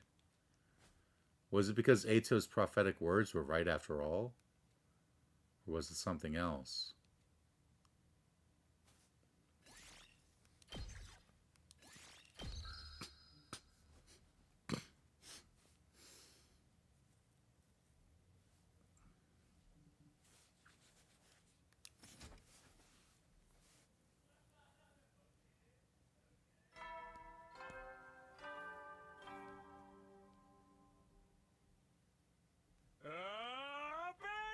Troops, time to rise and shine! Get ready for prepare, just be ready to give your...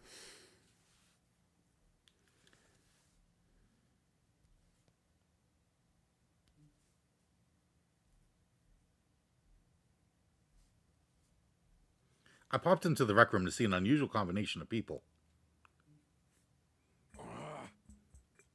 Could we wrap this up already? We have limited time for leisure. Shut up! I fucking know that, okay? Takamaru and Yugama were playing cards. Poker, I guess? It was clear from Takamaru's greasy, sweat-drenched face who was losing. God damn it. Okay, this hand'll do it. You're calling, then. Let's show our hands. Takamaru had a 3, 4, 5, 6, 7 straight, while Yugamu had a... Full house. I win. Ah, fuck! Yugamo scooped up what paltry amount of chips Takamaru had left. Looks like I was just in time to see the end of a long battle.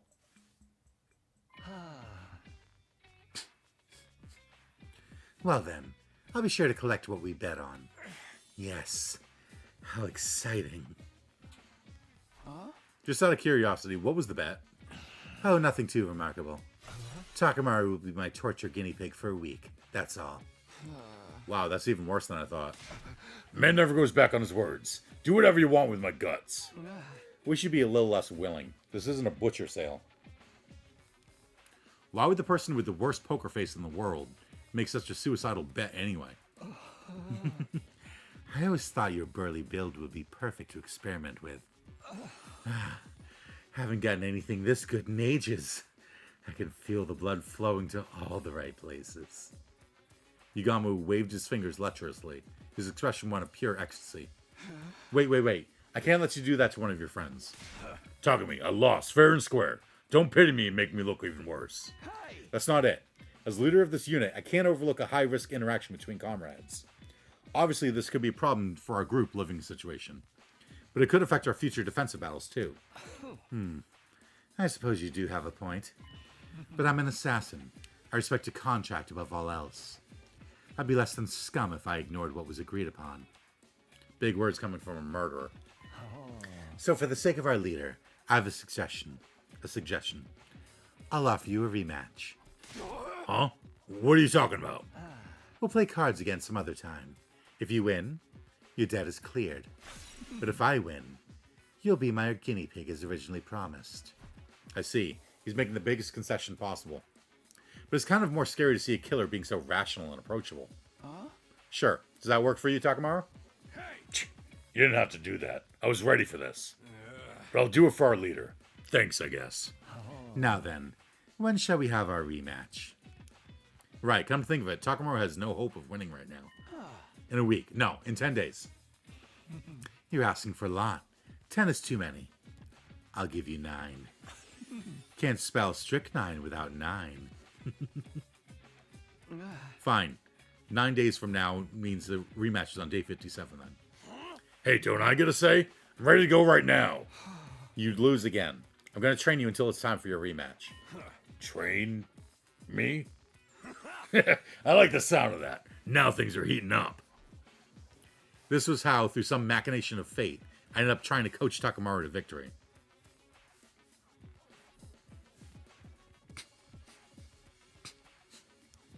Although I'm hardly a poker expert myself. Well, there's no turning back now. I'll just have to do whatever I can.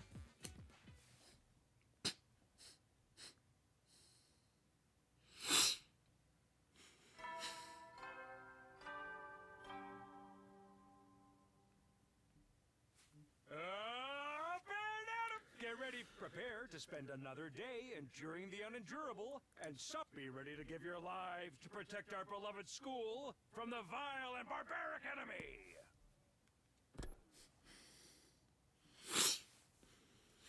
First things first, I needed to assess Takamaru's skills for myself.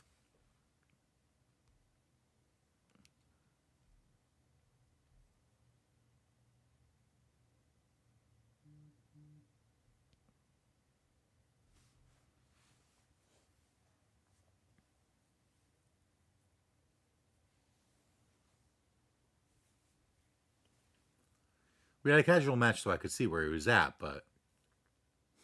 I got nothing to show for myself. Takumi, you gotta be a gangster to be this good. Which crew do you play for, huh? I'm pretty bad at this, honestly. It's just that you're even worse than I imagined.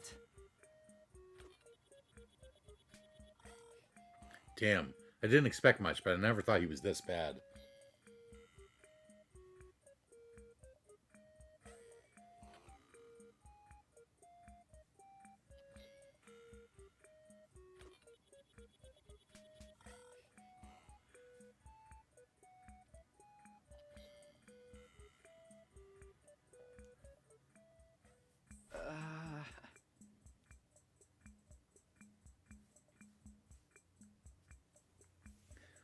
From what I can tell, you might be trying too hard for big hands.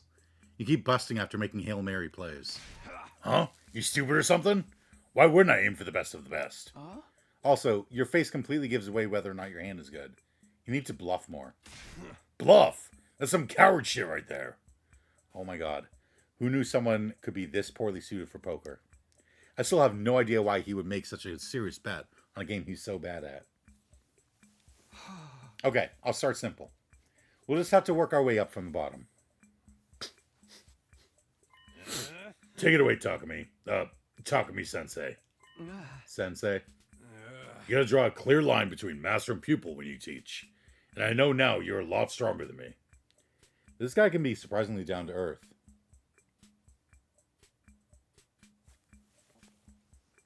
I just wish you'd follow my lead when it comes to strategy too, but one thing at a time, I guess. Not that I think he'll be able to bluff even if I teach him. I'm not really suited to be a sensei, but let's do what we can until the day of the rematch. Let's leave that bastard Yugamu speechless.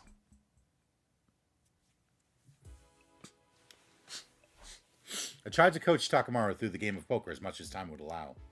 Honestly, there wasn't a single day where I felt we'd gotten any results. Even if we still have time, it's almost impossible to imagine him beating Yugamu. Maybe I need to find another way. You can't cheat because Takamaru will frown on that. Get prepared. Be ready to give your... Now then, I need to come up with some ideas for how to train Takamaru today. Right. Maybe it would help to make him play with other opponents.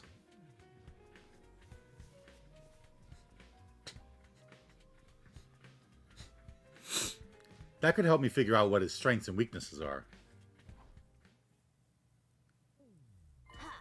Poker? Sounds fun. Will you play with him then? You know it. I'll accept any challenge from anybody, anytime. That's my motto. Thanks. Let's do this then. Moko. She was physically tough, but there was no telling her poker skills. Maybe she'd be the perfect opponent after all.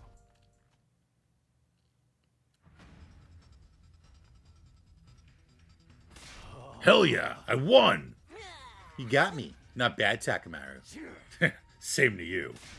We've been going back and forth, but I'm gonna clinch this in the next hand. Show me what you got. You're not gonna get me to tap out that easy. What a shock. They've been equally matched so far, much to my surprise. Trading wins and losses. Just when I think Moko has him cornered, Takamaru claws his way back. Maybe Takamaru's getting the hang of it? Aye, here we fucking go. This is how I win.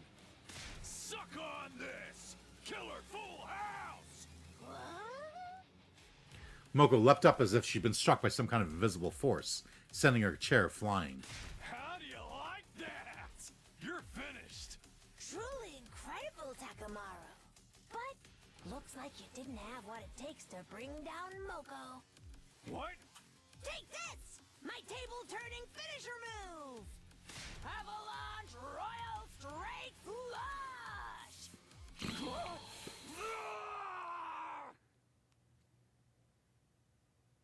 Faced with the reveal of Moko's incredibly powerful hand, Takamaru did a somersault and fell face down on the floor. Guess there's no need for a 10 count. You did well, Takamaru. A fine performance. Performance? That all too even back and forth. The incredibly dramatic conclusion. All of it made me very aware of a certain possibility.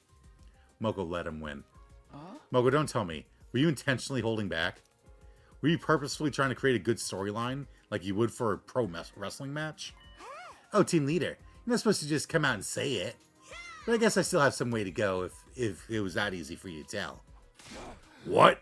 Are you telling me you were toying with me? Oh no, Takamaru. I thought you knew and were just going along with it.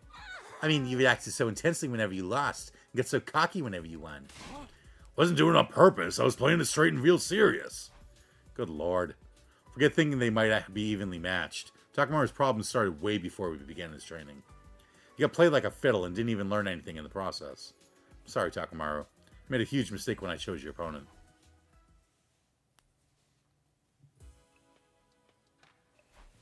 After being so thoroughly elated, believing he'd finally had a good game, Takamaru didn't take the news lightly.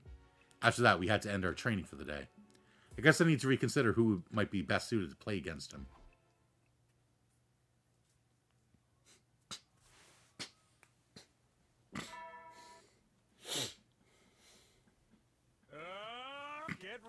For your 5th Kurata. be ready to get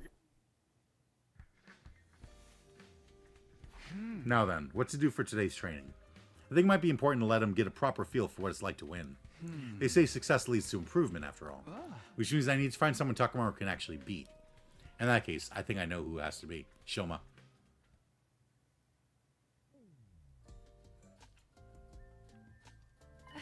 Oh, a game of poker. Count me in. Your enthusiasm was a huge help. Just be sure. How much experience do you have with poker? There was a non-zero chance that she was an unexpected powerhouse like Moko.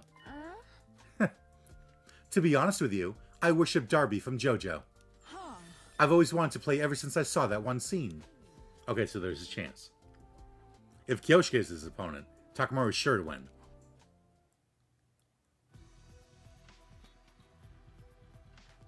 So I'm playing you today, huh? You sure are. What should we bet? How about our souls? What? Our souls? What the hell, Takumi-sensei? I'm gonna straight up die before I get my rematch with Yugamu. Kyoshika, if you could lay off the manga references, that would be great. He'll take them seriously. Very well. I really wanted to yell, good, like Darby, though. And this is my sword, the Holy Jumonji sword. I told you to put that thing away. And so began their game. Open the game. Yeah, take this. A straight. Ha! I have a straight too. Does that mean it's a draw?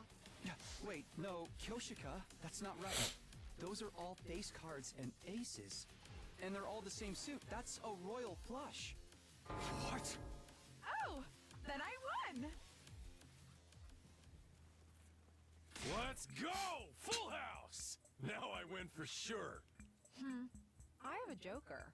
So, I guess I have a full house too? No, if you use the Joker like an ace, you have 4 of a kind. What the hell? Did I win again? Oh my god. Eat this! 1 pair! Behold my royal flush! That is a royal flush. I mean, no matter how you look at it, Takemoto loses, so... This is horrible. I can't believe this is happening.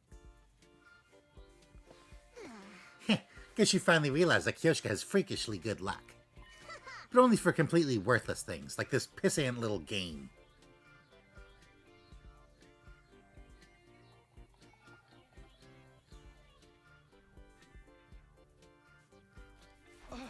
What a useless trait.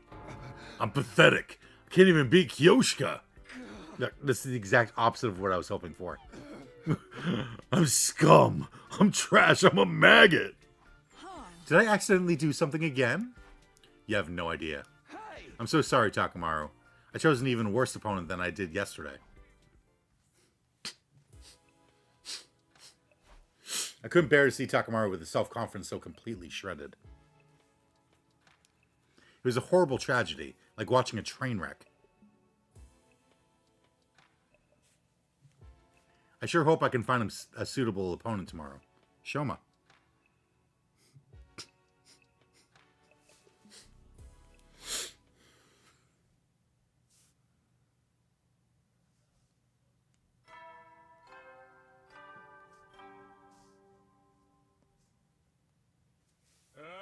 Get prepared. Be ready to get...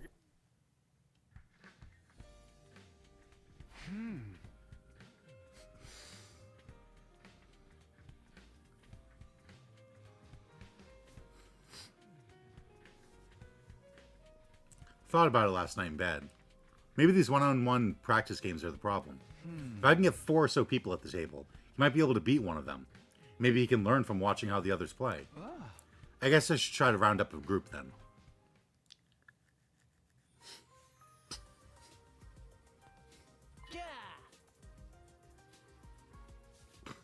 Is this everybody who's playing? I think you were wise to choose me. I'm as worthless at poker as I am at everything else.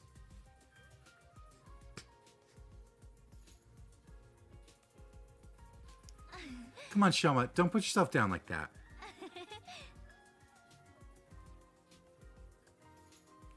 That's not why Takumi picked you. Right, Takumi? Yeah. It would be a lie to say that wasn't part of my criteria, but still. I had a feeling this combination of players wasn't going to make for a regular game. It bothered me that Takamaru had become so untalkative after yesterday's loss, but it's time to try a 4-person game.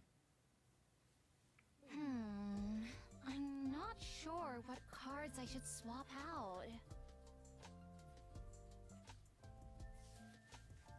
Does that mean you actually have a great hand tucked away there, Nozomi?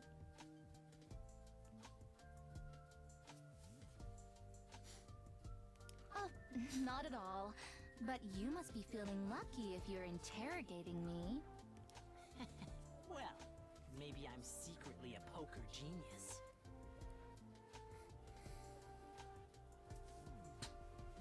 How nice.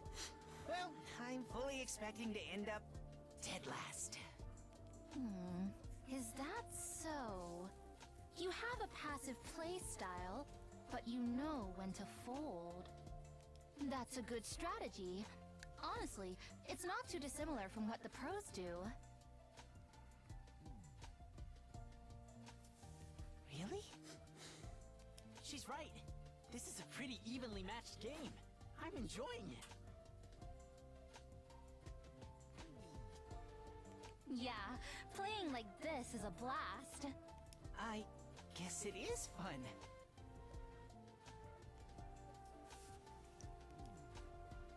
This game was starting to have a nice, friendly vibe. It wasn't what I set out to accomplish, but it was nice in its own way.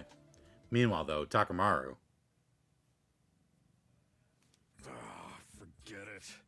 I fold. Got it. He's lost his spirit. On paper, it's a good thing that he's gotten over his reckless style of playing, but...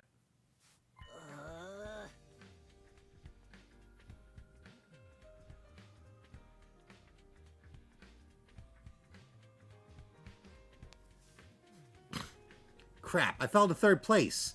I never should have messed up like that. Can't believe I came in 2nd. I'm so sorry, everyone. Don't be sorry, that was pure skill. But me coming in 1st was just a fluke for sure. But dude, that was fun. Let's do it again soon. I'd love it if everyone else could join in next time. Right. I'll make sure to lose next time. The 3 of them enthusiastically analyzed their game. I guess all that matters is that they had fun. Poor Takamaru. This was all meant for Takamaru, and he looked dead inside. It was like he expected to come in dead last. Takamaru, this time might not have worked out, but you'll win for sure next time. Sure. Crap, he's completely lost all motivation.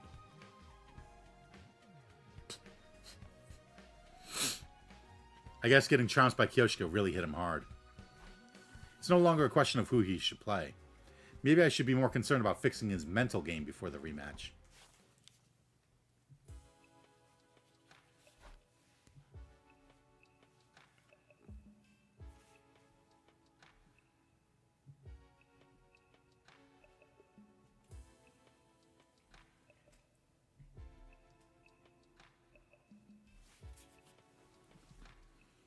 I didn't feel like any of Takamaru's usual overwhelming spirit today. It looks like he's completely given up on the idea that he might win. How's he going to beat anyone, let alone Yugamu, in this state? We need to find a way to get him past this.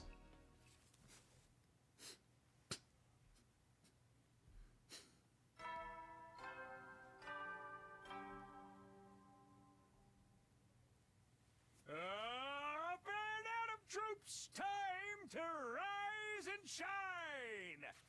Get ready, be ready to give...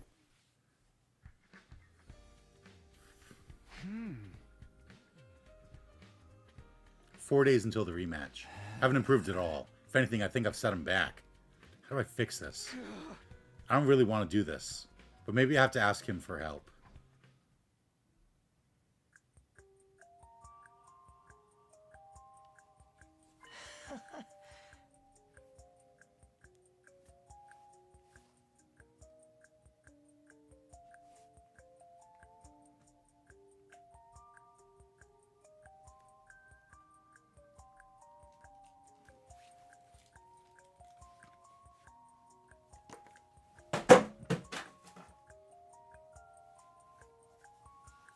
It's become somewhat of a habit for you to come to me for advice, hasn't it? Hey! Yeah, unintentionally. I really didn't want to owe him any more than I already do, but I can't deny that Ato's advice has been surprisingly helpful.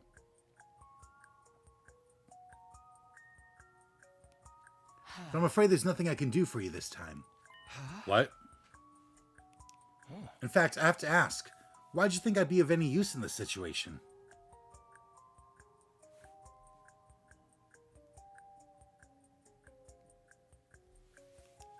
Doesn't matter whether Takamaru gets tortured or not, does it? Now that he says it, that might be true, but still, there's no turning back now.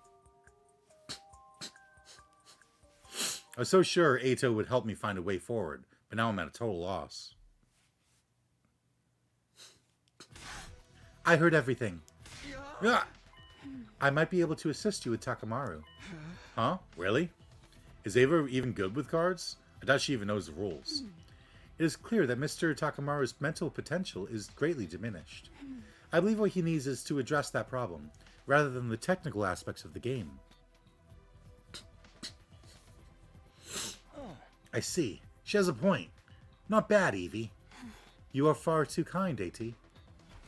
Evie? A.T.? We were cage neighbors in the courtyard. We went through some stuff together, and now we've bonded. We are BFFs. Yay. Peace and love. Anyway, I guess it couldn't hurt to let Ava deal with Takamaru. Then would you mind seeing what you can do?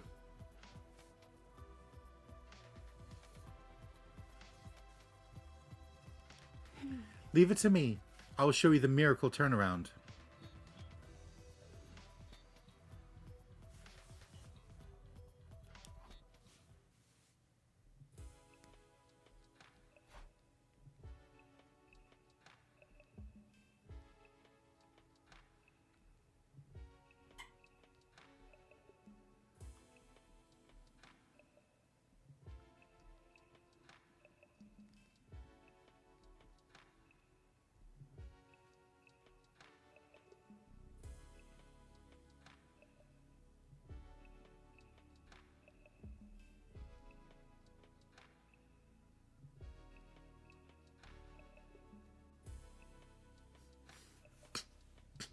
And that's how I ended up leaving Ava to take care of Takamaru.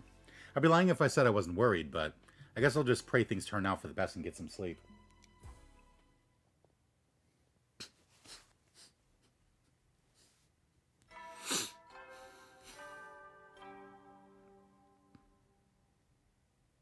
Band out of troops, time to rise and shine. Get ready. Be ready to give.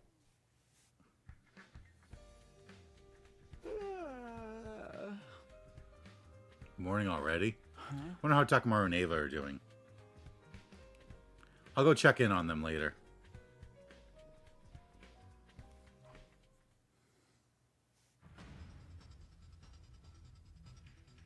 I am Ava, your senior drill instructor. From now on, you will speak only when spoken to.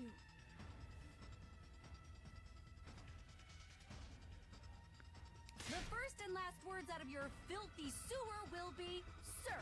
Do you understand that, maggot? Sir. Yes, sir. Bullshit! I cannot hear you! Sound off like you got a pair!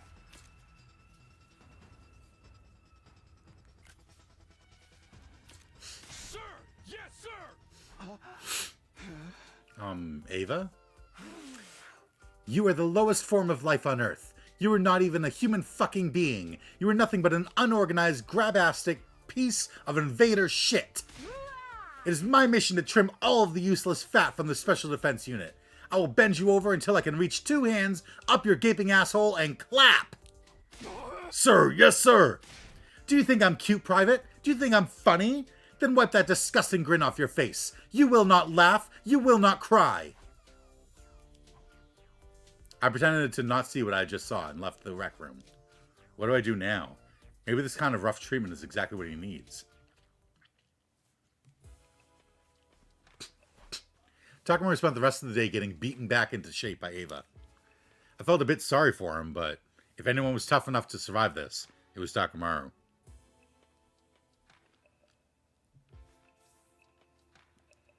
I think anyway.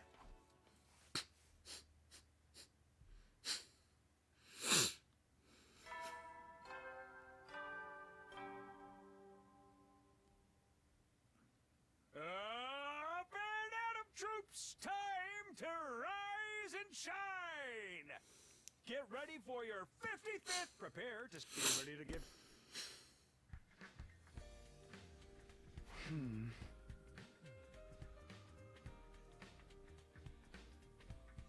Day 55. That means the rematch with Yagami is the day after tomorrow. I guess I should see how Takamaru's doing.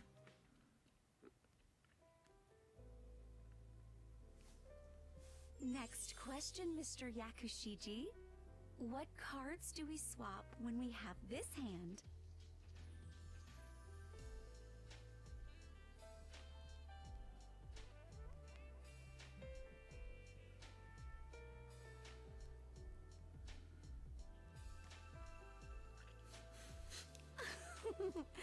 Be a good boy and answer your teacher. Ava, teacher, your face is real close. Just my face? Not just your face. I can feel them against me. Her vibe seems way different from yesterday. Not even her vibe, her whole personality. Oh, that's Domenic Cognitive Reconstruction Therapy for you. Domen what now? Oops, sorry. Those words don't mean anything to you, do they? Simply put, Ava switched to a personality better suited for teaching. Is that even possible? It seems like even Takamaru's personality has changed. That's just because he was torn down and built back up again. Marine Corps style. I was starting to slip into Takamaru's voice. Not bad, Ava. Maybe I should take a page out of your book. Well, do you feel teacher Ava's sweet lessons making you better? Yes! I've never felt better in my life! Well, as long as this gets results, I guess. Now in alluring female instructor mode, Ava coached Takamaru late into the night. I was a little worried about whether or not she'd be back to her usual self tomorrow. Her usual self? Wait. What is her usual self, anyway? Something's bothering me. But I can't. Too sleepy to think.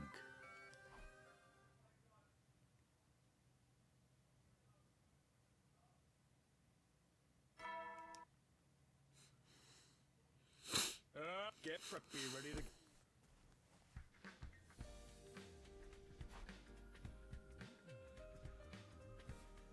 The rematch between Yagami and Takamaru is finally coming up tomorrow. Now all hope for victory rests with Ava. I better go check in on how those two are managing. There's no way things have escalated and gotten even more ethically dubious since yesterday, right?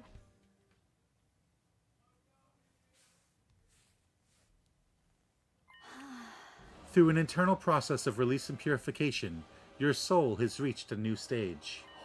Yes. All of my worldly desires and tumultuous emotions are now calm. Indeed, this is the path to enlightenment and serenity. You see how your emotional libido has reached paradise through qualitative collapse. Yes, and I see a light, an orange light. What is this? Oh, Mr. Takumi, I overstimulated his emotional state to the point of destruction. Overstimulated? Is that what was going on yesterday? Yes. The female teacher experience was too much for a healthy, delinquent male student. As a result, his impulse for desire was overwritten, and now he's in the ideal state to receive an education. Now all that's left is to drill the necessary techniques into his head at the optimal efficiency rate. I see. This isn't exactly what I was expecting, but I was right about things being pretty wild over here. Teacher, I'm streamlining intuitive action items and synergizing revolutionary scalability. Very good. Continue to use your alpha to kappa your beta all the way to true epsilon. Oh, I'm a perfect soldier. I think I'd better just leave them alone.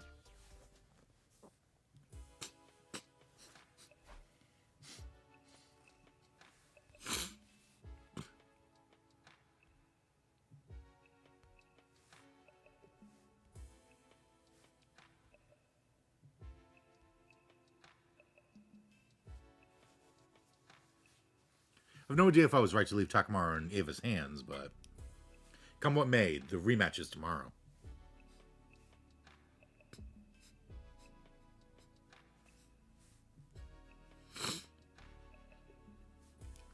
All we can do now is roll the dice and watch what happens.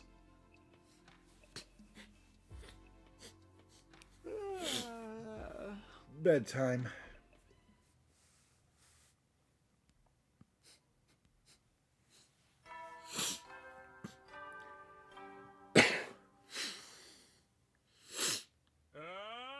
Band out of troops! Get prepared. Be ready to give. And so the day of the rematch was finally upon us. I doubt how much competition Takamaru can really provide, but no matter what happens, I need to see how this competition ends.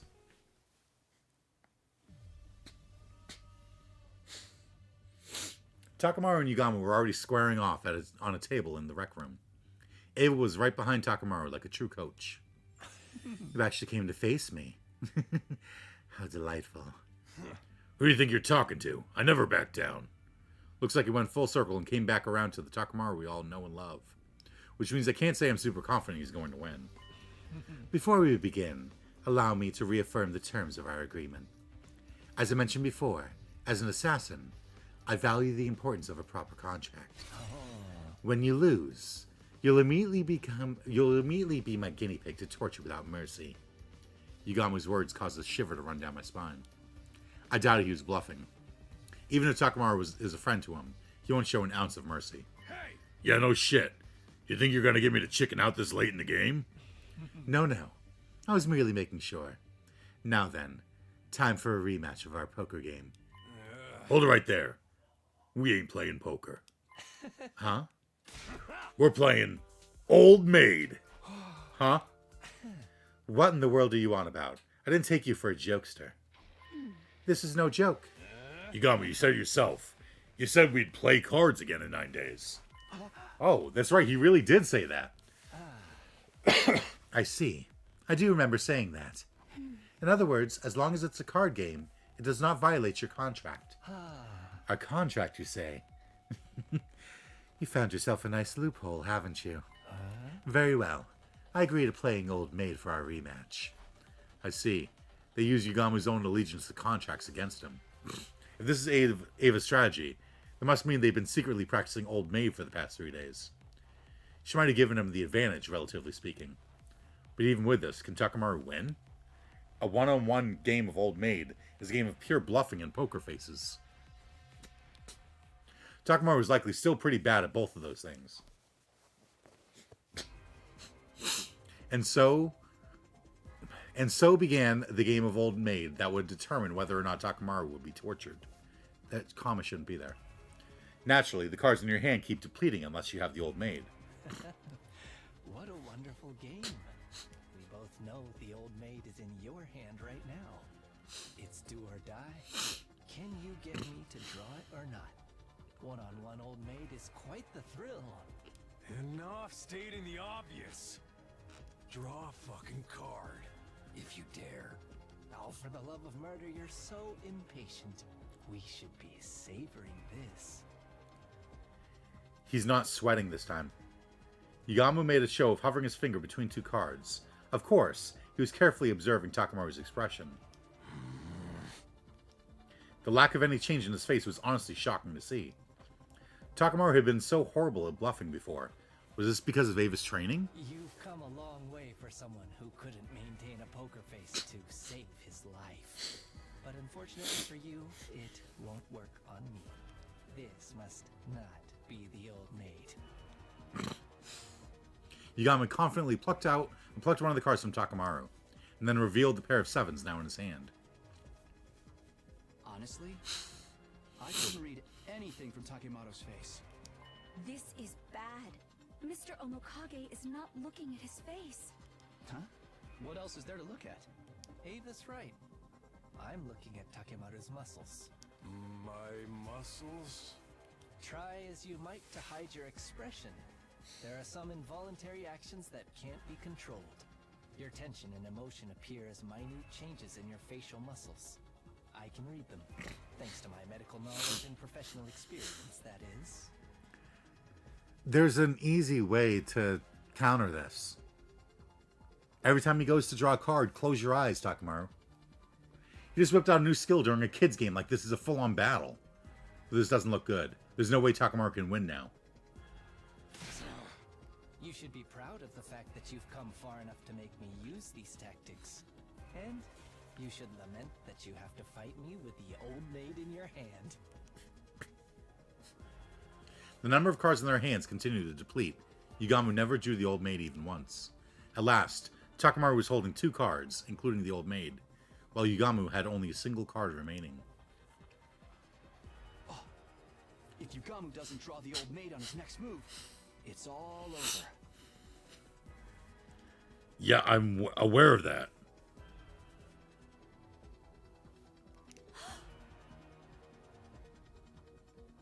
No. Unless... Go on. Take one. No need to tell me twice. This is the end. Yugamu smiled, assured of his victory, but his grin went icy the moment he saw which card he drew. Impossible. The old maid? Oh, but how? Now I get to pull the trigger. You ready, Yugamu? Damn. Takamaru grabbed the card without hesitation and slammed it down on the table with his final card. All that remained in Yugamu's grasp was the Joker. Hell yeah! I won! Splendid work, Mr. Takamaru. How did you manage to fool me? I was sure I could see pain and unease in your facial muscle when I put my hand on that card. Let me show you why. Takamaru showed his other hand, the one he hadn't been using to hold his cards. Blood was flowing down his palm. I see. You hurt yourself at the exact right moment and used that pain to camouflage your reaction. Hoist by your own petard. But that doesn't explain how you managed to draw the right card immediately after. That was just dumb luck. Dumb luck after all that? You were just shaking so much that I overwhelmed you. Anyone who does that is going to lose in a fight. I see. How fascinating. Well, it was a great game. I accept my defeat. You lost, but your eyes are still all lit up with excitement. It's creeping me the hell out. I just had such a good time with you. A very fulfilling struggle to the death. I feel it deep within my heart. Right, the wound on your hand. Please, let me lavish it with intense treatment. You're seriously creeping me the fuck out, man. What a shock. Takamaru actually won. I don't really understand it all, but I guess this means getting Ava to train him was the right choice? Just when I was feeling satisfied about his job, well done. Au revoir. Intruder alert. Defense mode initiated.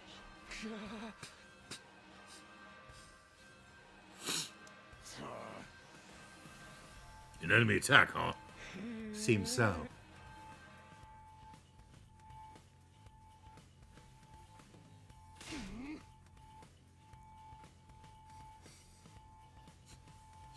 It's unacceptable to interrupt a lady as she lounges. Let's finish these cads off quickly so I can continue my reread of Damn Slunk. Good grief. Nobody's taking things seriously anymore. Let's get going, guys. Special Defense Unit, move out.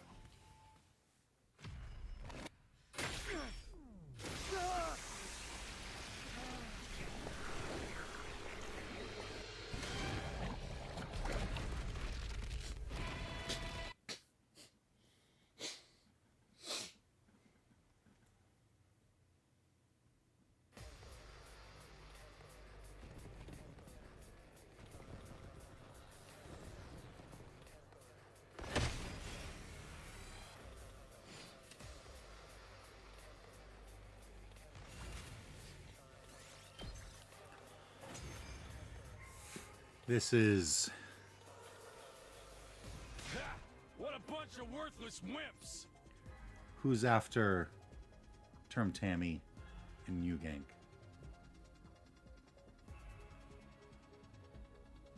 Is it Zenta? Or is it the blimp one? Takemaru, our breathing is perfectly safe.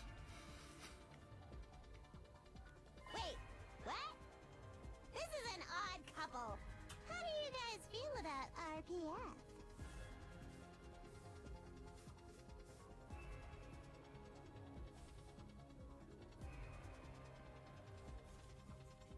Keep your guard up, guys. It's not over until we take out the commander.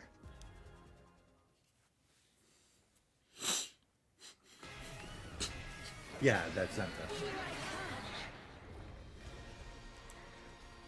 I love how Darmy sees two people like acting weird and immediately he's like, I'm gonna ship them.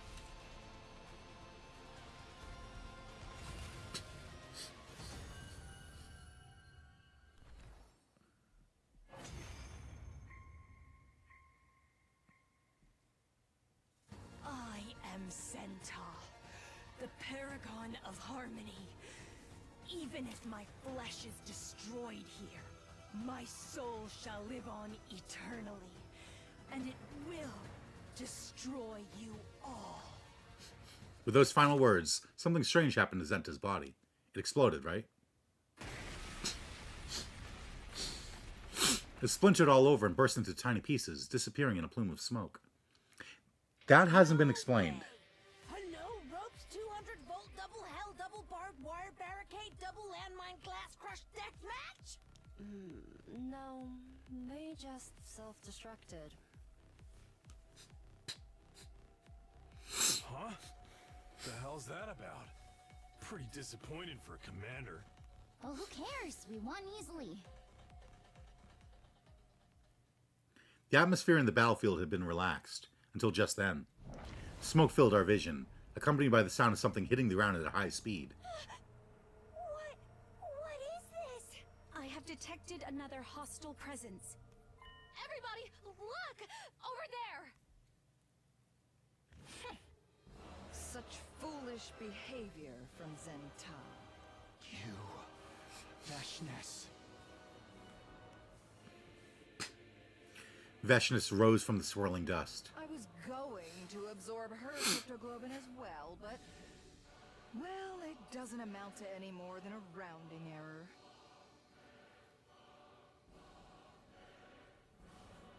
But it would be so boring to leave empty-handed after coming all this way. With a smile, Veshness slowly turned toward us. The sight was so overwhelmingly intimidating that I froze in place. Why don't I hunt down and devour 2 or 3 of you for a bit of fun? Anyone but me, please! Don't be a pussy! We just gotta fight back. He's right. We're plenty strong enough right now. Oh? Are you volunteering to die for me? Then I'll give you what you want. It happened instantly.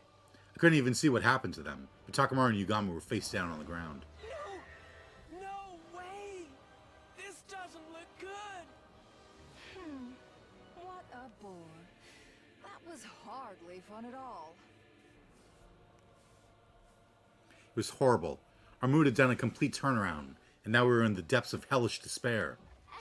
At this rate, we'll all be killed. Damn it! Not on that watch! I grabbed hold of my weapon again with trembling hands, and reflexively ran toward Veshness. Takumi, you can't! Oh, another one wants to commit suicide? I had no shot of winning, but if I didn't do something, we'd all end up dead.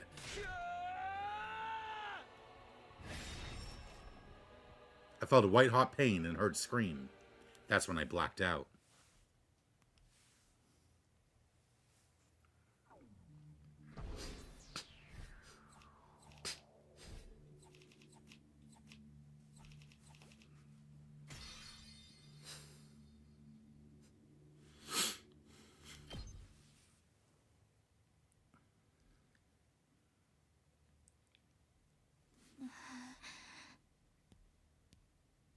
Takumi.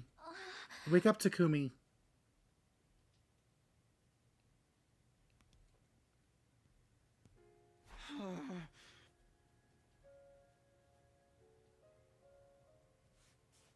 Knows me?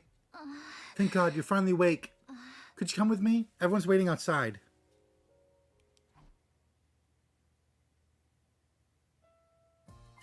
It's suddenly day 73. Wow. Yo, look who finally decided to wake up. How dare you worry us like that? What happened to me? I thought Veshnis... Right. I tried to face off with her, but I went down without a fight. You don't remember. You beat her.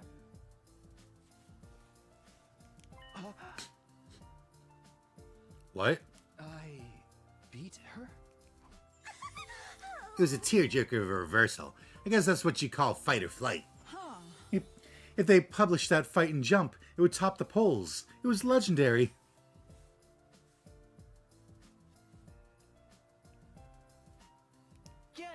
Now we don't have to worry about that scary lady anymore. You're the best team leader. I watched everyone react with admiration and relief, but I couldn't really internalize it. I defeated Veshnis? Me? That easily? Relax, Mr. Sumino. I made sure she was dead. You've resolved a huge problem for us. It's just too bad our hero doesn't remember his deeds. Yep, a gang with a dead boss is destined to fall apart. Now we'll just be killing off the minions. Sounds boring. It's too early to let our guard down, although I do understand the sentiment. Whatever, man. As long as we have our invincible leader, nothing's gonna happen to us. Things are going so well. We'll just be entertaining ourselves until we can go back home. But seriously, what a relief. I guess I really did it. It finally hit me as I saw Nozomu's teary smile. All right, Mr. Sumino. You've been asleep for quite a number of days. Right. The same issue that happened with the Revivomatic with Lady Darami and myself happened again with you. Really? Exactly how long was I gone? Wait, so that means that he did die. Today's day 73, so you were out for about 2 weeks. Wow, I've been out for a while. But I guess it's a small price to pay. I went to sleep after everyone had congratulated me on my success. My head still felt foggy, but the relief I felt outweighed it. I guess that's how much stress Veshnis was causing me day in and day out. I feel like I've been able to have a pleasant sleep for the first time in a long while.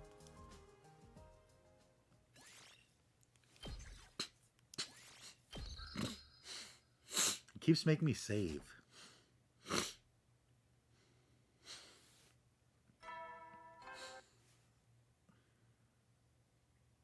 Get prepared. Be ready to give. Ugh, morning already. Feel like I'm already back to normal. Maybe it's because I was able to sleep stress-free now that Veshnis was dealt with. Now then, what to do today?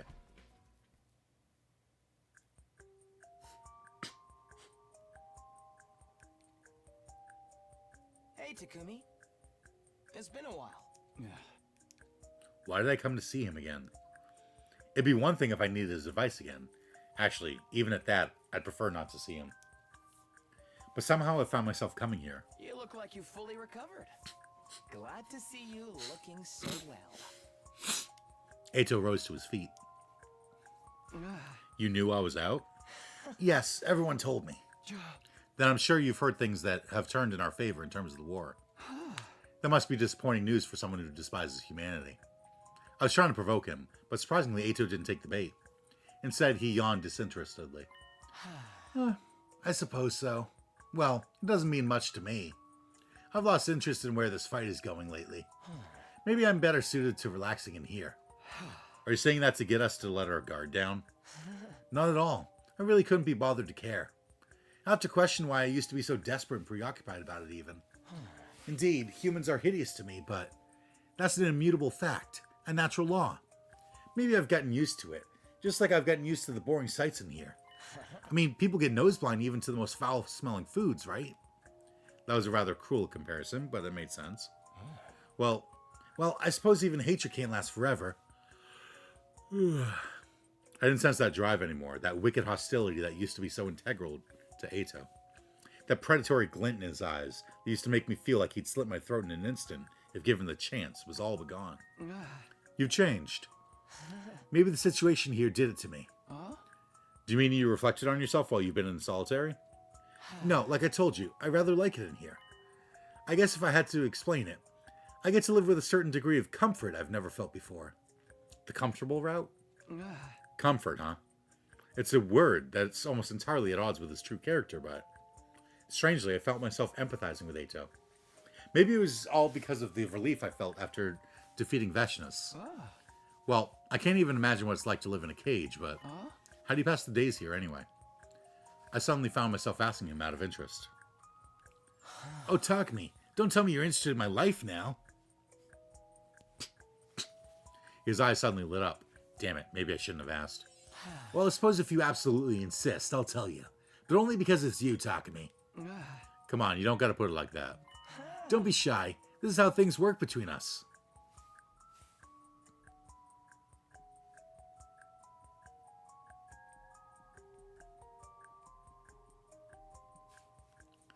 Hey, hold on. Stop acting like we have some kind of special... Here, let me explain my daily routine. First things first, when I wake up early in the cage, Hey, are you even listening? I guess that about covers it. What do you think, Takumi? Life under house arrest doesn't sound so bad, does it? Sounds god-awful. Actually, despite everything, after hearing his lengthy story, that initial reaction of mine had faded. It does have an unexpected kind of appeal, I guess. Somehow we managed to change my mind. How this even happened? I'm glad to hear you get it. That reaction really pisses me off.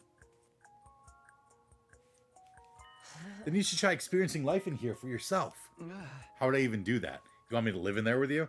In a single cage together? I don't know if I'm ready for that kind of commitment. But the cage next to me is available. That's right, the cage Ava usually sleeps in is empty. Right, it seems that Ava has started sleeping in Kako's room. Everyone's become so gracious, although their treatment of me remains the same. I didn't know that. Well then, that certainly means that one cage is available. Hello, new neighbor. Oh, I'm positively sick with excitement. Maybe I should create a guide to living under house arrest as the more experienced of the two of us. Hey, I didn't agree to anything just yet. Even though I was repulsed by Ato, for some reason I couldn't deny the appeal of experiencing life under house arrest. I guess it couldn't hurt just to try it, just for a little while. Then I better jump into it while my motivation is high. I'll get ready tonight.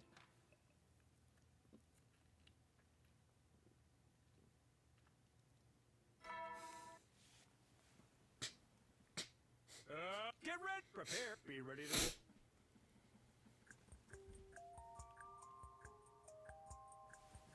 Mornings start early under house arrest. The coldness woke me up before the morning announcement could. Does it feel like a struggle to live like this?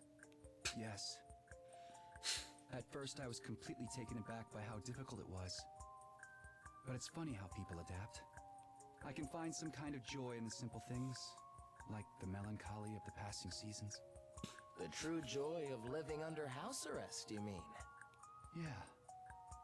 It feels worth experiencing. He started to neatly sort through the pebbles under his feet.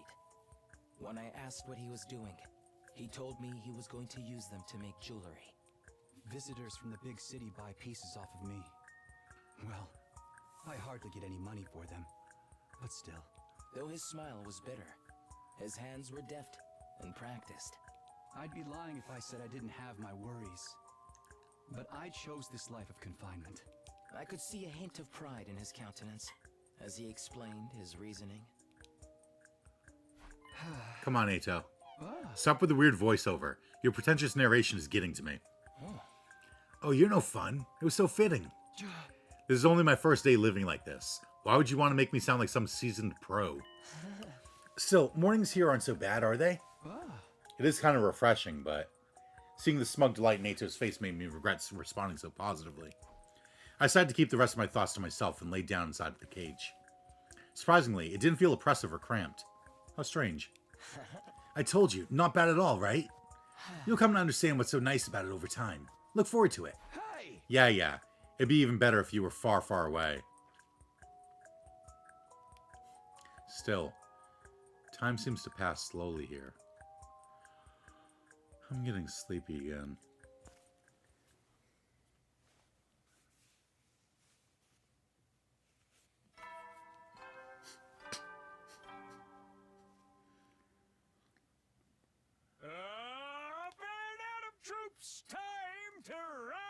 and shine! Get ready for your set. Prepare to be ready. I think this might be my last day. Today is the second day of life in the cage. Even though I had nothing to do, somehow I didn't find myself getting bored. Actually, there's more to do in the cage than I had thought. I could get lost in thought or create things in my imagination. This could be the ideal environment for a writer, confined for total concentration.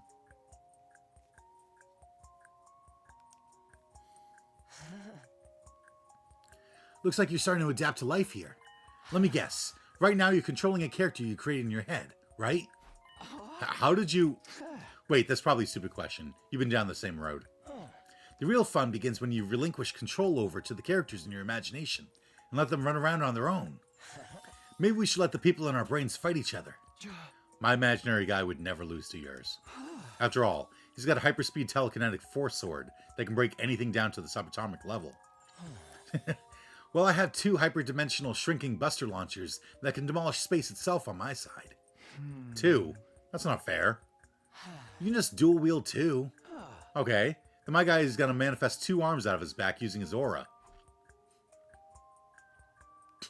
It's so quiet.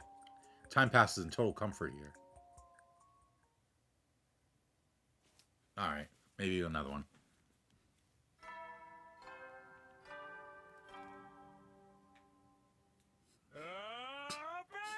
Troops, time to rise and shine! Get ready for your 77th day of active... Prepare, be ready to give your lives to protect our beloved...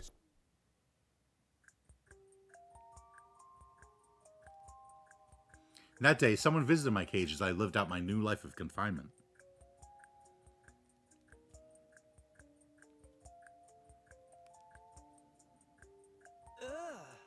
You really went in there voluntarily? Do you feel like a panda? Or a gorilla or something? I'm shocked by what an eccentric weirdo you are. Watch your mouth, Ima. Here you go, Takumi. I made you lunch. Oh, thanks, Kako. I also made you dessert. Fig and sea cucumber tart. I'll let Ato have that. Just kidding. Thank you. Still, I can't believe you can stand it in there. I would have dropped out after a day. I'm surprised myself. Well, home's where you make it, I guess. Now that I hear myself saying that so casually, I realize this is exactly what Ato would say. I looked in the cage beside me, and sure enough, Ato was smirking. Yes, I'm so proud to have raised my very own full-fledged cage dweller. Man, stop acting like I'm your protege. I didn't do this to emulate you. It's strange. Maybe it's because you're both in cages. But you two kind of resemble each other in a way. You take that back. Resemble each other. Me and Ato? Oh, now that you mention it, I totally see it. They say family look more and more like each other over time. Ugh, who are you calling family? You're giving me the heebie-jeebies. How wonderful. I knew getting you into a cage was the right decision. Although I can't really recognize any physical similarities between us, I feel like the part of us that's similar is the shape of our souls.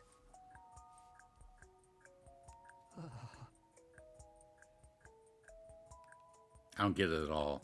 The shape of our souls, huh? There can't be more to what Kako is saying than physical appearance. I was almost beginning to forget that Ato was a mentally insane deviant. Ignoring the twins and Ato as they amused themselves with the topic, I sulked and laid on the ground.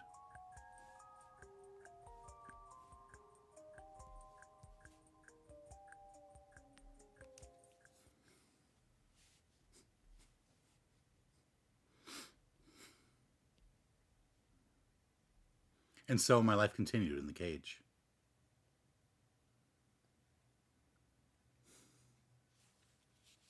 as the days went by.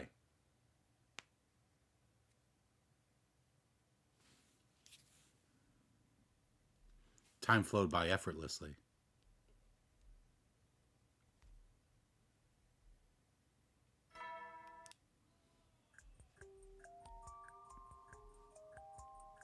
I heard the school bell. What day is it, anyway? I've all but lost all sense of time since I started living in here.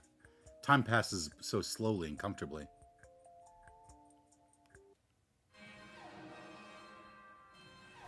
Intruder alert. Defend. The alarm. We're under attack. I was snapped back to cold reality in an instant. I didn't have time for this. I need to get out and fight. Hey, someone, get me out of here. But no one answered my cries. No one showed up in the courtyard. What's going on? Damn it, I need to do something. Is it possible that the enemy caught everyone by surprise and things are so bad that they can't come get me? Maybe it's worse than that. These dark thoughts are making me spiral. Hey, Takumi, you seem to be in a bit of a panic. Eito, let me out of here, quickly. What's the need? The need? I need to fight, to protect the school and everyone else.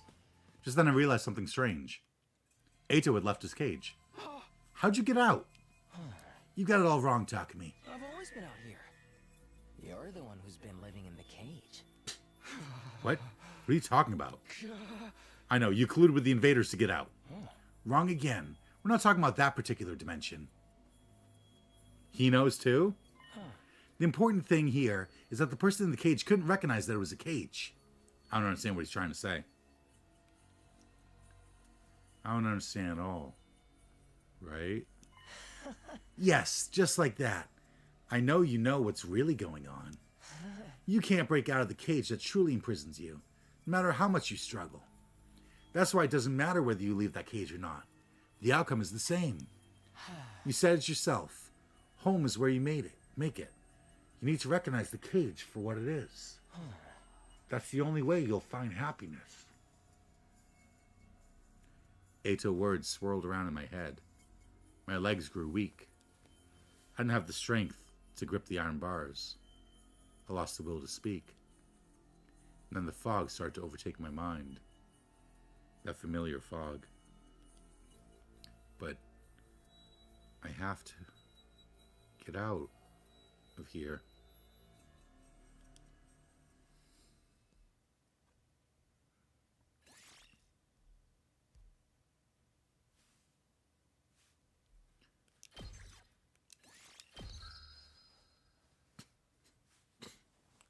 All right, well, that seems like a good place to stop.